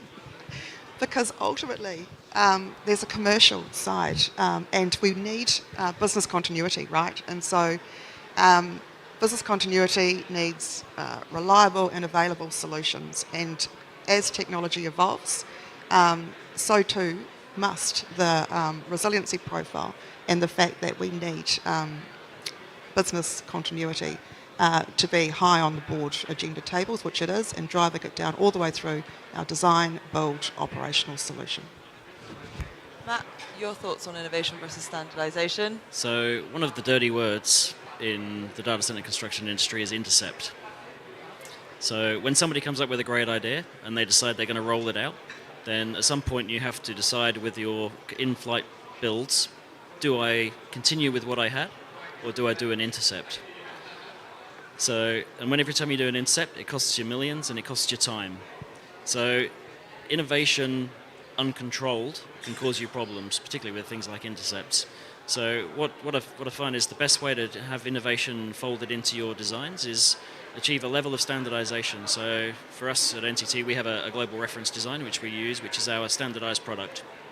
And we stick to that as much as we can. But we also have a separate team who are out there looking at the options that are available for innovation, working with partners, working with the people who are out there doing the research and spending the money, and working with the end users, working with the NVIDIAs, working with the AMDs, and bringing that innovation back in and folding that back in a timely manner back into our reference design. So we have two separate teams running it, and that gives us the benefits of being able to get out there, innovate, try the new things, look at the new solutions, but give us stability to carry on building without causing unnecessary churn and time wastage and money wastage. Shane, do you have anything else to add? I know we kind of kicked it off on following from your initial point. I was just going to say it's more of an evolution than revolution when it comes to innovation in this space, because we continue to evolve. We're going to make sure we're not adding complexity, which doesn't help us in the long run. But at the same time, as much as we're a technology industry, if we bring out something that nobody's seen before, there's a high level of skepticism around it, and so that doesn't always serve the business very well. So we evolve. We bring it on slowly if we think it's something that's going to work, and we do small steps at a time. So there is innovation, just managed. I guess you can't jump on to every new technology coming out, can you? It's just not feasible. I mean, we've got about 7 minutes left, so I have a couple more questions before we wrap it up. Obviously, I was just on the previous panel looking at sustainability and kind of where we are in that space. And obviously, design and build play a big role in that space. And so I'm just curious, how much of it are you seeing in your current roles, obviously from a design perspective, in this region? How much is sustainability playing into sort of the decision making, into what you're doing in your day to day? Someone can volunteer. If not, I will pick on someone. Well, I've got a really short answer to that. Not enough. Okay. That seems to go on par with what was said in the previous panel, but Donna? With general intent are my 3 words, and I say that because I think, client side, it's super important, corporate governance around ESG. I think on the whole, there is a commitment to doing the right thing and to building sustainability into design and building operations. That said, it comes down to budget. So allocating a percentage to sustainability, whether that might be on the design side, constructability, investment, and some aspect of low carbon steel or something, or concrete. At the end of the day, though, when things get rough on budgets, as project delays happen, when intercepts happen, I see that's the first thing to go in my experience. Conversely, up in Europe, and some of the work I'm doing in Italy and Germany, it's very different because they're a more mature market. Because, Germany is highly regulated, so they have to do it. And I think that is the difference. It's the great ambition versus mandating. Yeah. Matt? So I think we're in a position now with sustainability where we've hit the easy targets. We've taken the low-hanging fruit, and everything we do now is a small iteration, a small cut. It's a tiny piece every time that gradually improves and cranks over time. And the problem we have now is that no one solution we have anymore is going to fit everywhere. So everything has to be looked at as an individual site, an individual location. Does this chiller solution work here? Does this water cooling solution work here? Do we need an energy solution here? So everything has to be looked at individually now. We've taken the easy wins. We have to keep going. We've just joined, NTT have just joined the climate pledge. So we're heading for the zero emissions target now. So we've got a hard target, which is fabulous. We've got a high level commitment from the business that they want to do this. They've announced it, we've joined it. So we're seeing push from people at the bottom wanting to do sustainable design and sustainability and bring that into the projects. And we're now getting commitment from the top level to implement that and support it as well. So we're on the merge now, make sure we're meeting both ends and keep tightening the wheel. Shane? I guess nothing's worthwhile is going to be easy, especially amongst the sustainability and things that cost a lot of money that are good initiatives, right? The first time you do them, they're always expensive. The next time you do them, well, it's business as usual, and it suddenly becomes cheaper and cheaper and cheaper to do it. So we're all past the point of sitting on the fence. We've got to do the right thing, right? Because it's not just about it being the right thing to do, but local governance, regulations, they're all catching up with us. There's not going to be much choice much longer. We have to do it. So why dodge the bullet and just get on with it? Great. So we have about 2 minutes left, and I would like to wrap this up by giving each of the panelists an opportunity to give their final remarks as to what you want the audience to take away from today's panel. Shane, I'm going to start with you. I'm going in that direction this time. So what would you like the audience to take away from this discussion this afternoon? Look, I guess we're a quickly evolving industry, and everything we say is going to be completely superseded by the time we get off the stage, right? So we like to think we all know what's coming, but that's what makes this industry exciting, and that's why we're all part of it. We never quite know what's going to happen next week, but gee, it's going to be exciting. Seems like a positive way to end. Matt? So my focus at the moment is on integration and collaboration. And I think if I look at how the industry is moving with the issues we have with resource constraints, the time pressures and the issues that we have just generally across the marketing, bringing good quality product to market, for us as clients, the focus for us has got to be on working closely with our consultant partners and our designers, working with our suppliers, and bringing in a much greater degree of integration into how we work, how we deliver, and shift our approach to something which is more sustainable as a model for business, bringing ethics back into how we deliver and how we work with our partners to work in a much more integrated fashion. So that's my aim for the future. I'm driving hard for it, and hopefully we'll see some good results coming out of it that justifies the approach. Great. Donna? This panel has been about future-proofing the unknown. And so my final word is to future-proof yourself for this unknown. Being obsolete, Shane, gosh, you're saying next week, Jesus, or actually by the time we get off this panel. I'd like to think it's slightly longer, maybe 12 months or so. But the reality is embrace the innovation, the opportunities here, build those partnerships. We are all smart people in this room. I think it's so important to be always learning something new. And we have a lovely collegial collaborative industry here. So my final word is embrace it, because you don't know the unknown unknowns. Rowan? So it is an exciting time. Shane's absolutely right about that. And I guess if I reflect on why I've stayed doing data center designs for so long, it's because it's been exciting. And it's been a great learning experience, and it is now going to be an even better learning experience for whoever's along for the ride. So I think the challenges that we have in front of us are all about take them on, learn about what's going on, how it's happening, what might happen, what might not happen, and then just enjoy. Just Great. enjoy the experience. Well, great. I was going to say we can reconvene in a year from now and see what happened. But, thank you so much to our panelists. A round of applause, please. And thank you to the audience for joining us this afternoon. Thank you. The next panel will be starting at 4 o'clock, so don't go too far.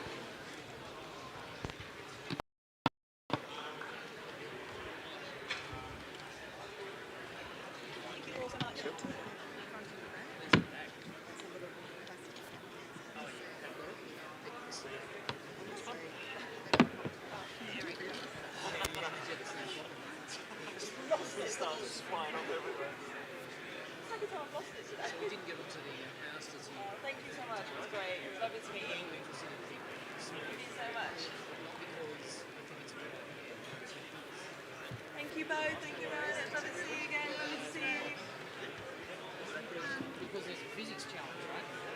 Physics challenge being, how do I go that somewhere where latency is great? Oh, I know, I know. Put 200 megawatts in it, and then go, what am I going to do with 200 megawatts?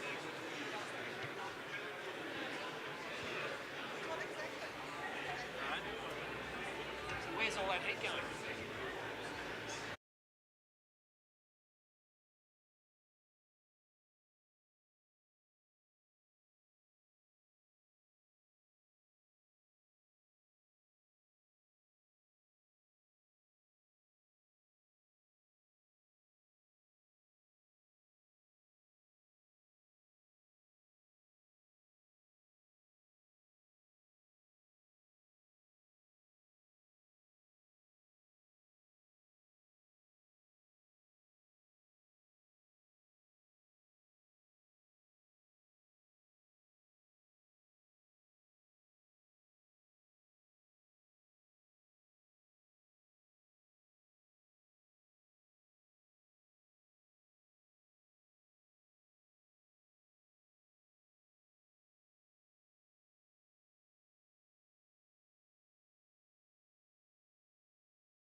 evening here at the Grand Hyatt Bali.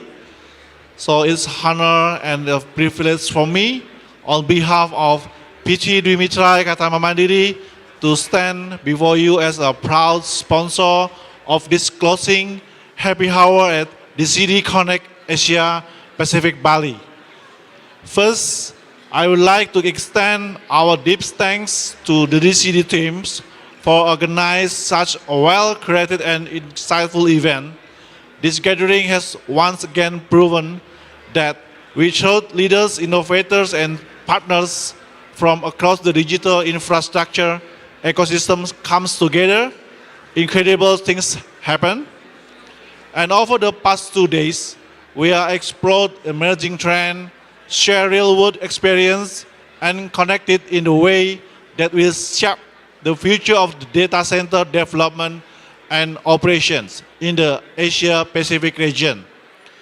It's been energizing to see how much momentum our industry continues to build, especially at the time when the digital transformation is no longer a choice, but a necessary. We are proud to play a part in that transformation. For over 24 years, we have been committed to supporting mission-critical infrastructure across Indonesia market and Southeast Asia, providing the reliable solutions, strong partnership, and the technical expertise that our client trusts. Sponsoring this evening is our way of celebrating the spirit of collaboration, innovation, and shared success that even like DCD Connect stand for. As we wrap up this exceptional gathering, I invite you all to enjoy the rest of the day, network really, reconnect with old friends, and toast the new opportunities. Thank you again for your time, for your partnership, and your position for these even evolving industries. Here to future we build together. Cheers, all of you. Thank you.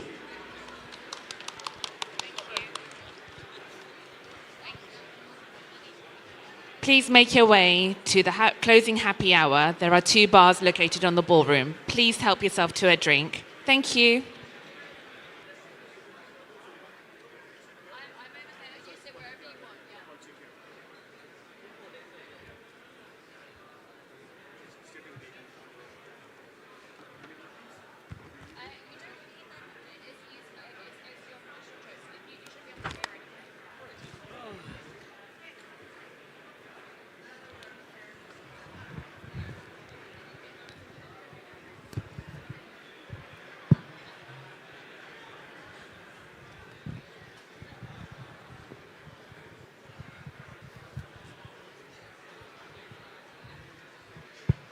Okay, you ready, guys? Yes.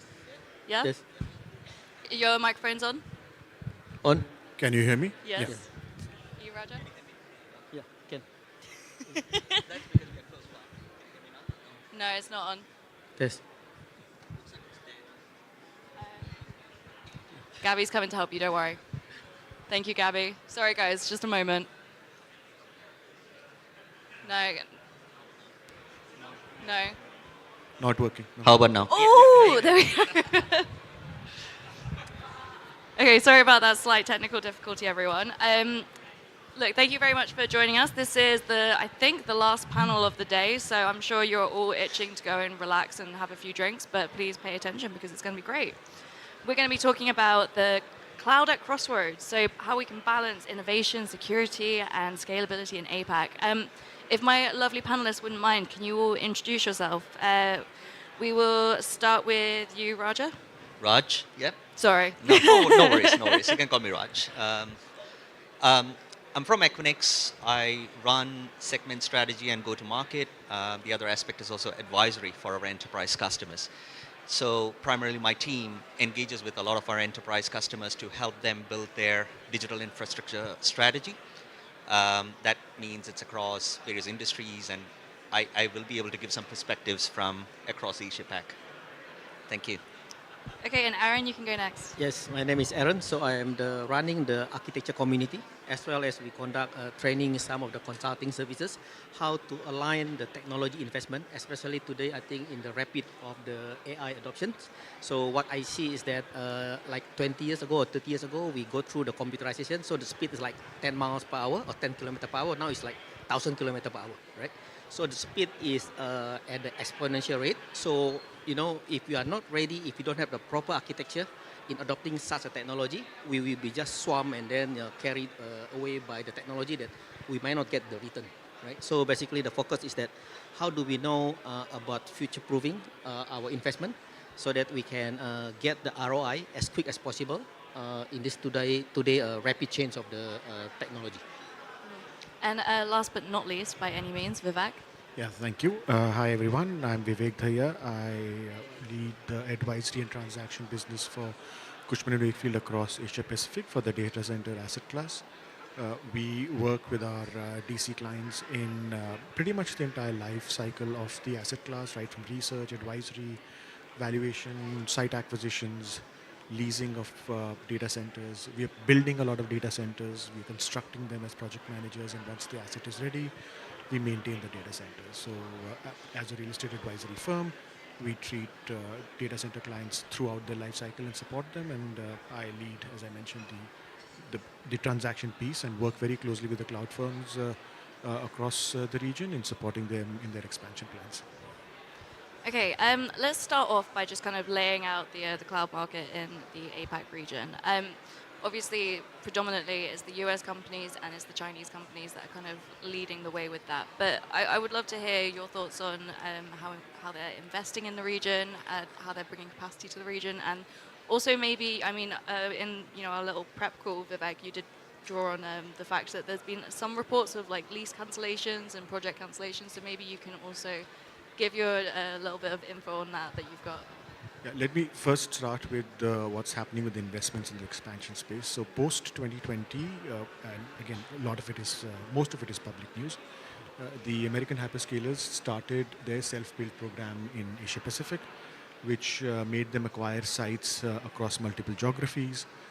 They have built now multiple greenfield availability regions across Asia Pacific, which wasn't the case 5 years ago. And they will now continue to treble down in further investments. In fact, we came out with a report last week where we tracked the investment that's happening in the DC space, and a large percentage of that is coming from institutional capital and cloud firms from the US. We don't see that trend changing. It is expected to continue. There is strong fundamentals. Some of the largest GDP countries with the highest growth and the highest population for Asia Pacific, so that's not changing. That's just on what's happening on the investment scale. But coming to the news that we've been reading about potential cancellations and delays, that's interesting because just before coming to this event, the same news, the agency that broke that news came back and corrected their own news, saying, hi, actually AWS is back in the market, and Microsoft didn't really cancel, they actually postponed. So the same platform which had spoken about potential cancellations have come back and done a U-turn on their own announcement, which is not surprising because if you look at the fundamentals, we should probably not look at press headlines, but the fundamentals are the most important one, for example, is revenue growth for cloud firms.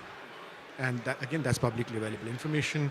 And if you see how cloud firms' revenues are growing year on year, quarter on quarter, there are some blips here and there, but generally speaking, it is such an impressive growth. Not many industries are growing at 20% CAGR, which cloud firms are able to do in spite of an ever-growing base.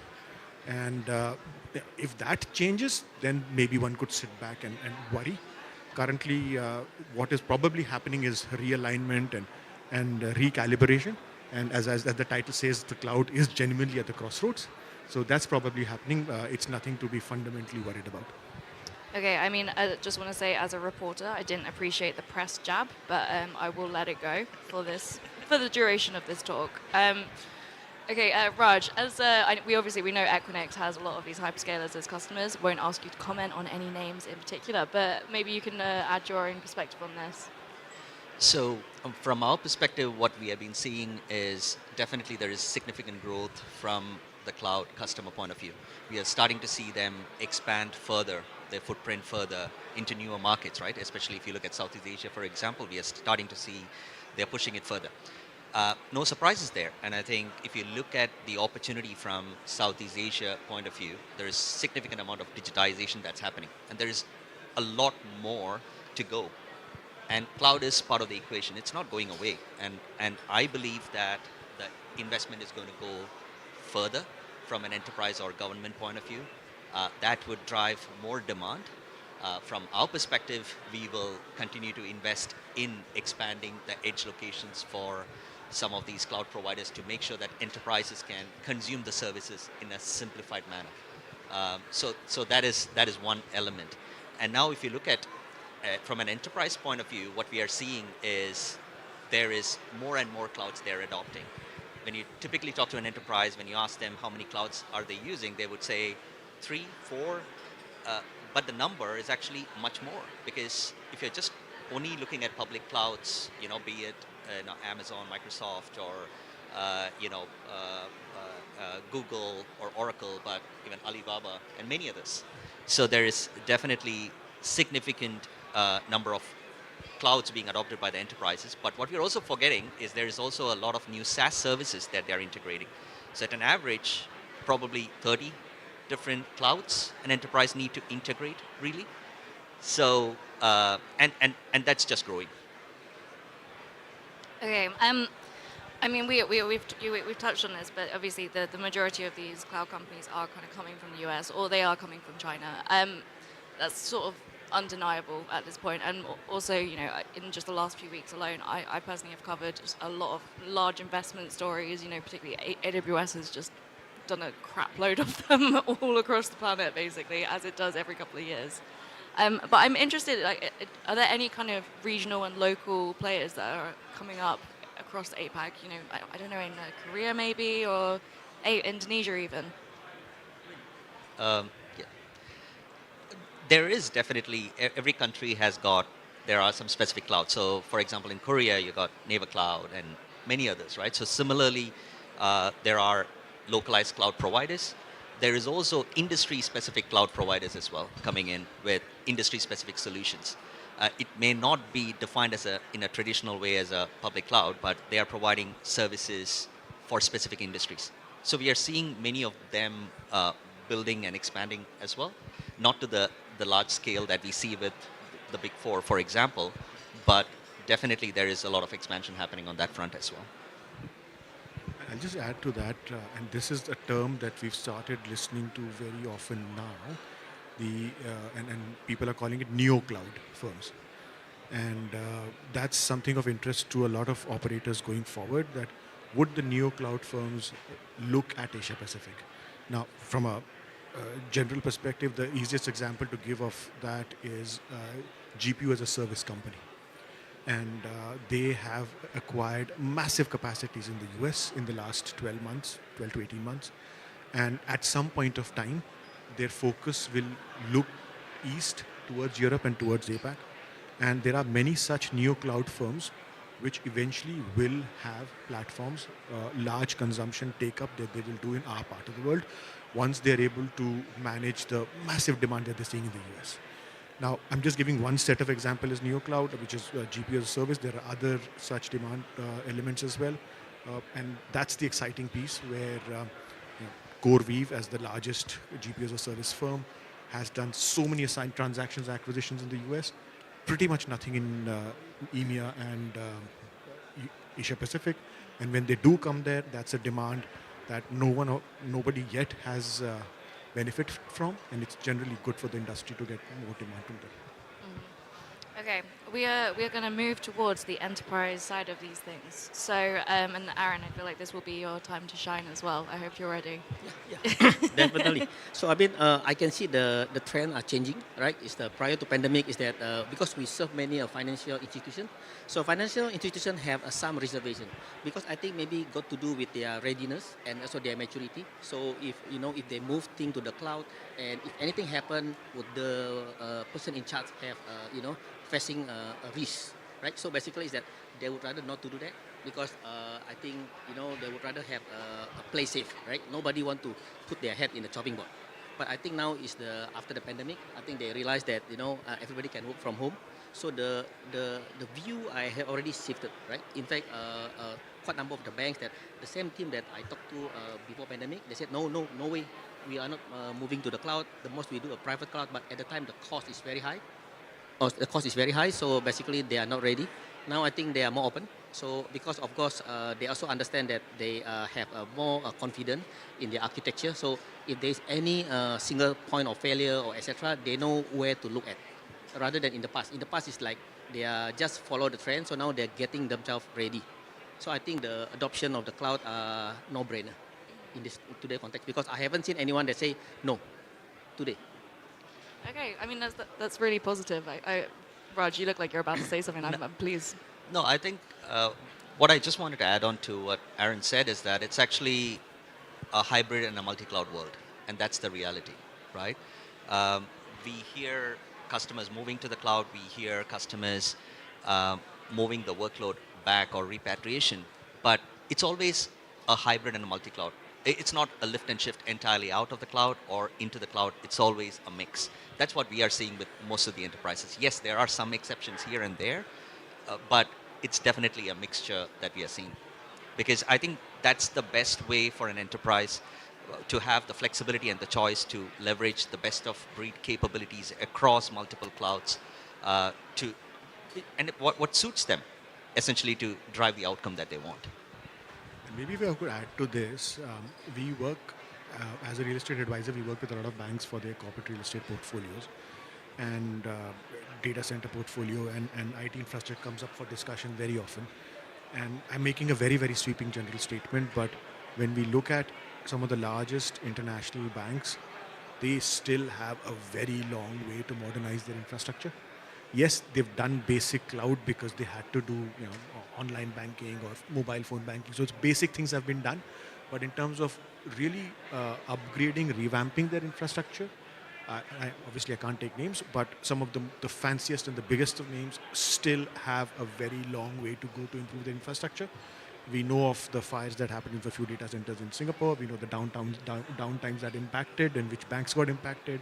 There is a long way to go even now for digital infrastructure to get further improved by cloud, on data centers and other elements. I think the other factor is about the application that are dependent on a certain network, certain environment. So it's like, of course, when we're talking about financial, is that every industry got their core application. So it's in the financial core banking. So their core banking are totally nobody there to touch. Trust me. Even they said, oh, you want to touch? Let me retire in the next 5 years. Then you come in and touch, right? From now to my retirement date, please do not do anything, right? It's scared because anything happen, I cannot retire peacefully, right? Everybody don't want to take the risk. But of course, we can balance this type of risk by putting the architecture properly. So basically, is that many organizations, they don't know what they don't know. They don't know what they don't have. And they can't even describe their landscape, right? If you ask them, can you describe your technology landscape? Well, let me find the PowerPoint. I just flash my PowerPoint. That's not technology landscape, right? Technology landscape is like the map, GPS. I need to know that this is the mainframe and this is the database, and I need to know all the components, how they are connected, right? If I need to move to the cloud, which one that I can move to the cloud, which one I can bring it back, or I can do hybrid and etc. So many of the enterprises today don't have that full visibility. Or perhaps the visibility only reside in 1 or 2 teams, or perhaps out of the 1 or 2 teams, only 1 or 2%. And that is basically you're putting risk at the one single point of failure, right? So a lot of things that organization can make themselves ready if they don't know. If they know, but the problem is they don't know what they don't know, and they don't know that architecture can help them to reduce the risk. Well, that's the reality of life. You want to add something? Yeah. So here is the challenge, right? If you don't know what you don't know, if you are just going with a broad strategy of just lifting and shifting everything onto the public cloud or vice versa, it's not going to work. It's just adding additional unnecessary spend, performance issues, security issues. I entirely believe if you need to have a strong architecture, you need to have an understanding of what you have got first. But if you talk to some of the enterprises in terms of their data strategy, and now when you're talking about AI and other aspects, you definitely need to have a solid data strategy.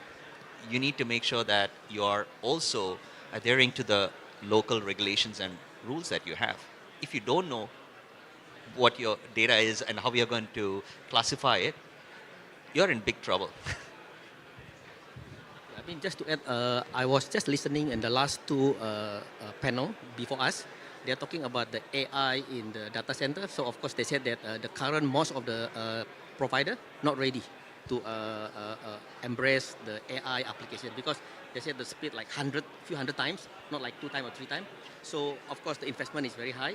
But now the other aspect is that many of the enterprises, of course the senior management will direct or give the mandate to the team, guys look into AI, right? We need organization, we need to be in the leading edge and innovative and etc. But the fact is that enterprise AI is only coming to the reality in just in the last 2 months. After I think Nvidia, Microsoft, Google all launching their agentic AI. In the past, AI is only for productivity, right? So you want to come out the slide, you ask AI, I want to present this topic, can you generate the PowerPoint slide? So it's more on the productivity for individual, but not really for the enterprise, right? So enterprise AI is only happening in the agentic AI, and just 2 months old. The availability, of course, we have been talking since last year, but the massive so-called knowledge is only available in the last 2 months. In fact, I just learned about agentic AI in the last 2 months. Right? If you tell me last year you already know, basically you are at the leading edge on the research team of the maybe one of the leading company.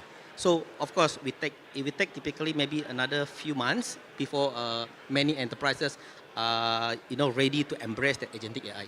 Because agentic AI I think is not only about the productivity, but you can even form the teams right in the organization that can even input a manager as a one agent and then got the 20 staff, right? And then got some of the QC and some of the reviewer and etc. And I think the insight that I got is that the agentic AI. So one agentic AI can replace 25 programmer at the mid level. So now of course the key is that if you hear this and you are working as a programmer, would that impact me? Of course, if you are not ready, you freak out. But if you are ready, you need to embrace and you need to make sure at least one level up of the agentic AI, right? If you are same level or below, the next few months, you better touch up your CV and then go and attend the YouTube or whatever to make sure yourself is above the one level up of agentic AI, right? In the marketing, the numbers is about 1 to 6. And in the finance, human resource, 1 to 10, right? So it's quite scary. It's coming, and of course now, the data center also are not fully ready yet because I heard that they just wait and see.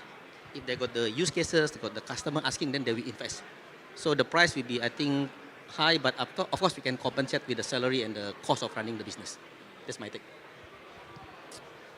We went to a completely different direction of the agentic AI, and again, I can't dare to speak about that right now. But I'll just make a comment on the AI infrastructure that you mentioned. We have, and it's been a topic of most conversations in events like these over the last 12 months. We have to put it in certain perspective. Ignore what happened, let's say, in November 2023 when ChatGPT got launched and became successful. So let's ignore that. Even then, data centers was picking up pace as an investment asset class. It was doing very well, and cloud was driving it. And one of the reasons why cloud is at the crossroads is that suddenly we have this new kid on the block, AI, which also requires a lot of data centers in the future. Now, cloud took 10 years as a technology to mature with so many use cases and expanding across the world. Let's give AI 5 years more. Right? In the 5 years, we'll have hopefully more use cases, and then the infrastructure that is being set up now will hopefully deliver it. But currently, most of the projects which are about to go live were never planned to set up for AI. Right? This is one of the conversations we had yesterday with one of the hyperscalers, where they use the term fungible data centers. So, which means they would end up building a site or a building or a structure which can do cloud or AI both. Right? And these are fundamental decisions being taken right now from an infrastructure standpoint where we get involved, where if you really have to execute agentic AI and at a large scale across multiple enterprises, where is infrastructure to run it? And then will Asia Pacific get the GPUs based on what the eventual policy comes out? Will they come to our part of the world and we'll be able to actually execute all those agentic AIs through the GPU availability? What if we don't even get enough chips to be able to deliver that on the ground, even though we might have the technology, but actual on-ground execution might take longer? Yeah, if I may touch on that point as well, right? So when we look at the AI workloads, I think we have been supporting those workloads for years, even before the current generative AI wave that we're seeing, right? But very specific use cases in healthcare, automotive sector, and all of them do not need these megawatts of power we are talking about, right? Those are specific use cases, and they have been applying that. Self-driving cars, ADAS training. There is a lot of ADAS training happening at our facility, supporting many of the automotive companies for years. Healthcare, radiology imaging is a great example. We have got this customer out of Australia called as Harrison AI. They've been doing that for years, and they're expanding. And there are many, many of these industry-specific use cases that we are seeing. And again, as a data center provider, we need to transform our infrastructure to make sure that we are ready to support not only these workloads, but also the changing, right? Looking at now per cabinet, 130 kilowatt and above kind of workload, right? Do we have a lot of those deployments? Probably not, but it is going to get there. So as data center providers, we need to definitely design our infrastructure to support those high density deployments, new cooling technologies, which we have already got some live deployments around liquid cooling directed chip or rear door heat exchange. So there are multiple of those strategies we need to look at. There is definitely sustainability angle that as a data center provider we need to think about, because enterprises are really taking that as one of the key criterias in terms of their selection as well. So it's not going away from a retail business, retail co-location point of view. Yes, we need to retrofit the new facilities that are coming up. As we heard, we need to design for those future workloads and high density deployments. So there is definitely a lot of those design changes that are happening, and we are progressing through that. But there's a lot of learning. So if you think about 150 plus AI deployments that we have right now in our facility, mostly for enterprises and some service providers as well, there's a lot of learnings that are happening. So which is, it's an exciting time for sure. But I would also see that we haven't even scratched the surface yet. I'm assuming you mean learning for Equinix, not LLM learning. Yes. So, sorry, I just want to clarify quickly then. So are you saying that the majority of enterprises that are using AI technologies, they actually are hosting their own kind of hardware in data centers, or are they turning to the cloud providers to actually access it? So if I may give you an example of what the journey looks like, right? Sure. Most of them, I don't think so they're ready. They don't have a business case to really deploy their own private infrastructure. People who are very clear about it, they are doing it, right? People who know they have built a business case, right? The examples I gave, like automotive sector, Continental, for example, for ADAS. There are many others very similar to that in that sector.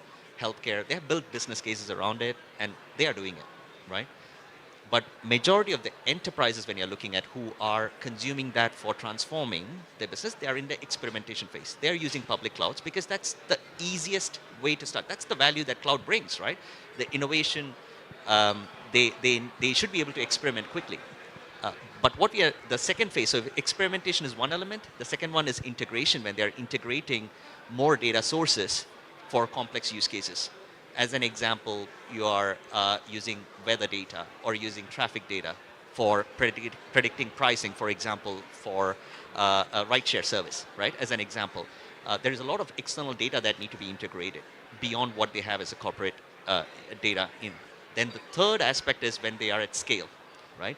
Most of the organizations, I would say, is primarily in the experimentation and integration phase rather than at the scale.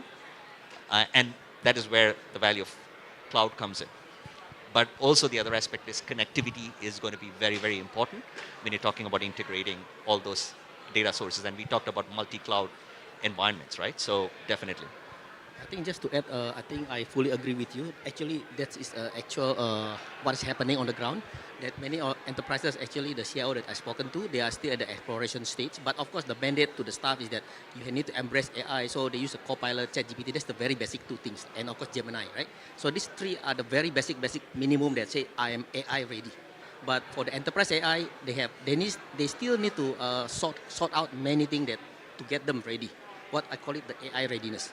And I think most of the organization today, AI readiness at the 1 or below. So from 0 to 5, they are at the level 1. So it will take them quite some time for them to get ready to at least level 2 before they embrace the agentic AI, AI for enterprise. Because I think the challenge is that the information that they have now is residing in the people or in the department. And typically in the typical organization, the department and the people, they have some sort of political tension. So, it's just impossible to get that information, right? So people will tell you, oh, sorry, Raj, even your boss asked me, I will not share that information for you. So forget about it. And we are working in the same company. So how can that AI, because agentic AI require a data that I need to pull out from the Raj and the team, and now even without the AI, his team will not share with me, with my team, right? So of course I will play politics, I will go up to the top and then play politics, his boss and my boss. So it will take some time, but I think it will be there because I think they have no other choice. Because the mandate is that information need to be shared and the management need to make a quick decision. And the AI will accelerate and even can make a prediction about what would happen based on your actual data. Right? So until then, the use cases need to be developed and that will be the massive demand for the data center to have a fully AI enabled. So maybe I give 1 year to make that happen, maybe. Because now the speed is like everybody's under tension. So all the CIO asking me, how can I get my company ready? Right? So compared to the 2 years ago, so they said, oh, we are already AI. I acquired the license of Gemini, Copilot, and the ChatGPT. This is the AI they're talking about. Now we're talking about the different type of AI. Maybe 1 or 2 years, my guess.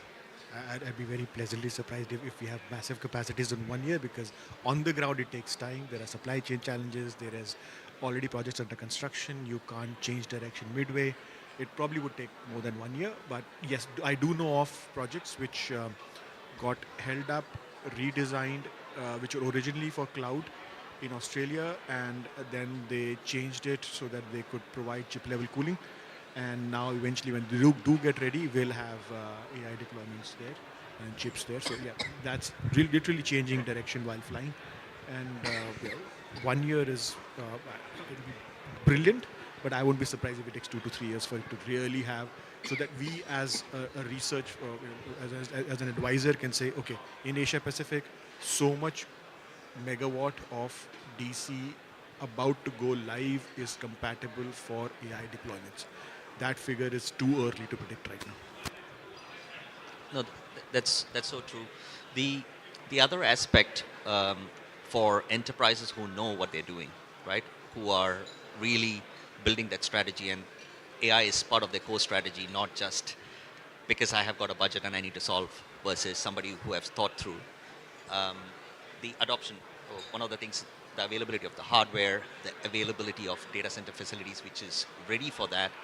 It's a huge challenge. So what we have done is we have actually partnered with NVIDIA for NVIDIA SuperPods, which are pre-developed, pre-engineered, and which can be deployed for the enterprises in various capacity requirements, right, depending on the use cases. So it's simplifying and making it easy for enterprises who want to scale, because what we have seen is that when you're scaling on the public clouds, there is challenges around cost and performance which comes into picture. Experimentation stage is perfectly okay, but there is, similar to the cloud journey, there is always a tipping point. And if they have done their work really well, they know what workload should go where, and then the private AI seems to be a very good solution for a lot of those customers. So, I mean, it's a simple, fully managed solution, which is probably going to be available over 45 markets, which is going to be AI-ready data centers for enterprise at Equinix.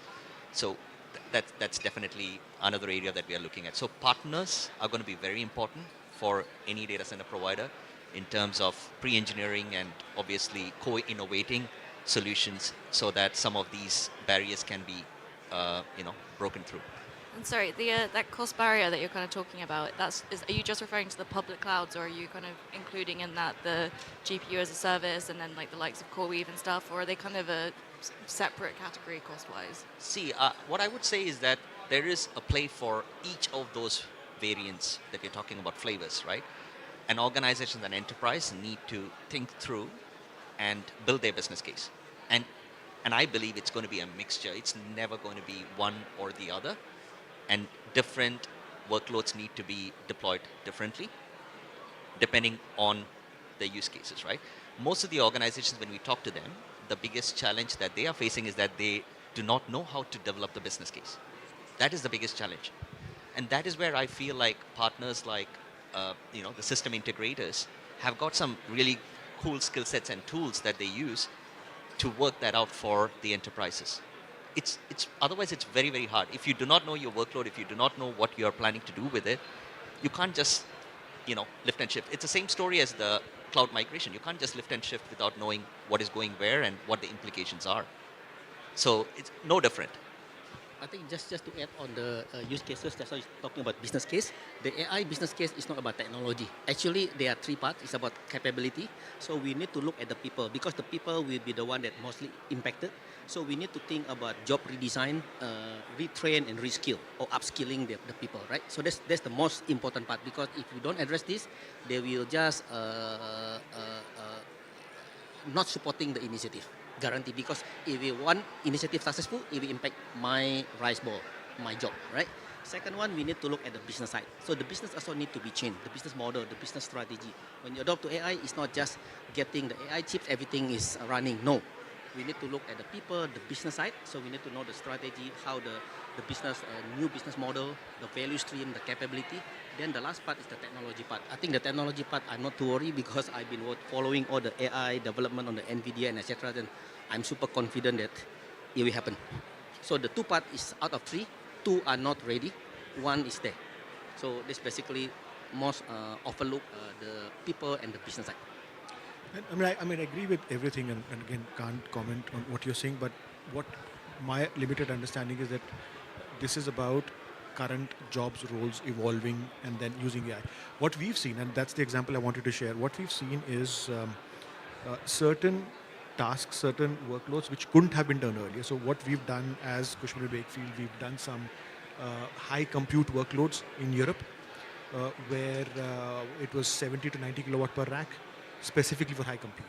Now, unless this neo cloud deployment was done, which is eventually demand for data centers, so unless this wasn't done, this is not taking this is not reskilling. This is not taking away anybody's current role. It's just providing something as an option to enterprises that, guys, we've done, let's say, 5 deployments of 5 megawatts each at 5 locations in Europe. And if you as an organization have requirements which require high compute, we can then provide that service to you, which probably wasn't possible earlier. And the newer chips are allowing us to do that. So while there would be a lot of reskilling, retraining, and that goes without saying because I'm sure that upskilling happened even cloud came up 10 years ago. But there will be so many other things that we are seeing which are completely new opportunities of demand, which we hadn't thought of. And it's just adding to the data center demand and then obviously creating fresh job business opportunities. Interesting conversation that we had just yesterday between the three of us, and we are talking about, using ChatGPT and how that has helped, right? So there was, this was a question that was going around, and I said probably it has made me a little bit more productive. I think I'm not spending time on certain things. It helps me get a clearer picture in terms of probably how I would want to word it or how I would want to represent certain things. And then somebody else made a point like, okay, that is improving what you're doing. The other person was saying, like, I was not doing something. So, for example, I have this large amount of data that I need to analyze, some analyst papers, this, that. I wouldn't have read through this and I wouldn't have summarized it previously. Now this is actually helping me do something entirely new, which is making me even more resourceful and even more productive. So both aspects comes into picture, I feel. Yeah. Okay, I want to kind of take a bit of a segue here. and I want to raise the kind of maybe the concerns that enterprises might have around things like security, also data sovereignty, and I think that does kind of come into the AI side of things. I mean, do you think is that something that you're seeing your customers talk about? Are they worried about keeping their data within their country's boundaries? And is there actually the cloud infrastructure in place to support that if necessary? Okay, just to add, typically for the some regulated industry, so the government will not allow the data residing outside the country, right, by default. I don't see anyone is open. So if like Singapore, Malaysia, Indonesia, they said, oh, data center need to be in the country for regulated industry. But non-regulated, of course, who cares? You can put in Australia, in Europe, doesn't really matter, right? So that's one thing. Second thing I think is about the flow of information. So many organizations today, I come across to the many large organizations, they got like thousands of systems. Nobody knows about where the data flow is. That's quite scary. They know, of course, know how many instances, how many databases. But if you ask this server, which are the data coming in and which one is being updated, nobody knows. Trust me on that, right? So what happened is that, of course, we can resolve that is by modeling the architecture. So the architecture will see that, oh, visually this information, when they come to this application, there are some information data being updated or being deleted, being removed, and how that move around. So until we have that visibility, I don't think everyone will have a good sleep at night because they don't know what they don't know, right? And then if you see all the security vulnerability or the data breach happening from the people, not from the system. The system is very advanced. You attend any security conference, they will tell you that it's super intelligent, right? But it's just that careless of one employee, that's it. Malware coming, boom, the whole company gone. Actually, I was working in one of the bank, and in the afternoon, the whole system need to be shut down. They said, oh, they got someone impersonate the boss, so they click the attachment, malware coming, ransomware, right? They're asking a few million, I think, I don't know, 10 or 100 millions. So they just shut it down the server, and luckily they got the backup this morning. So it's by people, not by the technology. And I think from an infrastructure standpoint, data sovereignty right now is something that every country would prefer, want to have. And the first tick in the box that they've done is for regulated industries to make sure that those are at least in the geographic boundaries.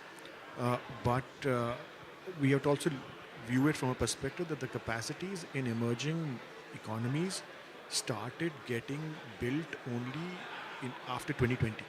So whether it's Indonesia, Malaysia, India, and other Philippines, Vietnam, data center sites got acquired in 21-22. Post the COVID lockdowns were removed, and the construction started after that. Those projects are going live now. So a lot of firms are currently taking a call that maybe we retain the data that we have of, let's say, Indians, Indonesians, Malaysians, which is currently sits in Singapore, and the new capacity comes to the new data centers. So because lifting and shifting the old data back to the sovereign countries also not that straightforward. So data sovereignty is important. It will continue to be in the focus, but it's easier said than done.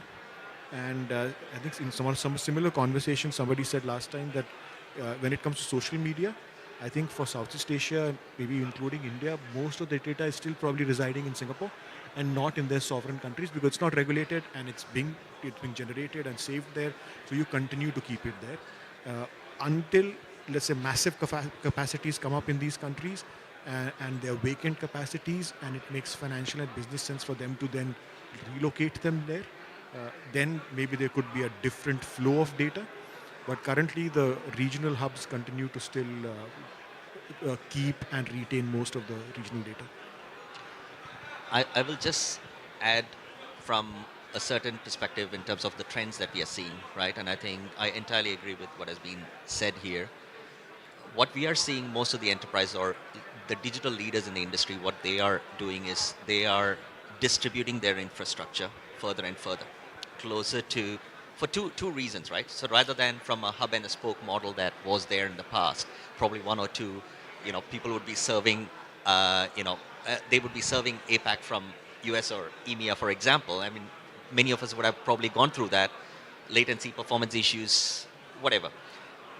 What we are seeing is the leaders in the industry are basically expanding their locations further and further. they're distributing it. Solving for two things, obviously data sovereignty is one thing, or they're preparing for it. The second thing is also if they are providing those services to the population, for example, if it's a gaming company or, you need the user experience. So speed of light is always something which is challenging, right? So if you're not deploying closer to the customers or partners or users, obviously you will have user experience issues. They're also using these hubs to connect to these partners privately so that they can exchange data with the lowest latency and essentially high performance. So that is one element. The second aspect which we are also seeing is a lot of customers who are thinking ahead, they're also using a cloud adjacent architecture.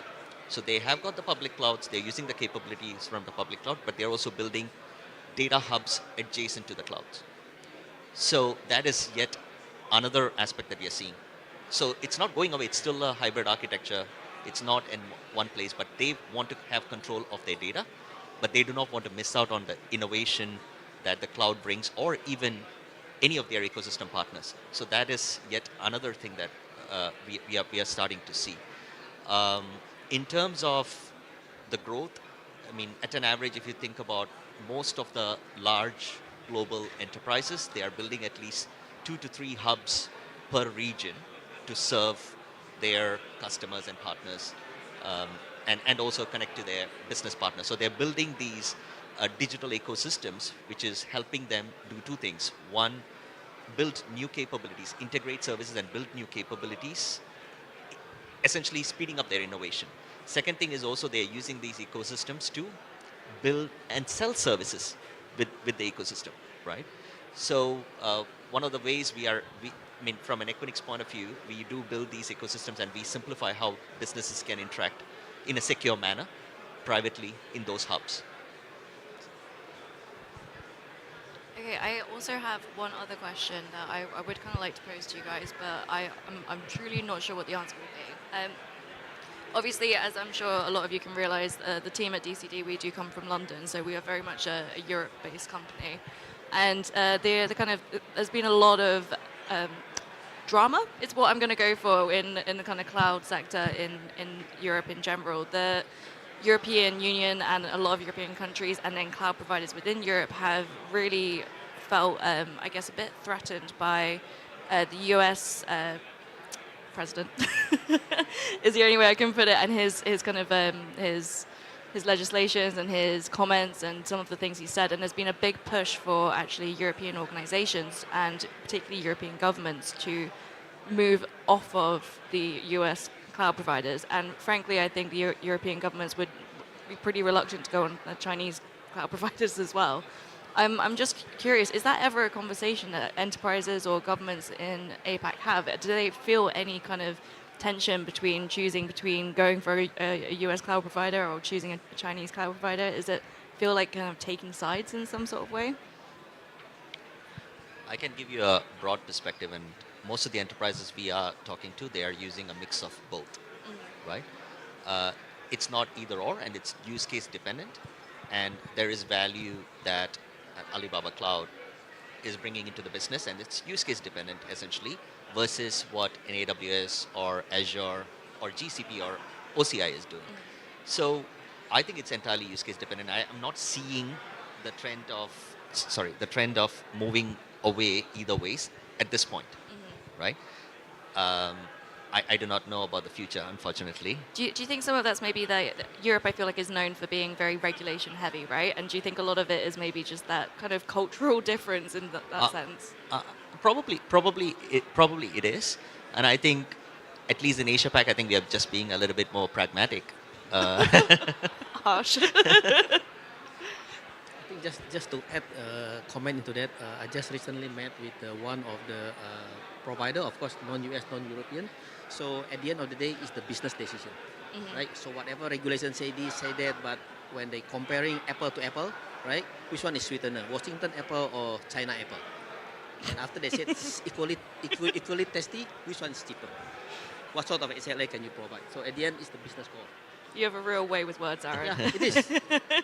I just spoken to them. They said, in fact, they're apparently exporting a lot to the US, but not from the source. So they go another country, just put the label, put the assembly plant, boxing, and then send to the US. Actually, the US majority company are using their provider. That's our store. So I saw a new discovery for me. At the end of the day, it's the business decision. And from a demand standpoint, again, none of us are geopolitical experts, but from a demand standpoint, what we notice is Southeast Asia is relatively neutral, and we see equivalent demand from both Chinese and American hyperscalers. We haven't seen any pushback, pullback from in any country so far that irrespective of what's happening in other part of the world, we will prefer to go for a particular crowd. And I think what you mentioned, pragmatic is probably the best word to describe it. Yes, there are country-specific challenges, so that is a layering one has to be aware of. But in Southeast Asia specifically, we haven't seen.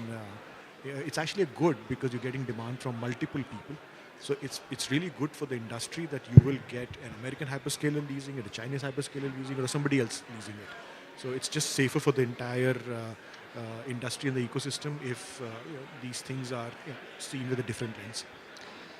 So from Equinix point of view, in terms of the clouds, I mean, our focus is to drive and build the most dense, cloud-dense, ecosystem-dense data centers around the world. That's what we are focusing on. And if you go to Equinix and you look at our Equinix Fabric, which is essentially the platform that simplifies cloud connectivity, multi-cloud connectivity, you can see all flavors. And we are making it available in every single market around the world. So for us, what we want to provide to the enterprise or the service provider is the ability to do business with each other in a simplified manner. We want to give customers the flexibility and the choice where they want to deploy the workload, who they want to connect to, and our job is to make it simple and easy for them. Because it's going to be business and use case driven, so we want to give them that option and flexibility. Okay, we are approaching the end, so this is my chance to give you guys your kind of last moment to shine. Is there any final thoughts that you want to add? And if there's not, I mean, we can just go and have a beer, so it's fine either way. Let me just start by sweet and short. So I think you need to look at the architecture first before you embark or make a decision, because architecture connect technology to the business. Yeah, and from my perspective, what I would say is design your infrastructure with flexibility and choice in mind, and you need to leverage the capability that your ecosystem is going to bring. You cannot build everything in-house. You need to start thinking about integrating the capabilities. That is going to take you further. I'll just make a quick comment on the title of our conversation, Cloud at Crossroads. I wouldn't be surprised if 3 years later we have a similar topic saying Clouds at Crossroads again. But this time around, probably because a lot of AI deployment has actually come on the ground, gone live, and maybe then cloud is struggling to get as much eyeballs or as much capacity as that you would like to grow. The great thing about our industry, our space, is that it evolves so quickly on a regular basis. Last 5 years, we've seen so many changes, and I won't be surprised if that continues over the next 5 years. So, cloud could again be at a crossroads 3 years down the line, but for completely different reasons. Okay, thank you so much, guys, and thank you all for listening. It's time for you to all go and have a lovely evening. Thank you. Thank you. Thank you.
All right.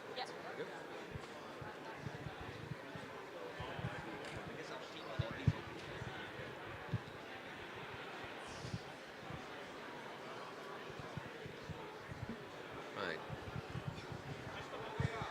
Ladies and gentlemen, all the attendees of DCD Connect Asia Pacific, let me have the opportunity to steal your time for the next 30 minutes. My name is Eric Hadi. I'm the founder of Nusantara Data Center Academy.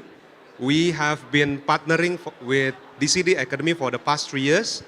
Today, this moment, we are going to celebrate the graduates of our specialist course. It's called Data Center Specialist. So what is so different about this course? It's because DCS graduates or Data Center Specialist graduates are the course that is the top of the line in terms of learning from DCD Academy. So we have 14 graduates. Today we have 6 who are present in this occasion. I would like to thank DCD Connect and also DCD Academy for the opportunity for us to celebrate together for the graduates that has spent a lot of time, dedication, as well go far and beyond in terms of their education. All right, so I'm going to hand over the mic to Jessica Ho from DCD Academy to give an overview of the program itself. Please, Jessica. Thank you, Eric. You said everything already, so I don't need to say too much. But first, I want to congratulate all graduates who spent 7 days with Nusantara Academy, who delivered this in Bahasa in Indonesia. For spending 7 days, it's intensive program that covers, like what Eric has said, the advanced level of our Data Center Academy's framework that talks everything about power, teaches you all about power and about cooling. So congratulations for the focus. And also, I want to also thank the companies for investing in their human capital and also for thinking about how to promote their professional development through all these external learning. So congratulations to everyone and continue to promote our courses here, Eric. Get as many people trained as possible as we evolve and the market is exponentially growing. So I think this is a good way to continue and grow in their professional career. Yep, so without further ado, I think we're going to have 2 of them to share their experience. Yeah? Yeah, so we would like to call upon stage Pak Muhammad Deta Septianto. So Muhammad Deta Septianto is working for Nutra DC or Telkom data ecosystem. One of our supporter as well in DCD Academy and also in Nusantara Data Center Academy. We would like to hear directly from him how his experience are actually building his skill sets in the workplace. Thank you, Eric. Okay, good afternoon, everyone. I want to introduce myself first. My name is Deta. I'm working for Nutra DC as a IT automation and security. Firstly, I want to say thank you, of course, to DCD Academy and also Nusantara Academy that already organizing the training locally in Indonesia. This is a good venue, good trainer, and also the atmosphere is very, very different. And of course, we have gained significantly about the capability and competency in data center area. We also meet with the all professional player data center in a class, and we can sharing together and connecting each other. Until now, we have a good relation, of course. And we're looking forward for the next event from DCD and also from Nusantara, especially for the next module, of course.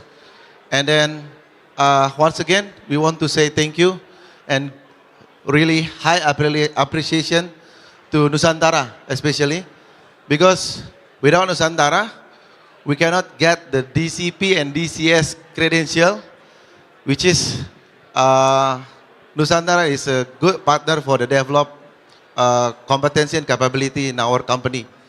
And then the last is thank you again for the DCD Academy. We looking forward for the next agenda of the training. Thank you very much. Thank you, Pak Deta. By the way, just so you know, all of these graduates that will come upon on stage, they have spent 7 days in a row, 7 days. So it's a boot camp being delivered in Bali. And it's not on the beach side. It's actually happening on the mountain side of Bali. It's 2 hours from this location, up in the mountains, right? So all of these gentlemen, they have done all of this, and been able to take the pressure during the assessment on the training. So next one, I would like to call upon Pak Hadi Rusadi.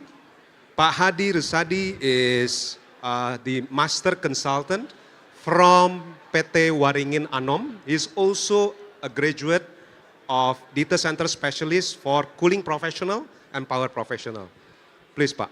Yeah, hello, good afternoon everybody. My name is Hadi and I'm working for the PT Waringin Anom as engineering and do the site connection for all the cooling system. And then I like to thank to DCD Academy and then Nusantara Academy. From the time that I have collect the certified that for the cooling professional, so right now we are doing the first SFN for the liquid cooling and will deliver for all the installation within end of July. So thank you very much for DCD Academy. So after I learned that, I can show and do all my know-how inside the liquid cooling progress. All right. Thank you very much. Thank you very Pak much. Hadi, please remain there. So if I understand this correctly, so upon completing the certification from DCD Academy and Nusantara, you were able to secure a liquid cooling project because Yes. of the certificate. Yes, correct. All right. Correct. So I think this is a big progress. Yeah. This So is gonna be the first in Jakarta. the first liquid cooling project in Jakarta. Yeah. And you part of gaining the project is because you learn about cooling professional. Yes, correct. Yeah. And So- they gave me a lot of knowledge about it, and then we're happy. I'm very happy that I could deliver what I learned into the project. All right. Thank you very much, Pak Erick. Yeah. Thank you, Pak Hadi. Thank you, thank you, thank you. Thank you, Pak Hadi. Yeah, see you. Thank you. Okay, so next we are going to proceed with giving out the certificates of achievement, to all the present graduates. Number one, we would like to call Aradi. Aradi Wisnu Salam works for Legan Group in Indonesia. He has completed both cooling professional and power professional as well.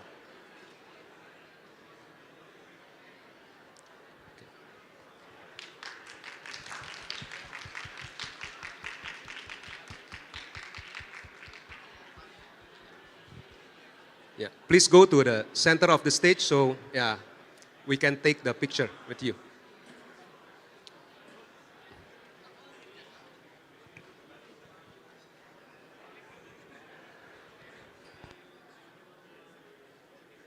Ini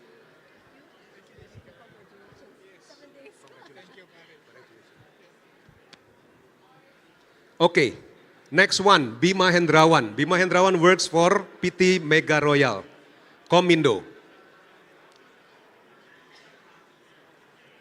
Pak Bima here works as Chief Revenue Officer. Yeah? You can see from the physical appearance, a lot of revenues are being generated by Pak Bima.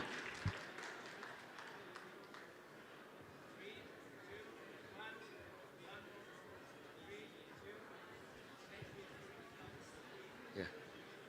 Congratulations, Pak Bima. Please go this way. Yeah. Thank you, Pak. So next one is Pak Hari Haryadi. I think I don't have to introduce Pak Hari. Pak Hari is actually a legend. And he is my senior when I was working for IBM. He was a senior. So he is a legend in the data center sector in Indonesia. Congratulations, Pak Hari. Pak Hari is also graduating from cooling professional and power professional. And Pak Hari has been certified as a DCS or data center specialist instructor by DCD Academy. Congratulations, Pak Hari. Next one, Pak Hadi. Yeah. Pak Hadi Rusadi? Yes. Please come on stage, Pak.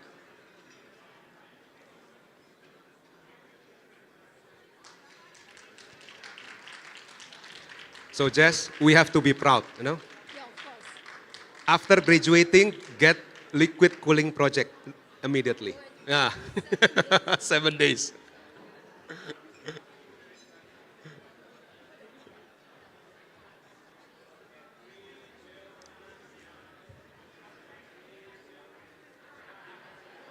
All right.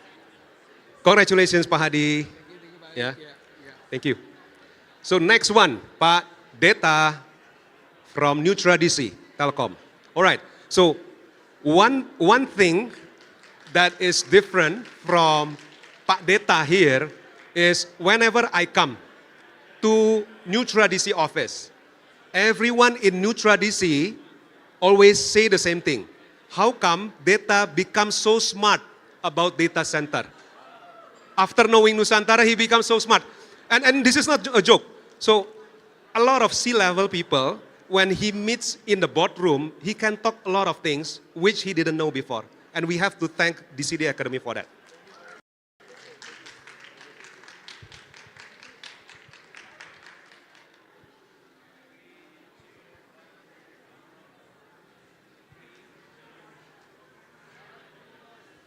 Right. Thank you, Pak Deta. Next one is Pak Rifki Nurahim. Pak Rifki Nurahim graduates from Power Professionals. He works for Legrand in Indonesia. Yeah.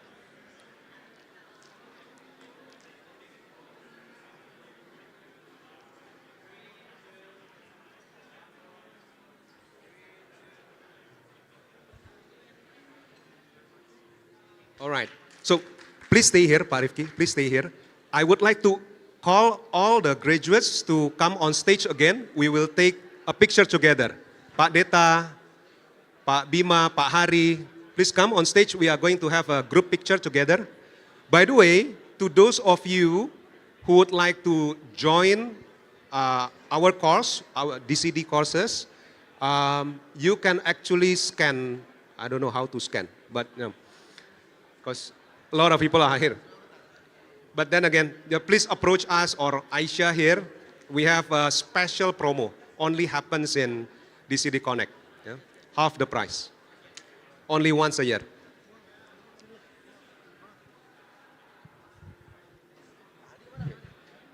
Pak Hadi, come.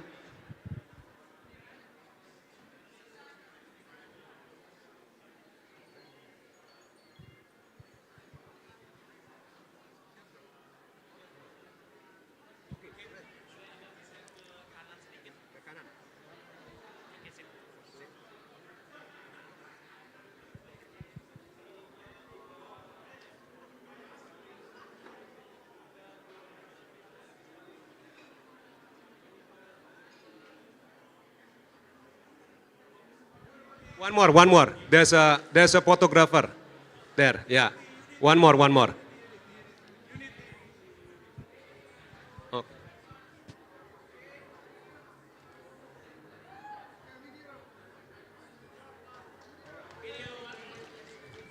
So congratulations once again. All right. Okay. So we have to line up again. One more. Okay. One more. Video.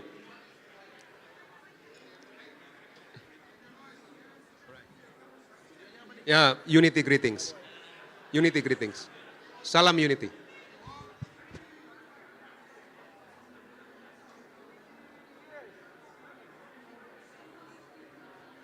Okay. Thank you once again, gentlemen. Congratulations once again. Thank you, Pak Ari.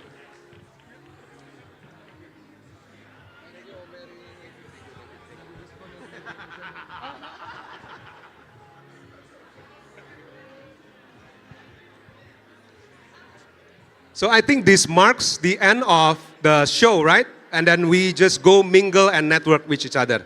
Thank you. Thank you very much.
That is one of the business units. So we have 5.